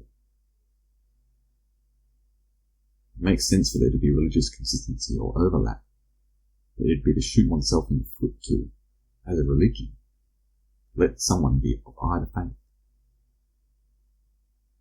This is, in part, because what one owes from what's granted by their religion is utter devotion, almost to say, you couldn't do it without us, so this is what you must do, for me. Crossover also makes sense since it seems that most, if not all, of the religions are basing themselves upon the same significance: the sacred, the divine, the psychedelic. This we might experience with or without adherence to a religious administration. But they, with doing their jobs, can put you into a prime position to embrace said connection. My dad said it comes down to being spiritual versus being religious or having a religion. One can be a good person, having a relationship with the divine, being afforded eternal life, heaven or an equivalent, without having a defined faith or subscription to an approved system of belief. I think this to be true, but also think one can be religious or faithful, in a sense, without adopting a certain scripture, indifferentism-esque. One shall say that it's a requirement of religion to give oneself up to the wisdom imparted by the faith. It's a necessity to give in to the obligation naturally fulfilled or promised through living or life itself, without any given identity other than one's own and whatever's innately imprinted. This is because what's religious, to me, is what's bound and more profound. It's what you commit yourself to, with or without the popular faith behind oneself, with or without the specific figures or beliefs that represent religious significance, hence doing something religiously. In other words, one may have faith without supporting traditional religions. We prefer to appreciate the association between the non-physical or incorporeal with the physical or tangible, a sort of allegory or symbolism for what it potentially lacks such, apart from the more abstract tenets that we uphold, generally via religion. Furthermore, an awkward position it'd be to support many of the ideas religion stands for or has claimed for themselves, though not becoming one with them. We'd rather identify with the closest kind, or the one that most speaks to us, by or thus becoming part of the club, the tribal animals we are. This makes it easier for people taking advantage to slip past the guards, since there's a mass adoption of faith. A sea of supporters, presumably just like us, who couldn't see how someone that's one of them could be poor or do any wrong. There's safety in numbers, they say. Why I think religions are mixed bags, mostly due to what I've said earlier. People aren't always dependable. People, servants or representatives of religion, haven't always done their best work. Per contra, religion's done some good, particularly in the way it has held together what may not have otherwise been. Consider religion as an outlet for the sensations, values, experiences, etc. we wouldn't have had their vocabulary for. What would religious people support, if not their religion? Who would they serve? Who would they worship, if not their God? There's been a prominent structure provided by religion in tandem with the tendency of humanity to look up to what's greater than them, to regard themselves as lesser, least wise in some way, and hold in higher esteem their deity or deities. It's such attainable without religion, not only to refuse the opportunity for the bad people using the good faith of others against them, exploiting foundations, but to deny boxing oneself in such a way. Would a person be more in touch with the sacred or divine by repudiation of a certain set or system of beliefs? Do we require the architecture provided by religion they themselves are using or based upon the raw miracle or significance of life, existence and consciousness? Or are they due to our looking for such in ourselves and our surroundings? Chicken or the egg? Perhaps they exist for the more simple, traditional folk, or orthodox crowd. And this is why we have less popular sects of people and or religions that don't identify with the established or conforming views of more acceptable mainstream religions, making them split off and become heretical. Modernism, miscreants. They don't see themselves fitting in with the traditional forms of religion or worship. More standard or credible reasons for genuflection to the divine. This would be closer to admissible if questioning the book, versus entirely disregarding the matter and its importance. To be, or being someone who is irreligious, an atheist or infidel, another fitting in. I'd then still ask, must a person be religious to be virtuous, kind or embracing of the divine, the best kind and good? Is someone automatically or irredeemably bad, if not in support of an established religion? Must one be, technically or officially, religious, to be open to the idea of there being more to life than the existence without a God? Something else and or grandly better. Maybe we need the concretized form provided by religions to house the further complicated idea of there being so. Historically, such is what's been required, so's been the way wherein we've pictured, drawn, and shown the divine or godly. The way it has been represented or depicted. Must we continue to do so in these same ways to maintain or entertain our faith in the divine?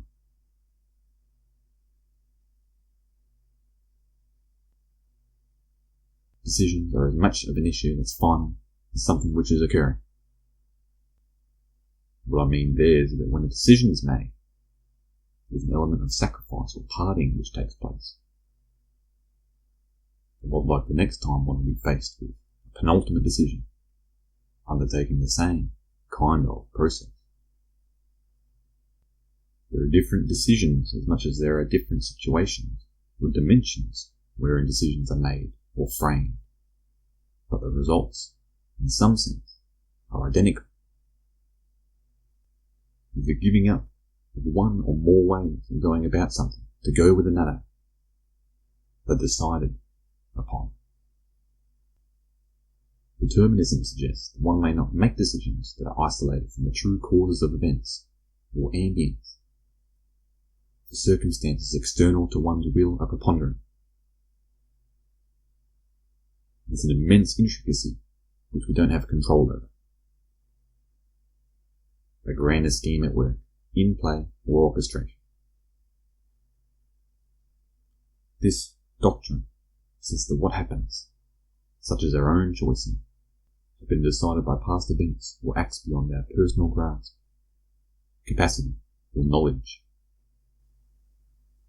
I think we shall make decisions, but whether or not they surprise the divine, supreme being is another question.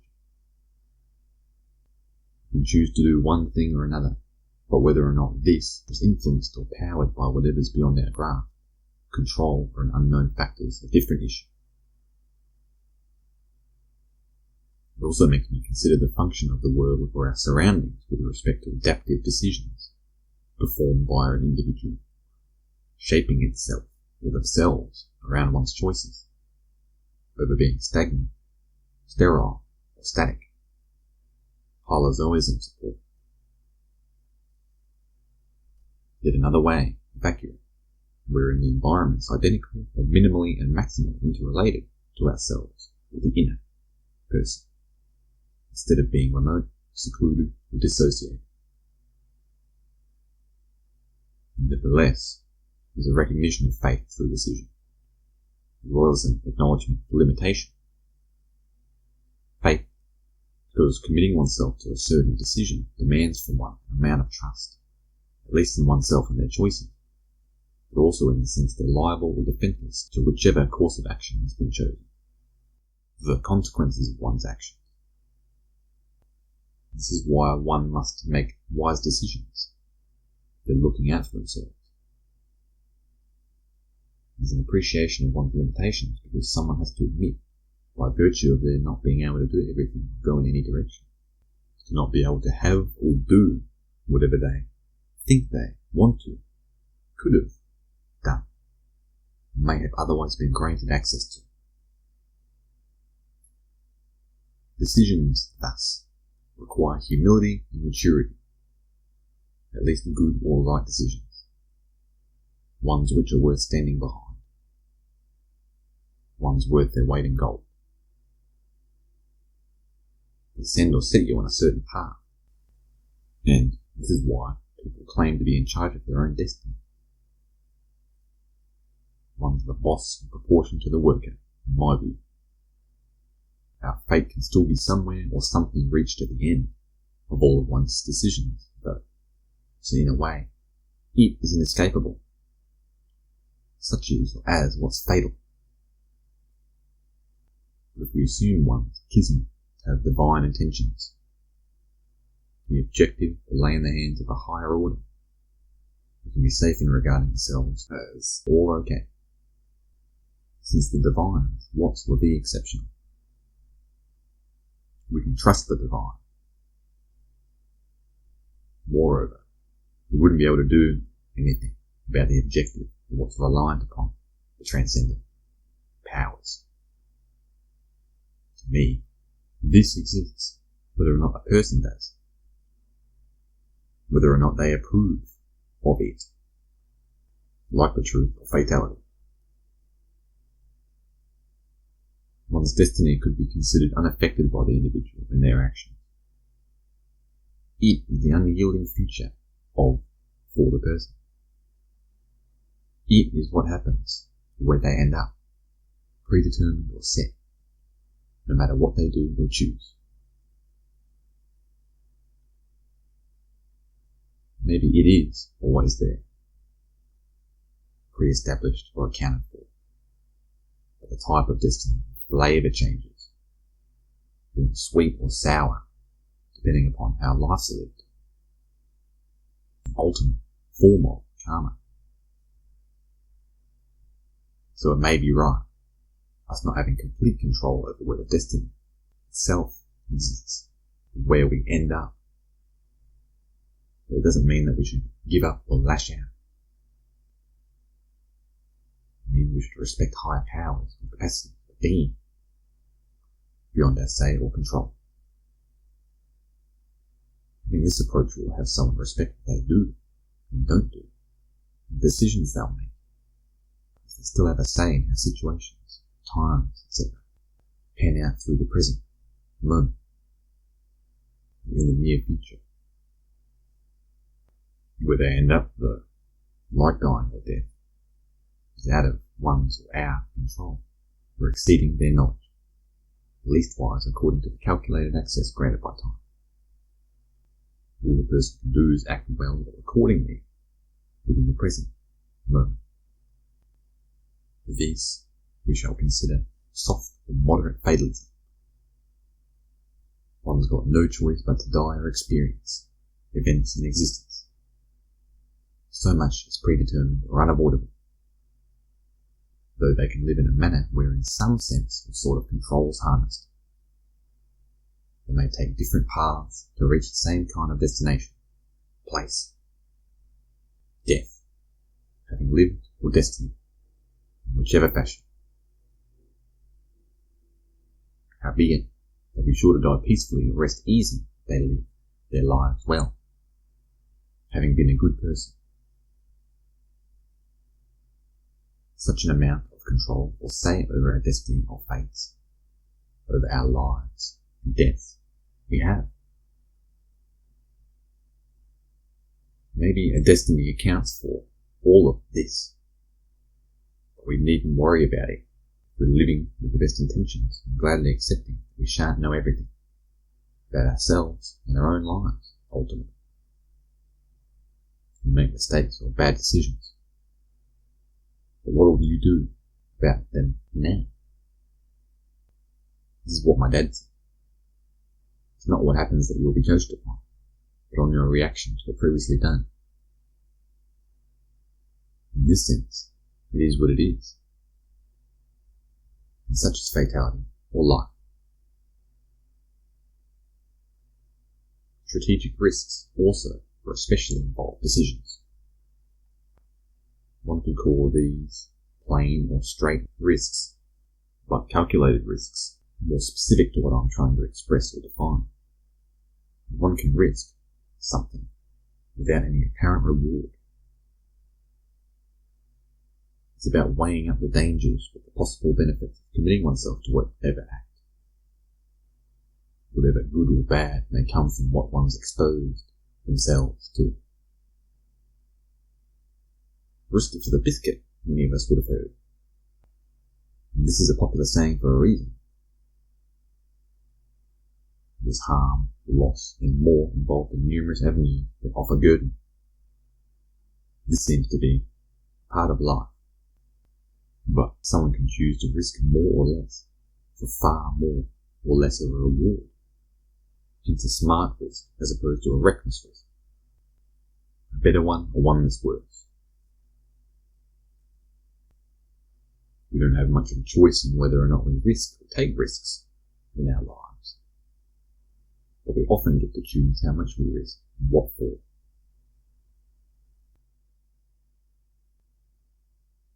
Many will have heard the saying, opposites attract. In other words, two totally different objects, subjects, etc. have the ability to come together. I believe only love could perform such an action or maneuver. And it is an example or form of pure or perfect communication. The utmost or terminal form.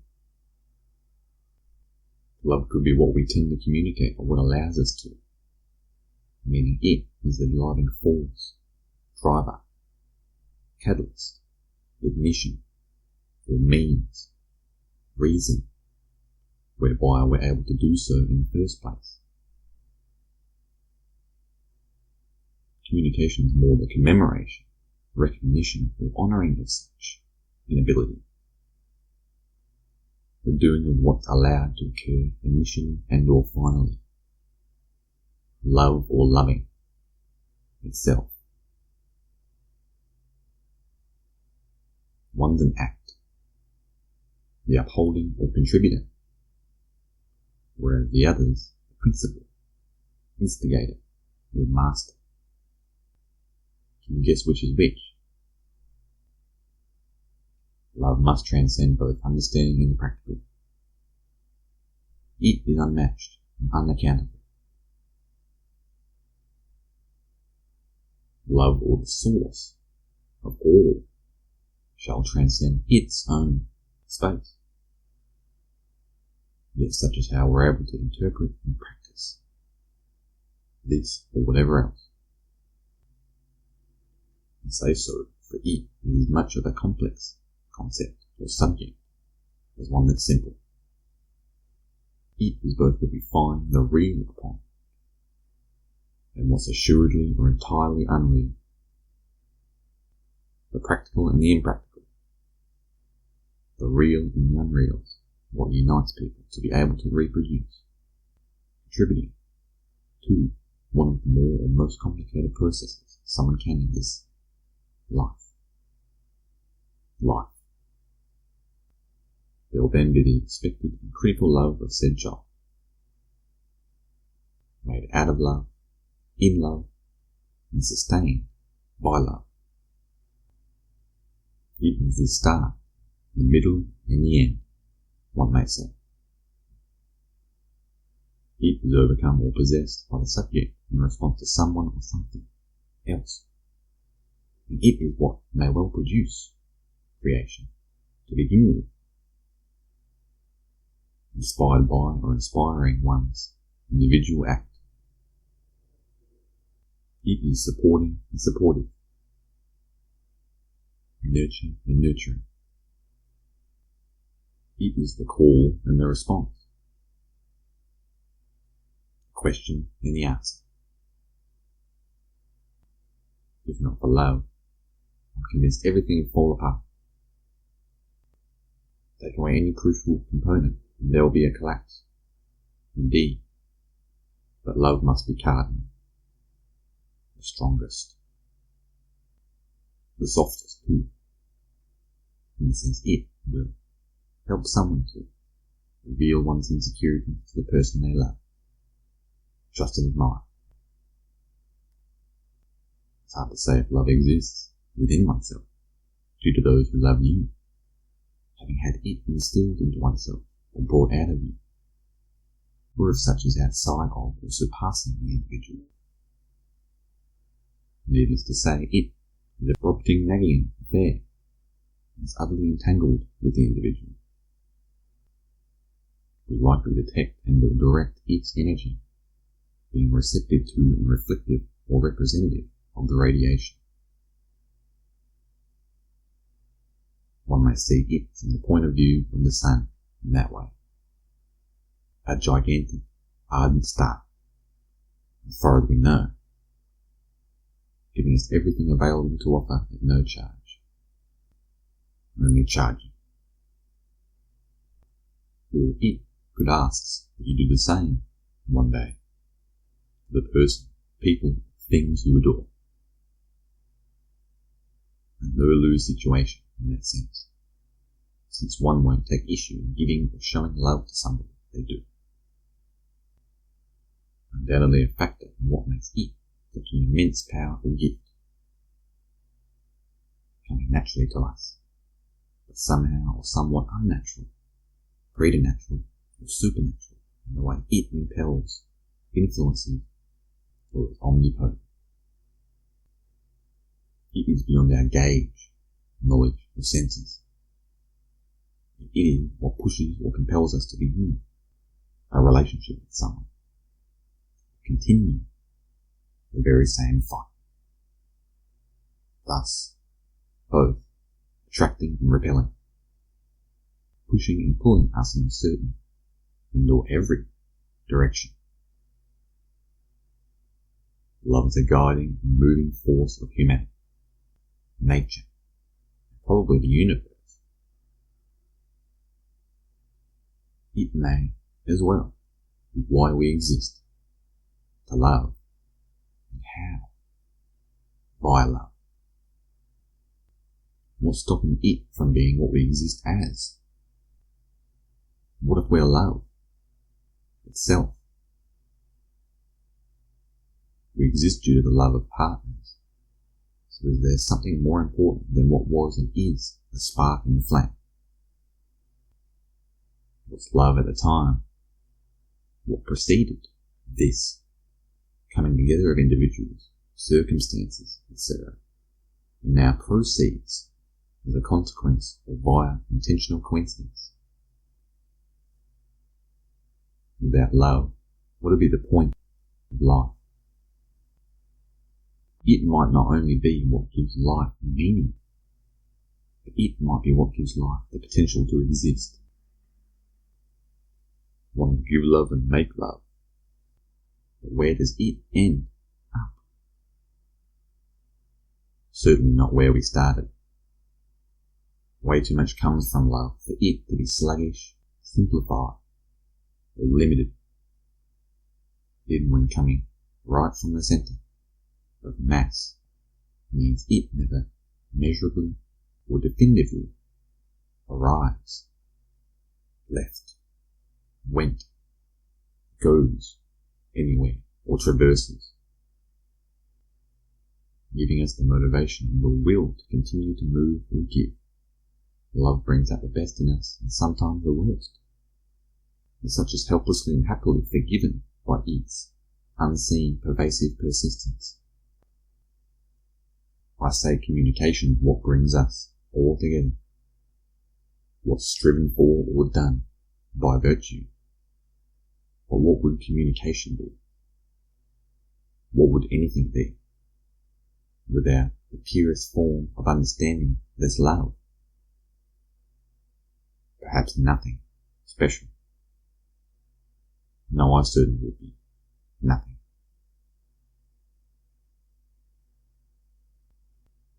Perfection slightly confusing.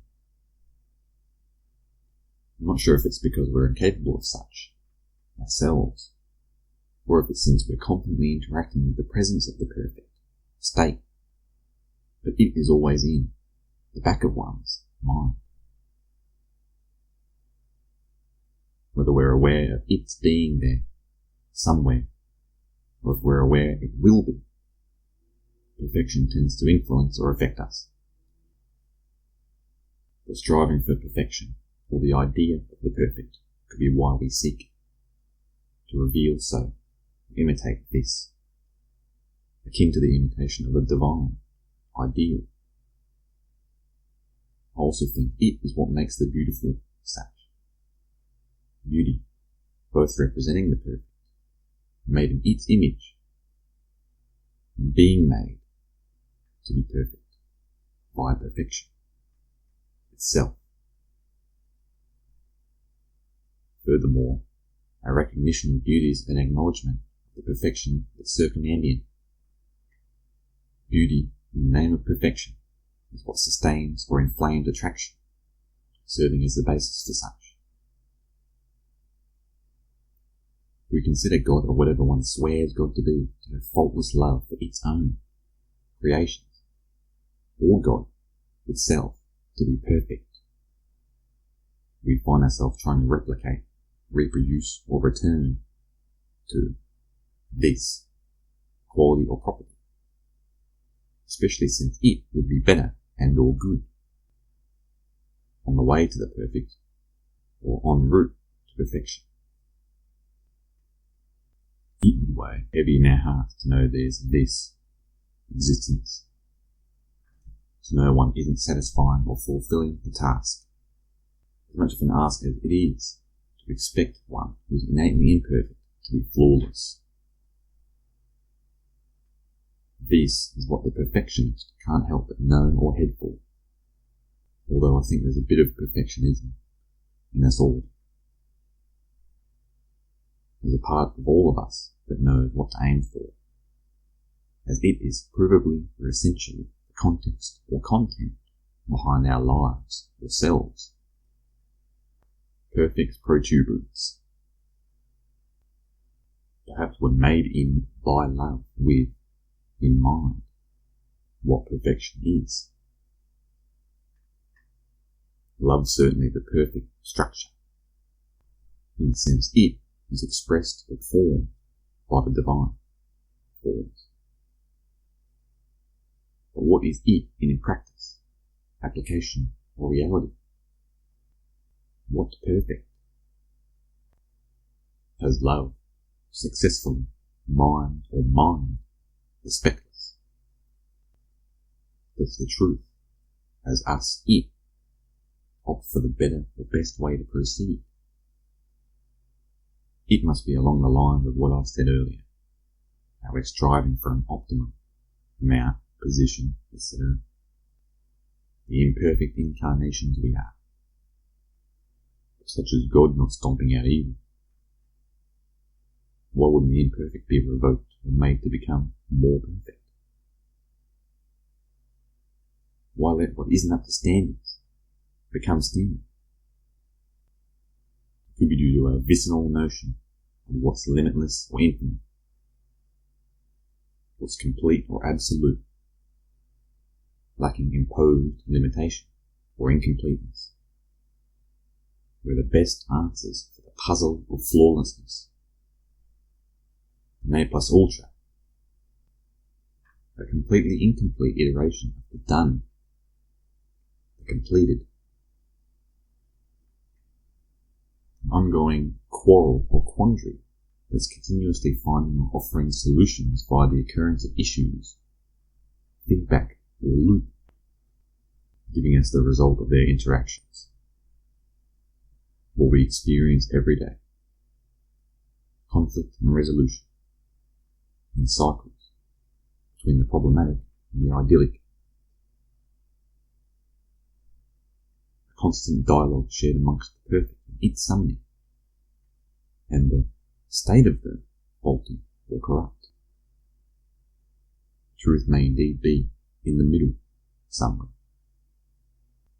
One might say its existence, itself, or us that's defective. But it's more about the collective conception of the fallible being. So, and our input or part in the midst of this debate. Somewhere within the process of configuring the malfunction of the deficient and the problem of the perfect. Only an issue the perfect, because of how sound or profound it is, having not the armaments to comprehend the matter.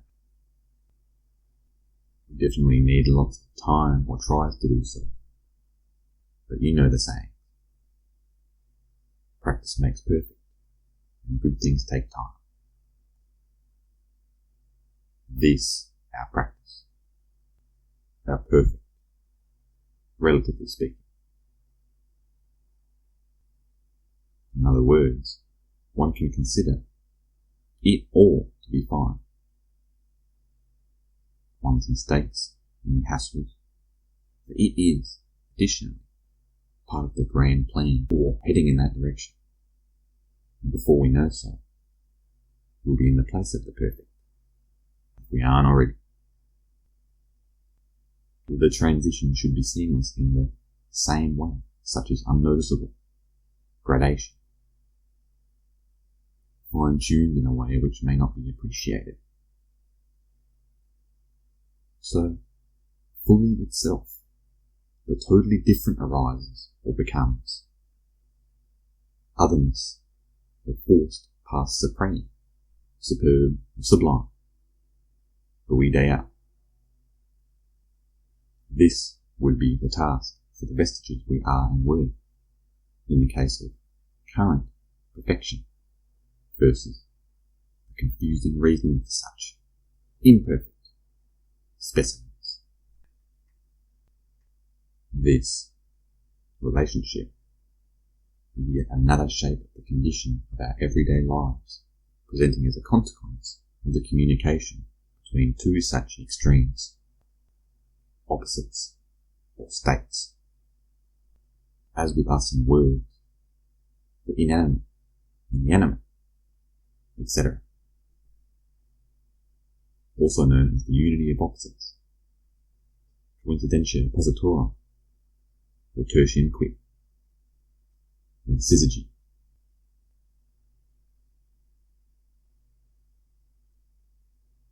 Suicide entered the mind.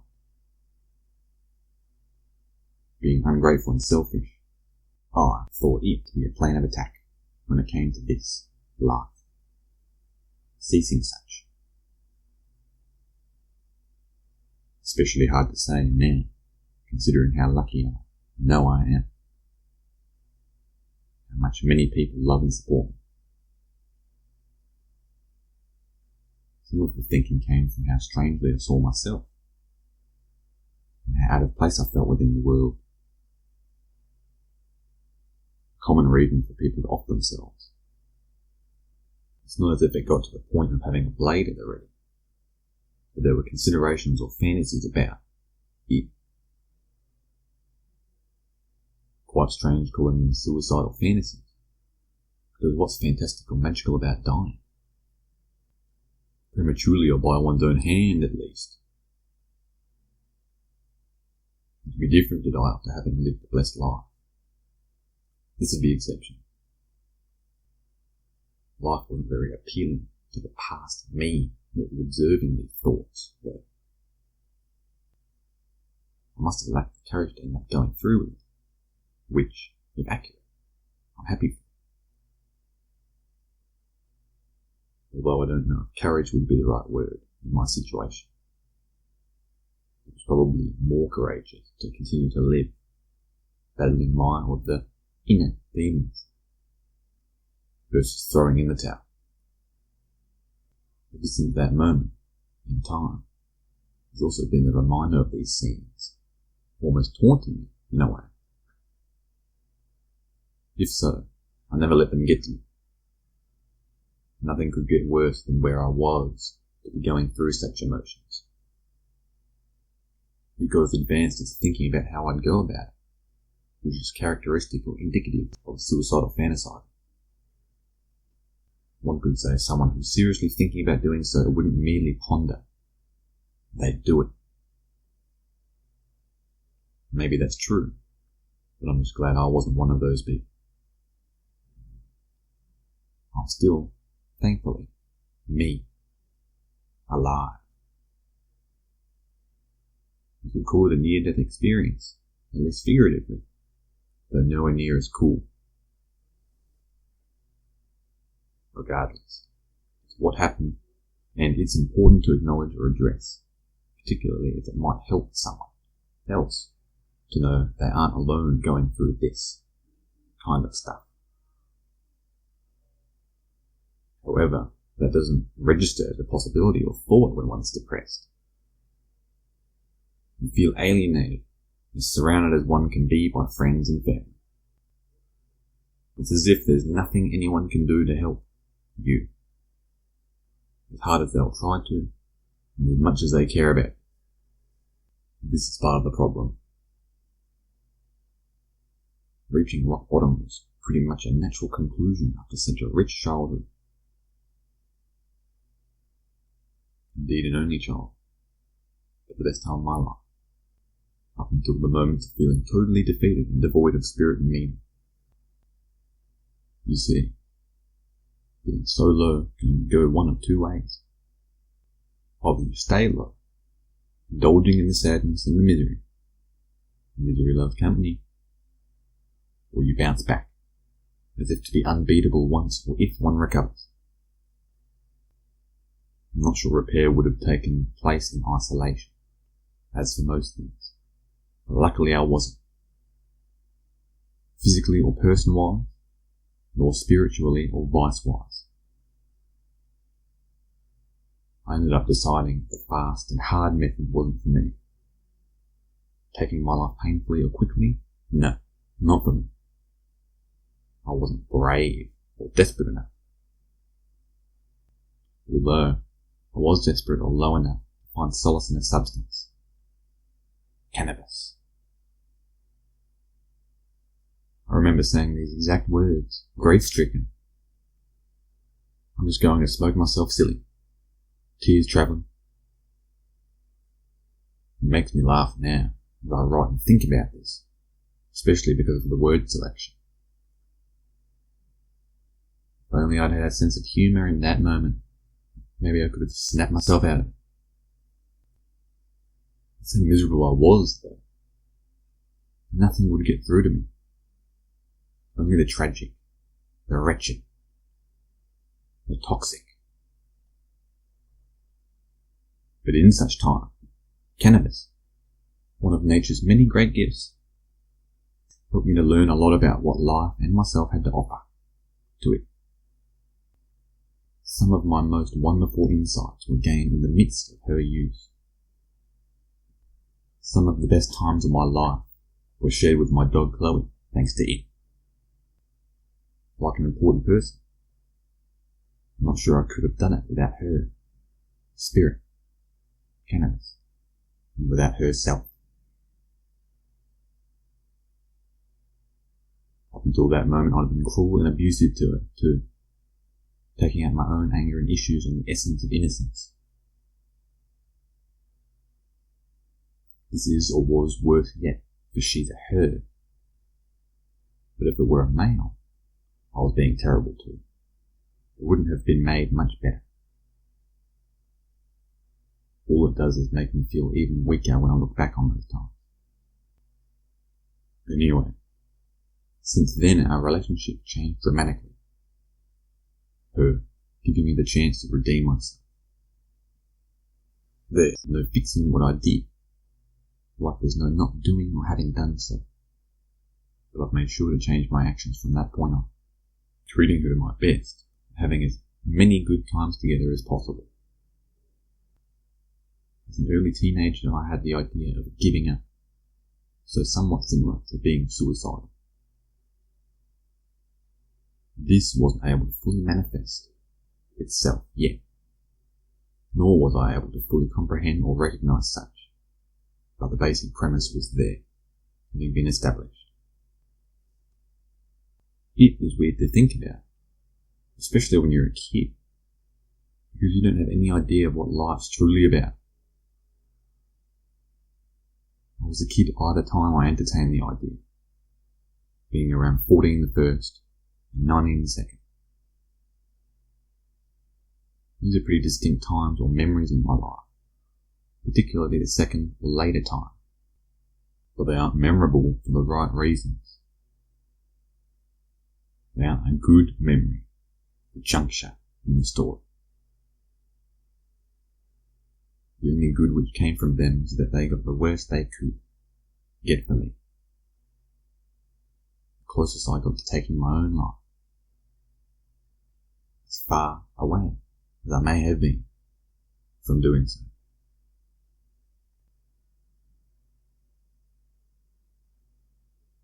Head trauma is alien to me because of how integrated or usually so is presented, personally.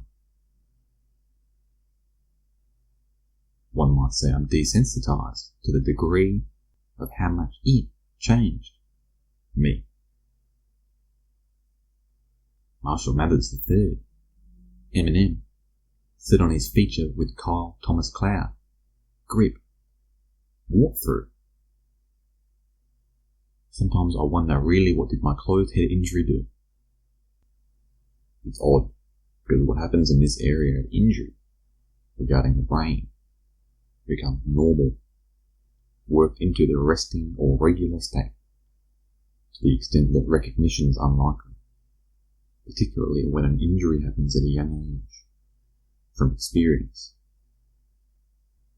We know this about infants or young children who experience the traumatic or dramatic. Such typically stays with them, often presenting as phobias or disorders later in life, now seen as one's identity. If necessary, a person could see these as mental illnesses or disorders inspired by fundamental and warranted changes rather than attempts at rationalizing or them appearing out of thin air. Damage can also lead to increased impulsive behavior, subtle transmission, generated and/or received. I've had around 10 cases of head trauma, but the biggest was when I fell from atop my dad's shoulders at the age of about 1. I barely believe this myself. It is such a cliche, but so regrettably amplifies impact. Being in denial, failing to acknowledge what's done to a person, what was done to me. My dad said my neck was busted for months and I hadn't stopped crying. Then him and my mum took me to a chiropractor and I was okay after getting a correction. These are only the introductory effects of the incident, though, as there's no telling how much my mind's changed, how much my little baby's world was rocked.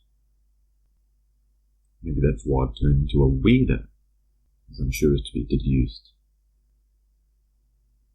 My dad says people are wired differently, and I, quite confidently, am due to what happened as a young. Maybe like my being born late, my head or somatic trauma threw me onto a different wavelength or frequency, a different timeline. I know it threw my little baby brain around. I've been knocked around a few times, as I've said, but this would be of primary significance having been so young, when, and severe, how. I'm sure I've become changed, hopefully for the better. The only way I can know is if there's an adjacent timeline wherein no fall was recorded that I could contact. Identical, except for that event. At any rate, I can assume it must have changed me. I'm not trying to play the blame game. This is just a fact, in which anything can be one. It's a matter of how, much, over whether doing so or not. As if the usual or generally traumatic becomes an amusement instead of possessing the original quality or harsh delivery. As if one doesn't take for granted what normally is, and one does what normally isn't. Done. Nonetheless, I feel guilty for talking about it, for I know my father. I know he'd be and is harsh on himself for letting such a thing happen. But it's important for me to appreciate my of the troll. What's more significant than being a baby on top of the world, the father's shoulders, to then have it all come tumbling down, abrupt shift in circumstance. You wouldn't know so to be a possibility as a baby. Such had rattled them so much, shocked them to their core. One shan't be able to apprehend what one's experienced. All you, hopefully, know, as an infant, is safety and or security. But this to be in question, for them, is to have unforeseen consequences laid upon the little life. I'm glad I've turned out the way I did, though. I wouldn't change a thing. Not that I could. I'm sure I've been cut a lot of slack, especially on the part of my dad, when it comes to what happened to me and what I've not done since. I feel like I've been a slow learner, looking back. But this is partly what's made me different. I say a slow learner, or obstinate, because it could take me longer than most to get information on methods in class, as inferior or corrupt as education institutions are. Although once I did learn something, I think I got or understood it in an entirely different way compared to most others. One might say a head trauma gave me powers, in least ways the ability to look at or live a life in an irregular manner, thanks to the unusual upbringing I had. The experienced extraordinary. It feels like no words can do this justice. It is such a huge happening. Perhaps I'm starting to process it, as if the impacts of that day or event are only now starting to unravel or reveal themselves to me. Like my past began catching up to me. Except we aren't talking about something immoral done to anyone. This isn't about a mistake made on my part. I would even say it is what went wrong. It is the aberrant atop the predator, the atypical or extra mundane upon the rare or out there. The me or identity, self, within the identified or identical world, aplenty. The unusually unusual me. This is.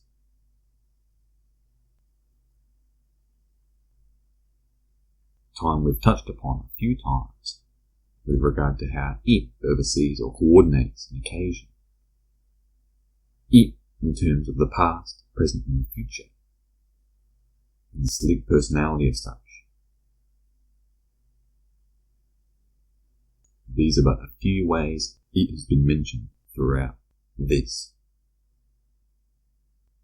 Our time, in some way, akin to the station with regard to the spiritual intermediary, seems to percolate via itself, to some extent, if we consider objects, subjects, existence, etc., to be a sort of expression of time in the way they're under the auspices of such. How I've looked at it before as a kind of interaction or play zone wherein one can operate in or cooperate with it. One might think of time presenting itself fluxionally, or as the now worked into the present moment, an animate artifact, but having a finger in every pie regarding what's past, the past, and what proceeds, the future. These, the orthodox ways of viewing time, as denoted.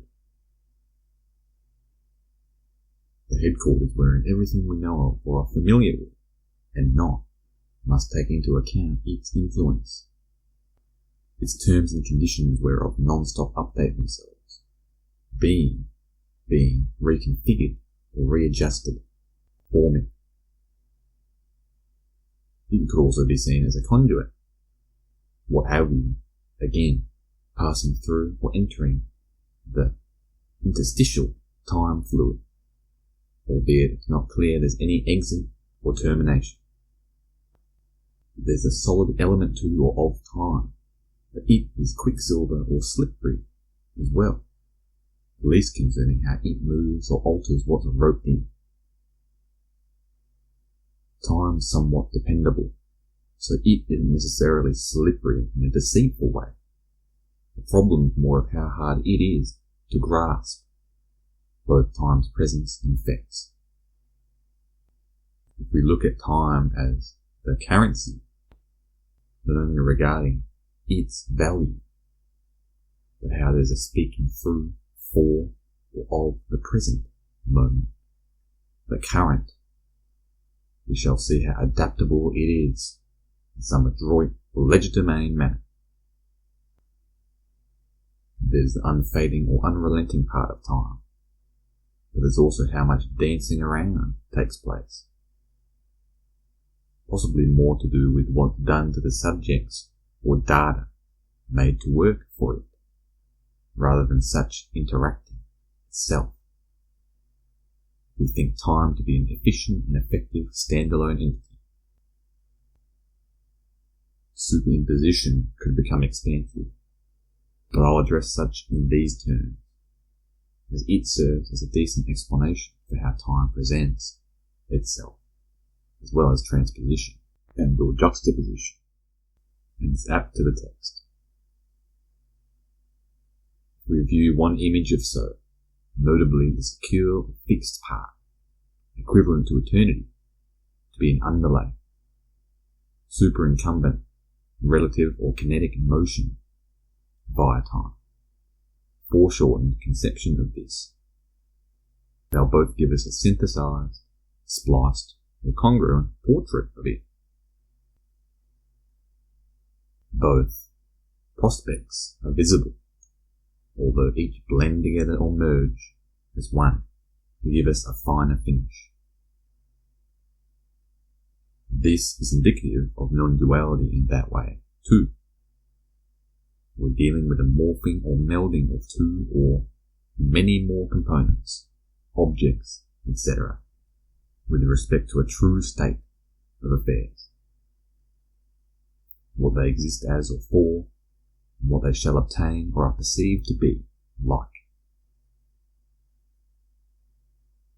So it isn't only about time. It is likely such a way universal. The inanimate is finding ways to meet or cooperate instead of existing alone or deprived of life. This was called concrescence by Terence McKenna, and earlier by Alfred North Whitehead.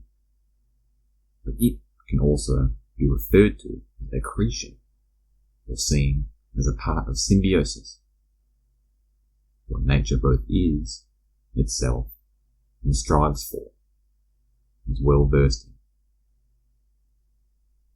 Plants and animals work together to offer an average output better and bigger than one that could have been accomplished in isolation, which we shall consider part of holism.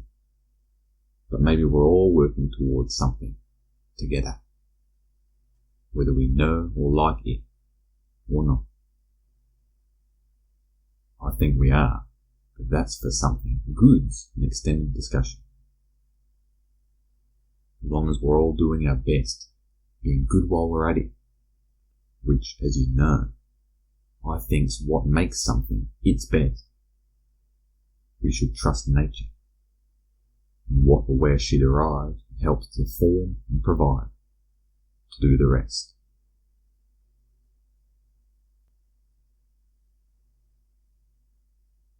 Death's a monstrous topic. I wasn't planning on covering it in depth, but so only seemed apropos. It has been mentioned a few times, each with slightly varied characters or contexts which surround, and such is somewhat how it comes. It comes for us. Prey we are and the hunter it is, in an uncountable amount of ways. Yet one definite. One. Sometimes death's welcomed and pleasant. others terrifying and tragic. But it always ends up being the same. We don't know what. You'd think since we all experience death, physically, figuratively, etc., at least once in our lives, more dead than living, we'd have it sorted out. Maybe once each isn't enough to have as big of a mystery as death solved. Death's a solution in and of itself. The answer all equal and opposite for of the mortal, the finite. What doesn't help us in the quest for deaths that we're still alive, as if we can't speak its language, per condition or consequence. We could consider death the last occurrence, and so is a more popular way of looking at it, as much as such is the most manifest part. Death also seems to be present in perpetuity, lingering, lurking, or surveying the living, looking for its next victim, catch, participant, or contestant, even if due to our limited knowledge having foundations upon the imminent or inevitable event. Death presents itself incrementally throughout our own lives with the slow but sure aging process, though there are moments or times wherein intensity ramps up or intention is emphasized through the death or dying of our loved ones. We relate such to the morbid image of the Grim Reaper, as who'd enjoy seeing their loved ones ravaged and ravished by death. The contradiction becomes apparent, though, when one realizes such is done hopefully or optimally after a long life of living. Death doesn't long to exist in isolation or a vacuum. One popular way of looking at the figure of death's the price paid by the living, or for the life handed over to be lived, death of nature. What's owed for all of the time one had gotten to do whatever they pleased or wished while alive. That death presents the end of limitlessness within the mortal frame, the beginning of such within the immortal space. Because who can die once they're dead? You could say it is quite a fair trade or square deal then, so long as one lives their lives without regrets and with due remorse for their pitiful action. We don't know what happens when someone dies, apart from the obvious or apparent. The body ceases to function after the individual was inside of it. We commonly associate a spirit within the person, whereof carries on and moves on to the next phase or form of being or non-being in the ontology, suggesting they're finally or fully free. Do they go back whence they came? Meaning, in a way, nothing changes or change. Do they move on to or into a totally new modality or kind of existence, as different as not being at all? One could also consider the death of their pets, plants, traditions, etc. Perhaps they don't go anywhere, since there's no whither for them to go. They're gone before they can go anywhere. It's almost as if they become what or how things truly are when one dies. What we or they are alive. Mystery for one. Whole, secondly. Only now it is impossible for one to mistake, avoid, or dismiss this. Some cultures celebrate death, it being the new frontier for the willing player, as in such isn't regarded as a death, as much as it is more new for another fresh life. Others not so much. It is a strange area to cover, knowing what will become of me, or since it will come for me one day. But knowing death isn't anything personal, and knowing it is involved with the living, just as much as the dead, helps with the ongoing and future process. Knowing we don't know much more than we do, or less than we claim to, leaves a lot of room for options, for improvement, too. Moreover, I'm yet to witness one thing that lives and doesn't die. A thing mortal, which is immortal. If we must declare a necessary evil, surely it would be death, as long as one lives. I don't think it takes pleasure in claiming one's victims, unless they're bad people.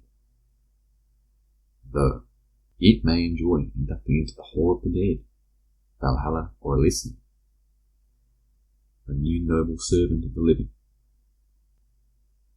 This is probably more about the necessary ensuing, a requirement of life, to die, an honest death. Death shall be as fortunate or thankful as the potential for life. There's no guaranteeing so without your side of the bargain or luck of the draw. We won't know why or how we're alive without realizing one's purpose in life, which is a lot like what reason we must die for. Is death our destiny? Why? Where's its meaning? What's the point of this? Without a set purpose in life,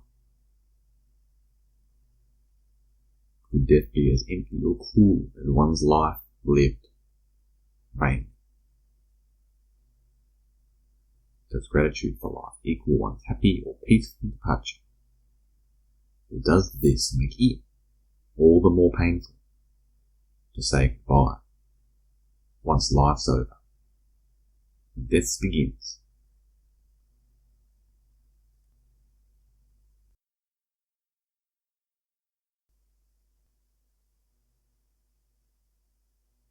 Afterword.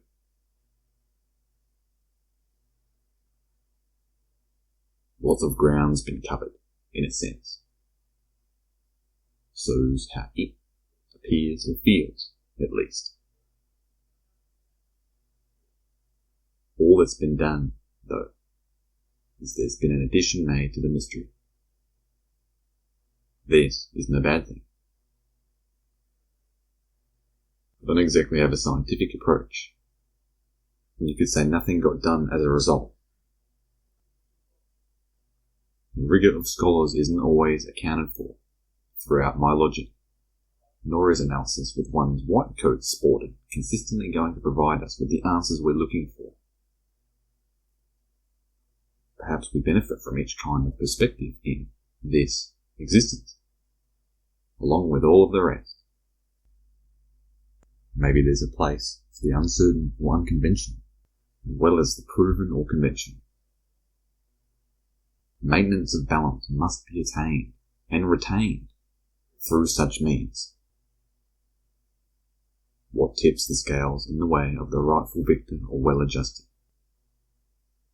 A complex circumstance. I don't mean to change or fiddle with any intricate parts which ought not to be.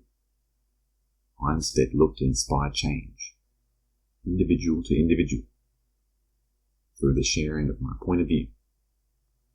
But not only is this how we change or a way such is brought about, but so would be the more reasonable, reliable, or responsible way for us too. The one dependable or good way for things to shift in their way of being by mostly our own doing and/or terms, without having too dramatic or disastrous of a revision that we don't end up having the chance to adapt to them. Psychedelics can train us on said front, although they'll only help us as much as we're willing to help ourselves. Howbeit, times are changing, and quickly. Whether we know we're playing a role in this or not, whether we are, within our knowledge, playing a role or not. Yes, as we've discussed, we have some sense or sort of control over our decisions. Though, practically, how much do we have, with everything we can tally up? We hear, the people have the power. Is it indeed up to what we do with so? Or is having control as silly as it sounds?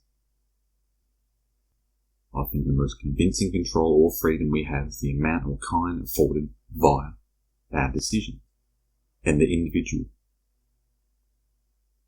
We suspect these perquisites or prerequisites to be influenced or determined on a level that we don't or can't acknowledge, much if at all.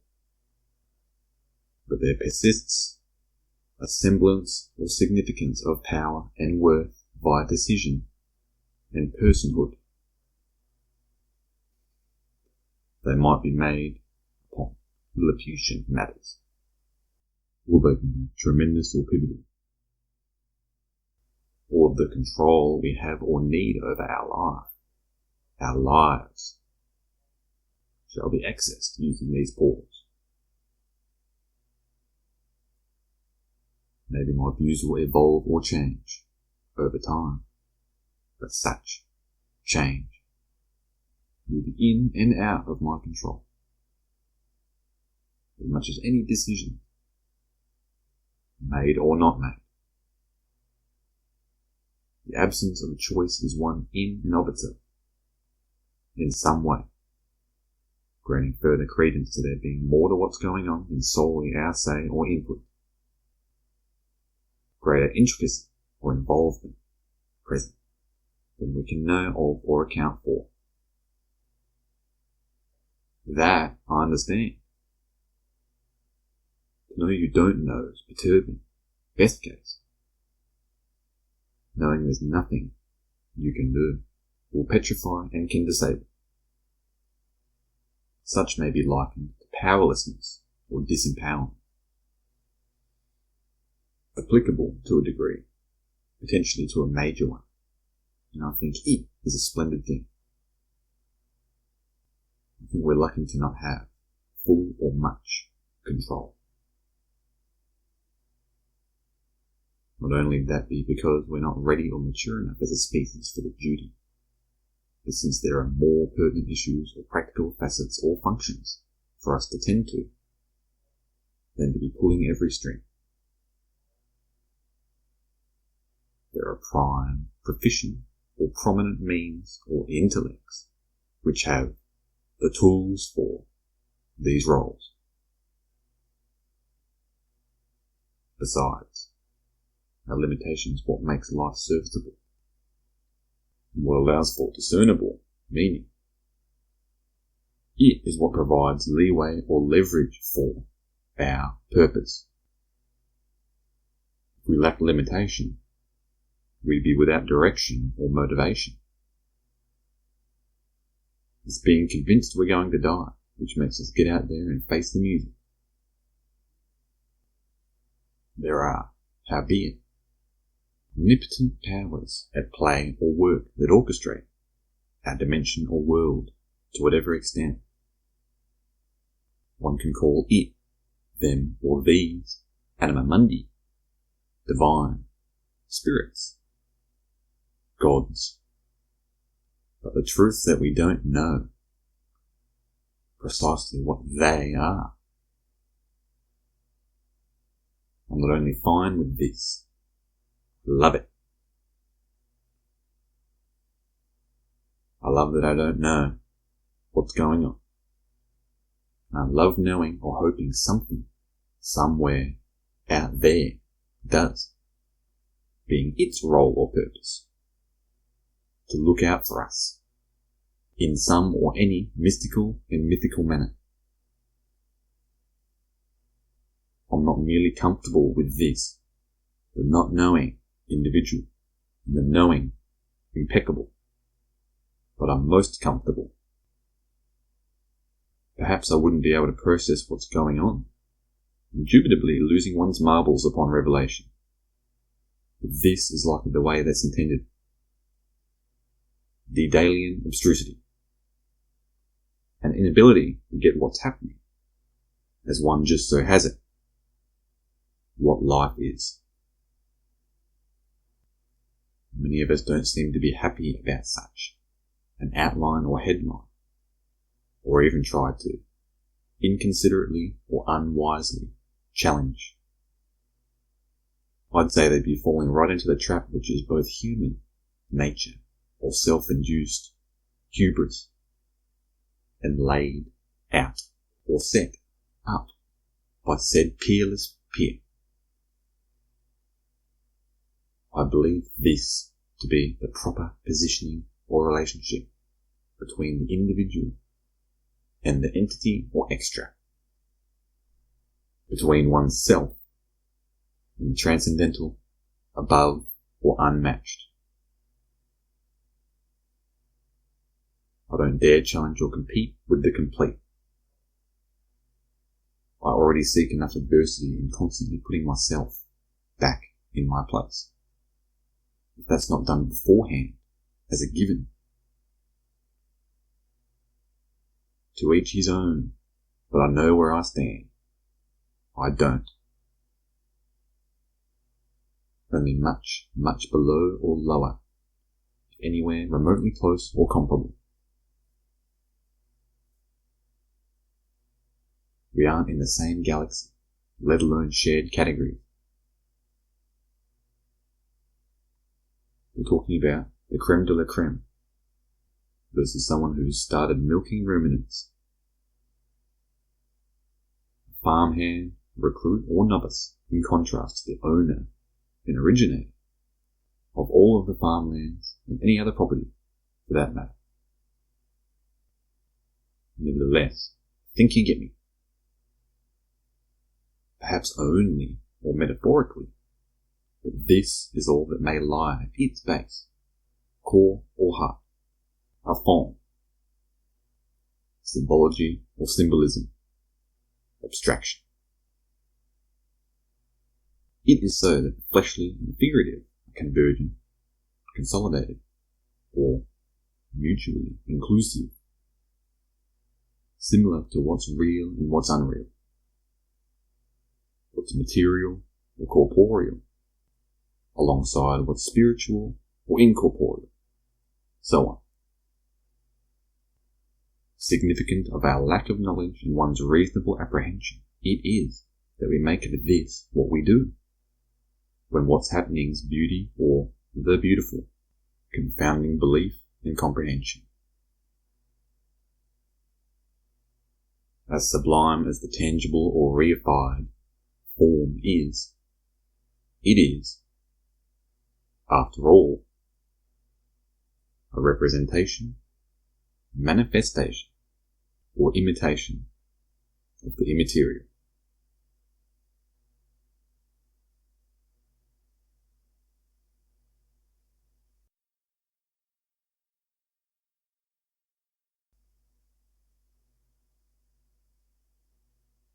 There is much beyond the deemed. Such is expressive of the very notion. Understanding is precedented by the unknown, neither stalling nor satiable.